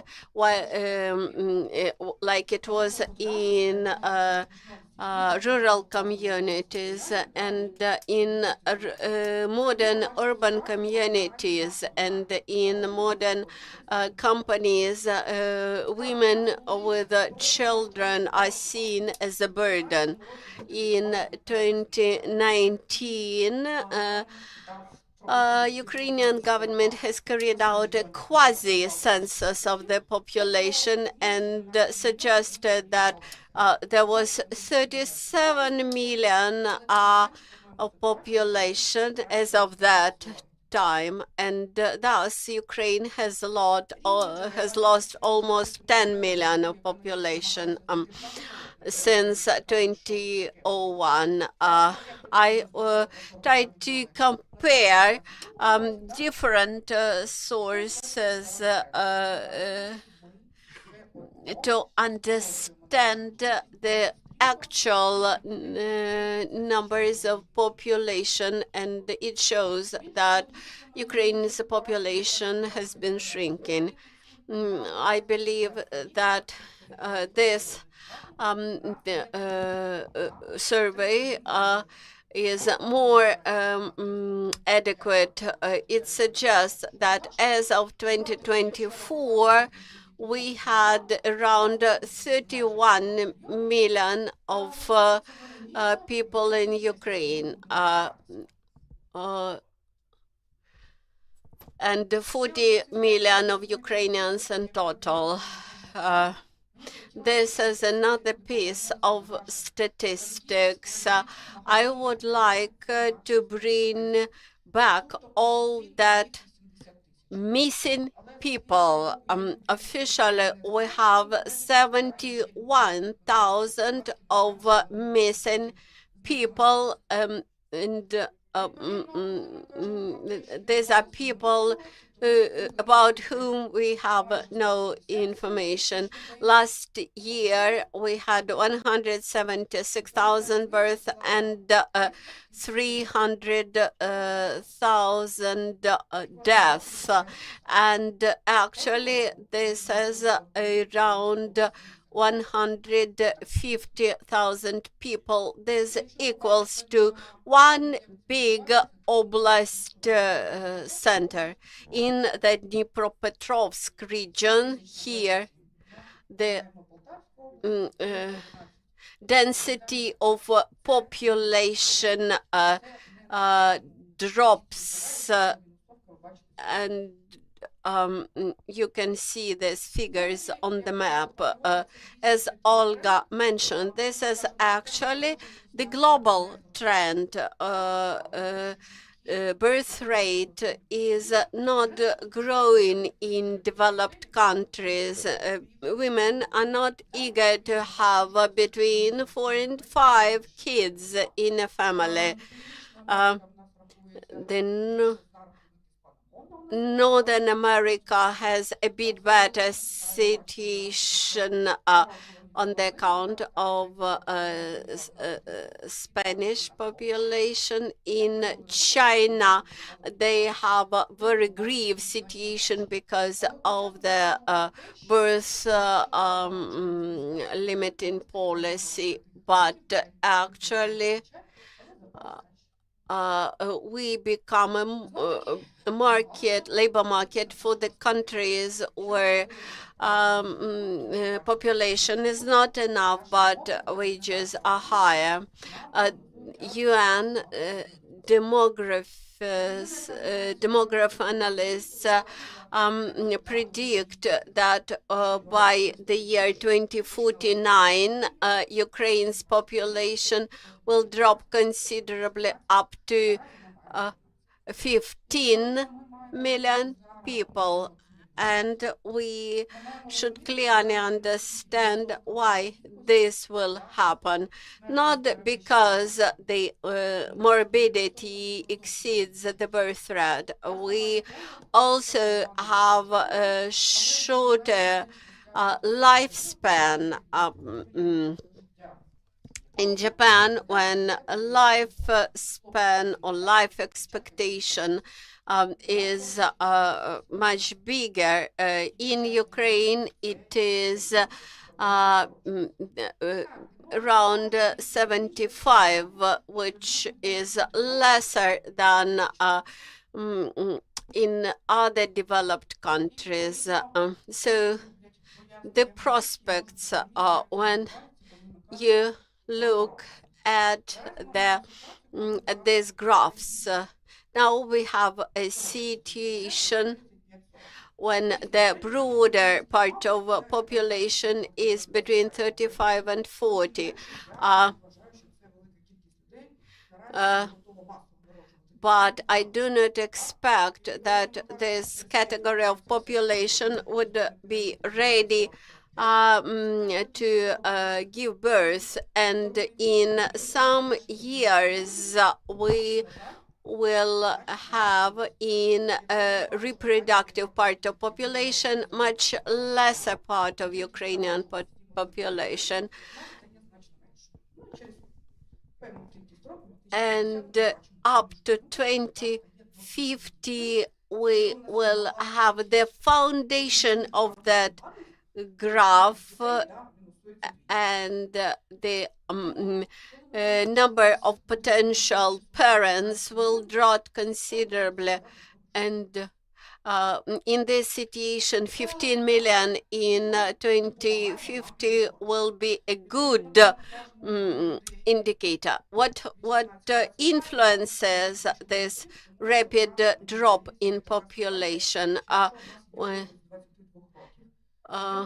Let us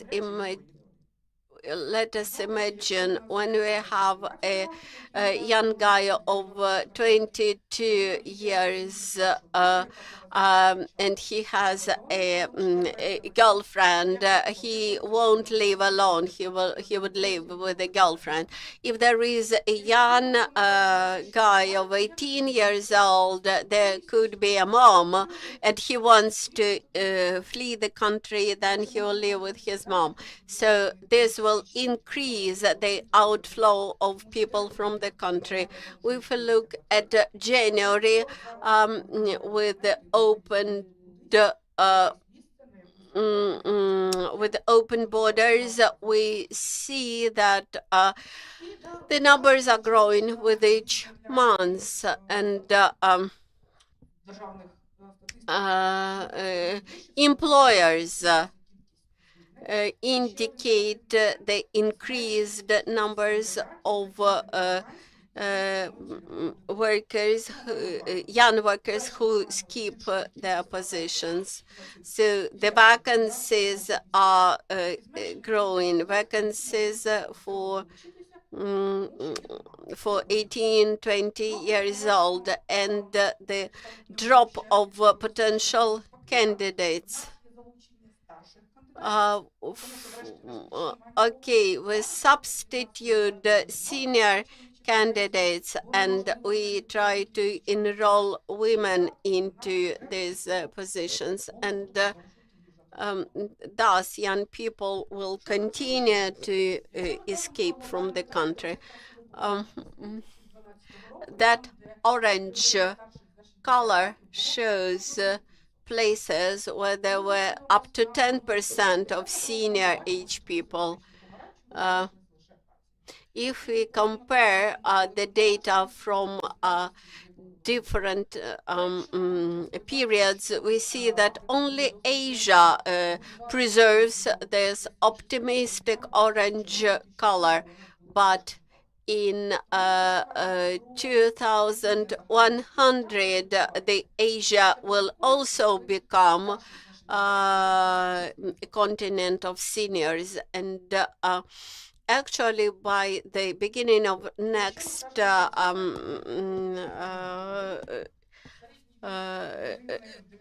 century, there will be 60% of senior population on the Earth. And now we have 2 billion of people older than 60 years old. Further on in Europe, there will be 30% of over 60 years old, and then people of 80 years plus will grow 3 times by 2060. Well, you can employ 60 plus category. You cannot employ 80 plus category. That means that healthcare systems and all other care systems needs to be reformatted by 2050.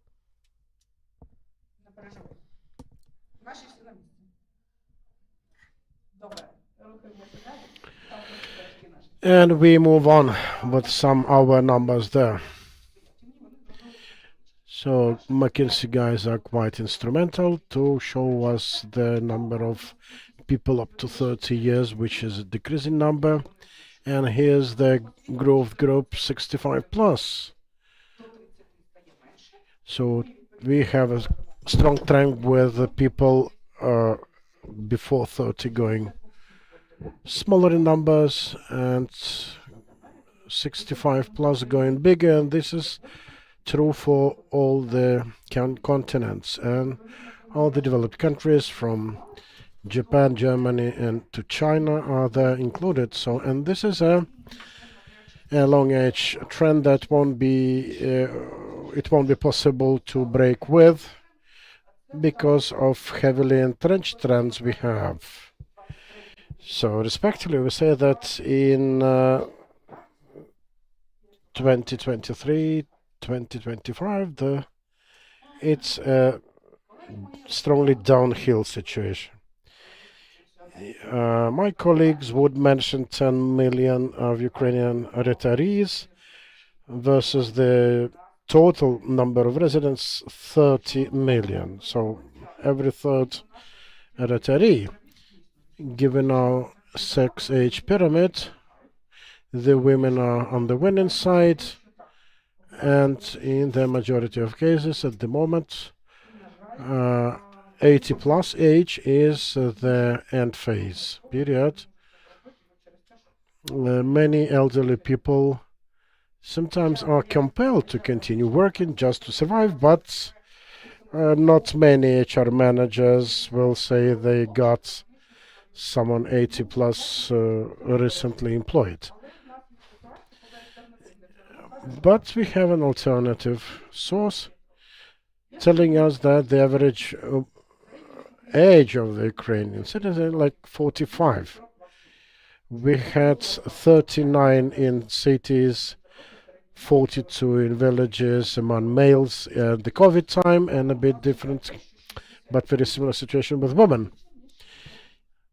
So at some point in 2070, the number of 60 plus residents will be over that 60 minus. What other negative trends we may face? Refugees, a large group of people called IDPs from different sources, 3 to 5 millions. I'm particularly concerned that in 4 years we have never learned how to work with this group properly. A sizable portion of them are either elderly people or kids and mothers with kids, not suitable to work 9 to 5 in offices. And yes, we need to be able to alleviate the situation to make them employable. The number of such people is growing, and more than 200,000 added to the IDP cohort this year already, and we need to be more systemic in this our work to see that we really have some people of economically active, employable age. Another alternative source says that we have even more IDPs, 4.67 million. And as regards Ukrainians that are still not in Ukraine but potentially might return. In July 2025, the official number of Ukrainians outside Ukraine was like 4.3 million. Poland, Germany, Czech Republic.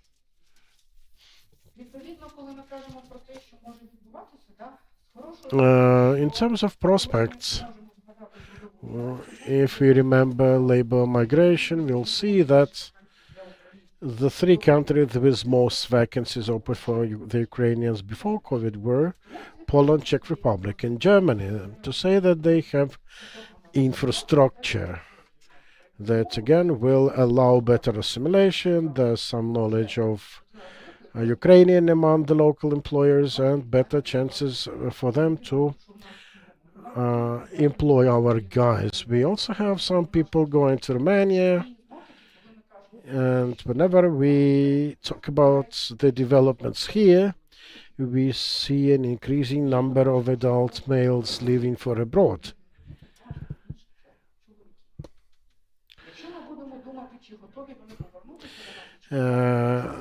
On the question of will they return when the situation settles more or less, I have doubts about that, given that most of the people who left were from Kyiv, Kharkiv, and Donetsk. Given the location of our meeting today, I'm not sure that even in Kyiv the situation will be safe enough for them to return. And actually our refugees have reached the level of welfare, I would say, comparable with that they have before the war. So they had to leave their gyms, shops, etc. to become refugees, again to rediscover themselves with new employment, new new homes and all other opportunities. So it leaves a very open question as to whether they will be ready to again leave everything to start from scratch here. So you can see how the number of refugees abroad affects our sex age pyramids. So let us remain optimistic, though, to say that in some cases we may see some of them return, though the majority won't probably do it. Germany itself, who has been teaching a lot our refugees in terms of German language and so on. People are still in Poland with more or less stable employment there. I don't think they will come back to these conditions and these salaries here. We can discuss salaries later on, by the way. Some recent Poland developments say that in some circumstances certain people may be forced out of the country, though I doubt that the Ukrainians in Poland will move towards Ukraine. They probably will move elsewhere. And I think that the people will be joining the labor market there, working even offline. So, okay, the Ukrainians are in no rush coming back. Maybe we should import some labor force. From some early media mentions, there have been no huge successes reported, even with some agencies doing their job here. This is because of certain problems. First of all, our legislation is rather about importing experts or top-notch professionals. There are certain limitations of the salary range and so on, so there's no change in such legislation.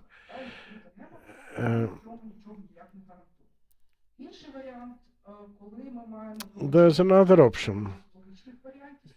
When we want people to come, but not to the capital.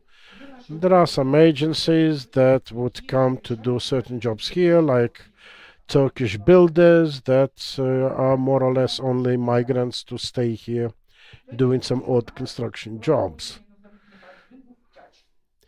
The case I know of migrants being used elsewhere in an industrial manufacturer was in the western Ukraine, Transcarpathian region in Tyachiv.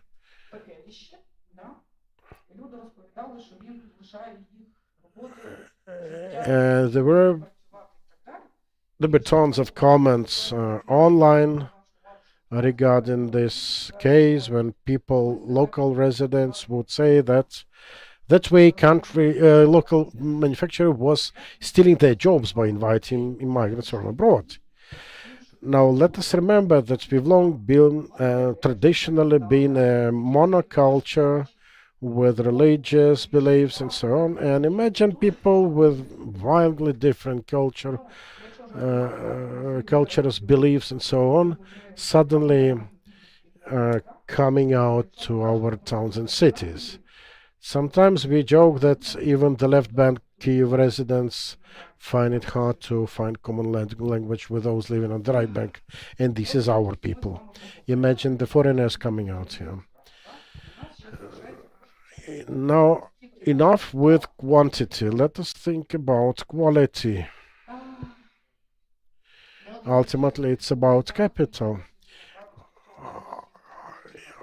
I've been following researches in the emotional conditions in the society of late, and we will see fatigue, disenchantment, fears, hope,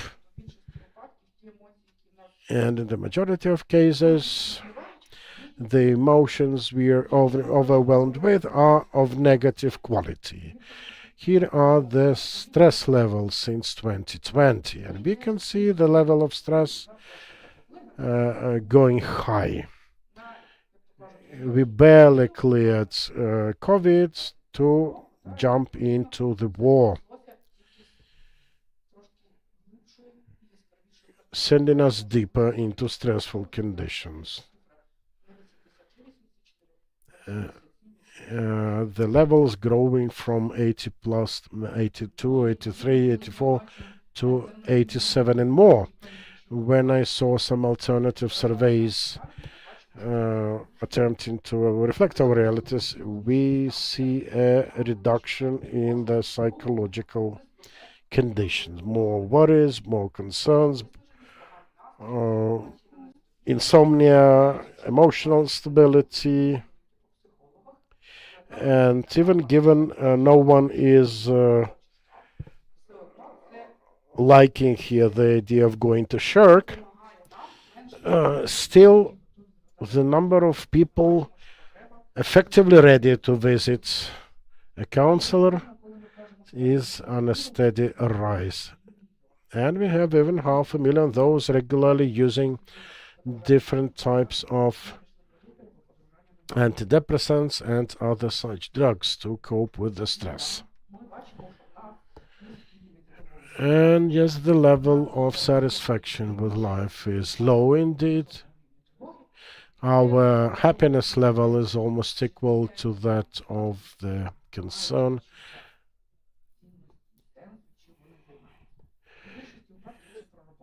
%62% say of their sense of life in terms of their work. Imagine that this is combined with, high level of anxiety, poor happiness score. Well, if at least they can find happiness in on the job, let it be so. But it's not the case every time either. And year by year, we see this stress level going up. There's no more complaints about burnouts because I think we are past the point of reporting it.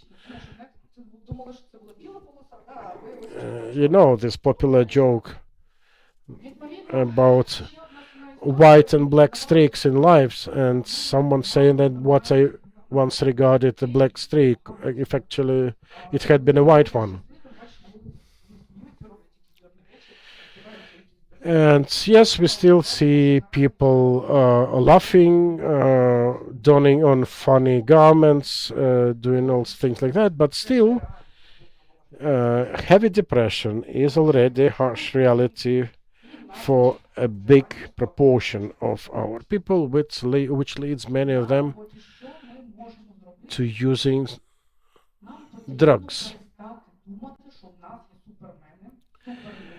From here, people who go to work or employees, we need to stop thinking of them as superheroes that can cope with whichever level of stress. We no longer have people with pre-COVID level of strength and resilience. And whenever we try to measure and judge our performance, you will see people who will not be able to do it, or who will be thoroughly burnt out.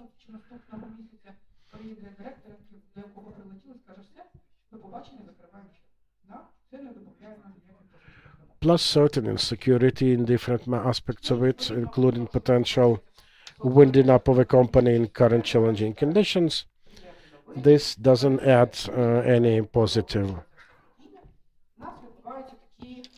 Add here preoccupation with social media, binge watching all sorts of crap they show there. From here, insomnia, fatigue, leading our people to a state of utter exhaustion already early in the morning. And our human capital is rather a residue of that capital. And this is what the WHO has to say. Suicide rate is on the rise. About half of us will be in need on psycho-emotional support. Many will need to go on medicated support. Mortality rates will grow. Cardiovascular diseases and related stress-related conditions being among the leaders. And alcohol consumption rates are also on high. So speaking of us, how many of us there are and who we are, we need to understand that we are not going to see more candidates in this country. Yes, the trend of giving birth isn't that popular in current conditions, and it's about exhaustion, it's about depleted resources, it's about us becoming other, different people.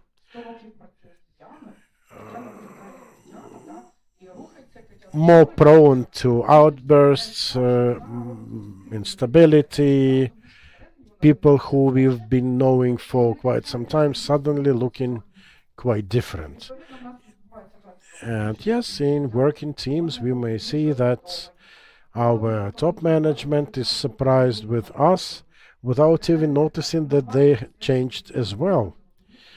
We need to be able to understand that, to explain to ourselves, to know how to deal with it in communication and otherwise. And yes, do not use the pre-COVID workload rules because they no longer work. And Yes, we will need more automation, more AI to prop people, to help them move ahead with it. Traditional recruiting system of forming a request and finding potential candidate, it's no longer operable. We will need to really switch for lifelong learning, doing our best to help people remain members of our team also through training. And what the labor market has to offer. You can see that the number of openings has stabilized if we judge by the employment websites. Maybe there are others using Telegram channels, Viber groups. Okay, I see that these are nonetheless popular channels of communication and for searches of information employment as well.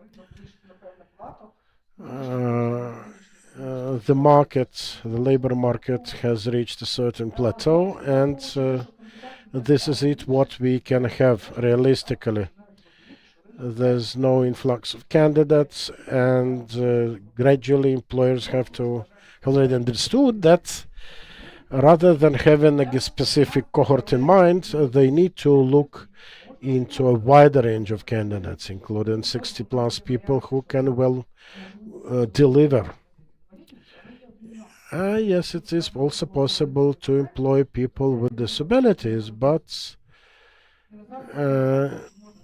there are nuances as well. Sometimes we see openings offered at production facilities, which may not be easily filled with people with disabilities or people aged 60 plus.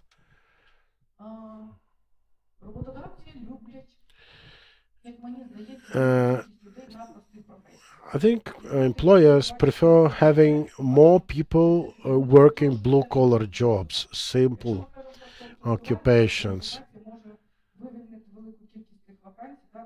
In terms of automation, this leads to greater risk of redundancy. We see this even in shops, when sometimes shops are operating completely without human assistance. I think even human resource managers can be made redundant. So some creeping redundancy drive is all the rage. Still more that people's wishes regarding their salary and other working conditions are increasingly demanding. And the situation will not improve anyhow, because even the employers say that the situation has a clear tendency to worsening, and they are preparing themselves. There won't be more openings with higher salary offers,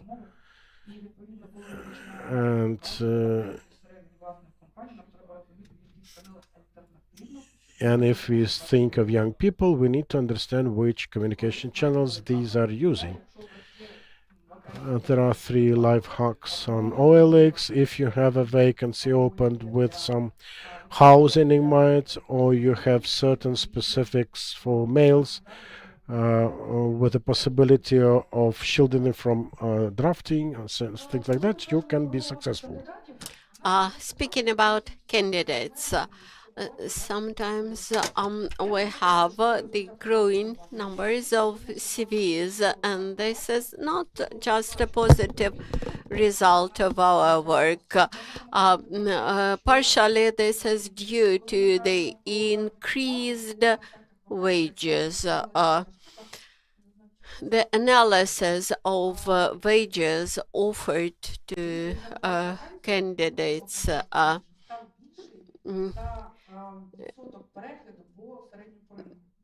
the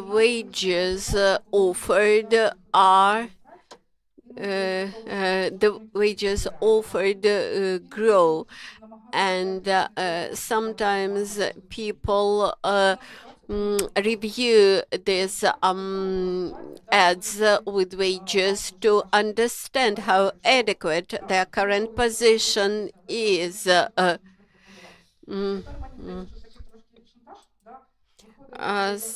Sometimes this is even used by employees when they request for wage increase.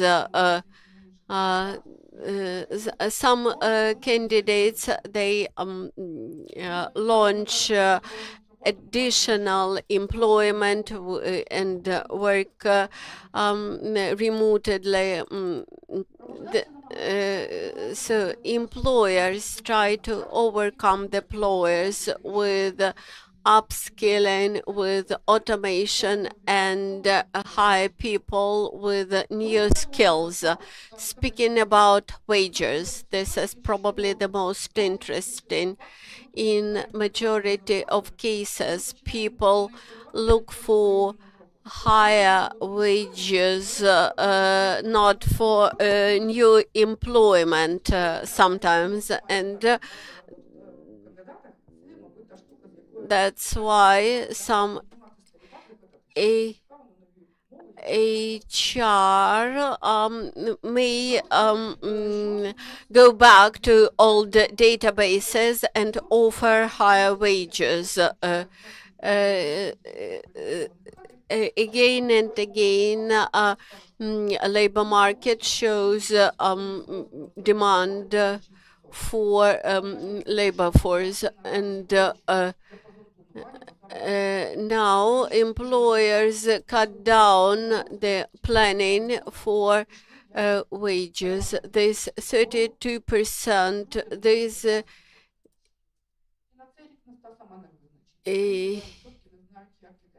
32% of employers are not sure whether they will be able to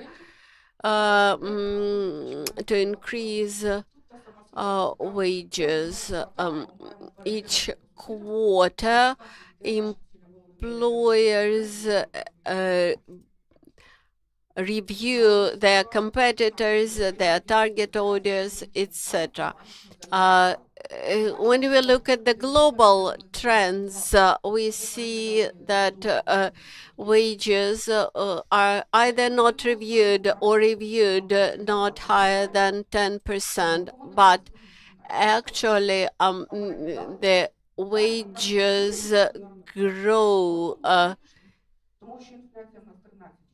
We have inflation 13.6%, while average wage, official wage in Ukraine is around 26,000. If your wage is at this level or lower, you may go to the labor market, look for better wages, whether people are ready to live on stable wage. People are not ready to do that because of high inflation, and now about our self-identification, whether we can be happy without money. There is a feeling that that we can be optimistic about our future. It looks like we still want to identify ourselves as Ukrainians, as Europeans, and fight for Ukraine's independence and sovereignty. As for the and this is backed up by social capital and intensive civilian life. We got accustomed to survive without electricity during long time outages, and our resilience rate is a bit higher than an average. 70 6% of Ukrainians show this increased number of resilience. We have and there's resilience allows us to continue when everything around remains helpless, and this allows us to irritate further our northern neighbors. Thank you, Tetiana, for your expert and profound analysis. It will take time to reconsider what you have just described. Thank you for that positive conclusion to your presentation, and that you finalized it with reference to our resilience. And now let us discuss the role of HR community in recovery and the future of employment in Ukraine. I am pleased to invite Ms. Mariana Ivashyna, Head of Training and Development at Halychpharm. Thank you. I would like to keep up with the latest cheerful notes made by my colleague. I am Mariana Ivashyna. I'm HR in Halychpharm, and I'm a founder of HR Association in Lviv, and it looks like I will have this honor to sum up what we have heard today and to show you how HR community can play its role to in the recovery mission. As we have learned today, in 2025, the whole world looks at very specific trends, at human-centristic world. Individual approaches, and actually the we have seen considerable growth of people who look for flexible work hours, while in Ukraine we can only hope that in nearest future, when Ukraine will get fuller access to the EU, that we will prevail in this war, and that we will think about recovery. Now we do not have students who graduate from construction specialties from technical universities. I'm an HR consultant for kids of my colleagues, and I explain to children how important it is to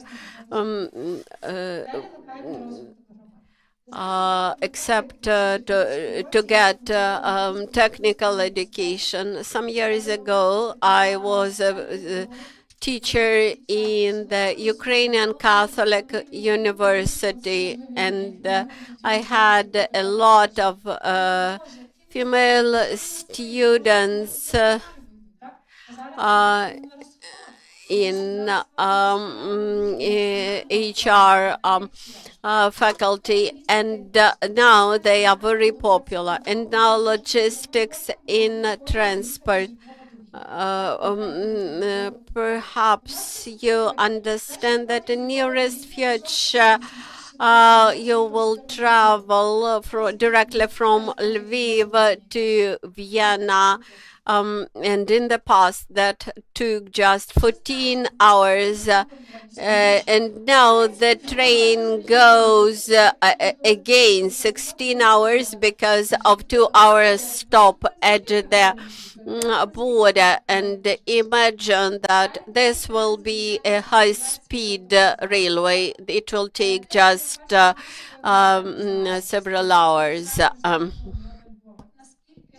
When I communicate with HRs from Lviv, I realize how we introduce Western approaches. We've been digitalizing very quickly. We develop educational systems, LLM, LMS. We have been developing rapidly. For me, it's quite clear that both VT and even high education would not compete with internal training in the companies.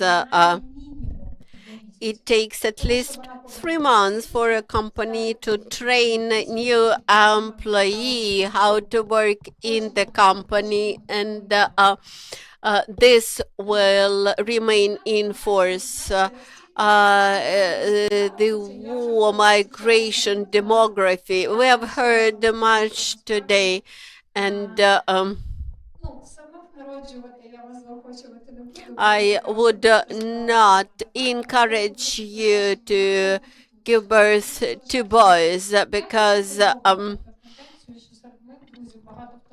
that's useless. But I have to say that many people first left Ukraine and then came back.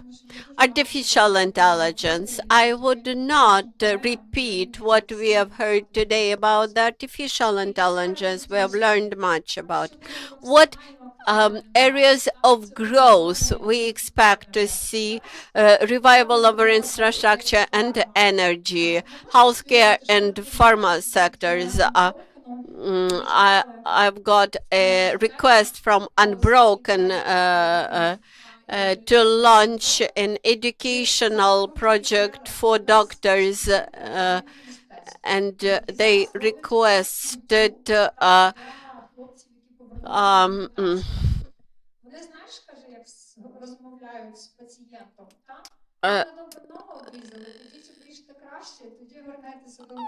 they requested special training for art students involved in producing prosthetics for veterans. This had shown that we need rehabilitologists, technologists, and creative technologists, education, local businesses, services, internal tourism. Internal tourism had reached its peak, especially in Western Ukraine. Just imagine Kryvyi today and 5 years ago. I do not mean the quality of services, I mean the numbers, the volume of services. So what is my major message today? Today in Ukraine, we have more than 50 HR communities. There's a different associations and groups. Today we gave birth to one more community, HR Boost. Let's applaud to this new HR community, to Natalia, to Yuri. What else? All those HR communities are concentrated in Kyiv, Lviv, Odessa, Dnipro, and Kharkiv. And knowing that today we have people from all over Ukraine, I would encourage you to get united and form and shape new communities. When I tell you how we organized it, you will see that it's easier. In 2022, when full-scale invasion started, Lviv had seen a huge influx of people. We were trying to facilitate relocations of people. Liudmyla and I, some 6 HR companies came together and did the first brainstorm session. Next meeting, we had 10 HR companies. Now we are 150 companies. We organize bi-weekly meetings. We invite experts. And now we have this community which can influence a lot of things. We exchange experience, we exchange our practices, we share with practical news, and it's quite useful to have huge community, huge friendly community. A human requires a human, not an artificial intelligence, and no artificial intelligence will substitute it. I know that you may attend a lot of HR fora, including human capital, etc. HR camp in September in Lviv. We have a lot of such events, but additionally to them, you may create your own local HR communities and then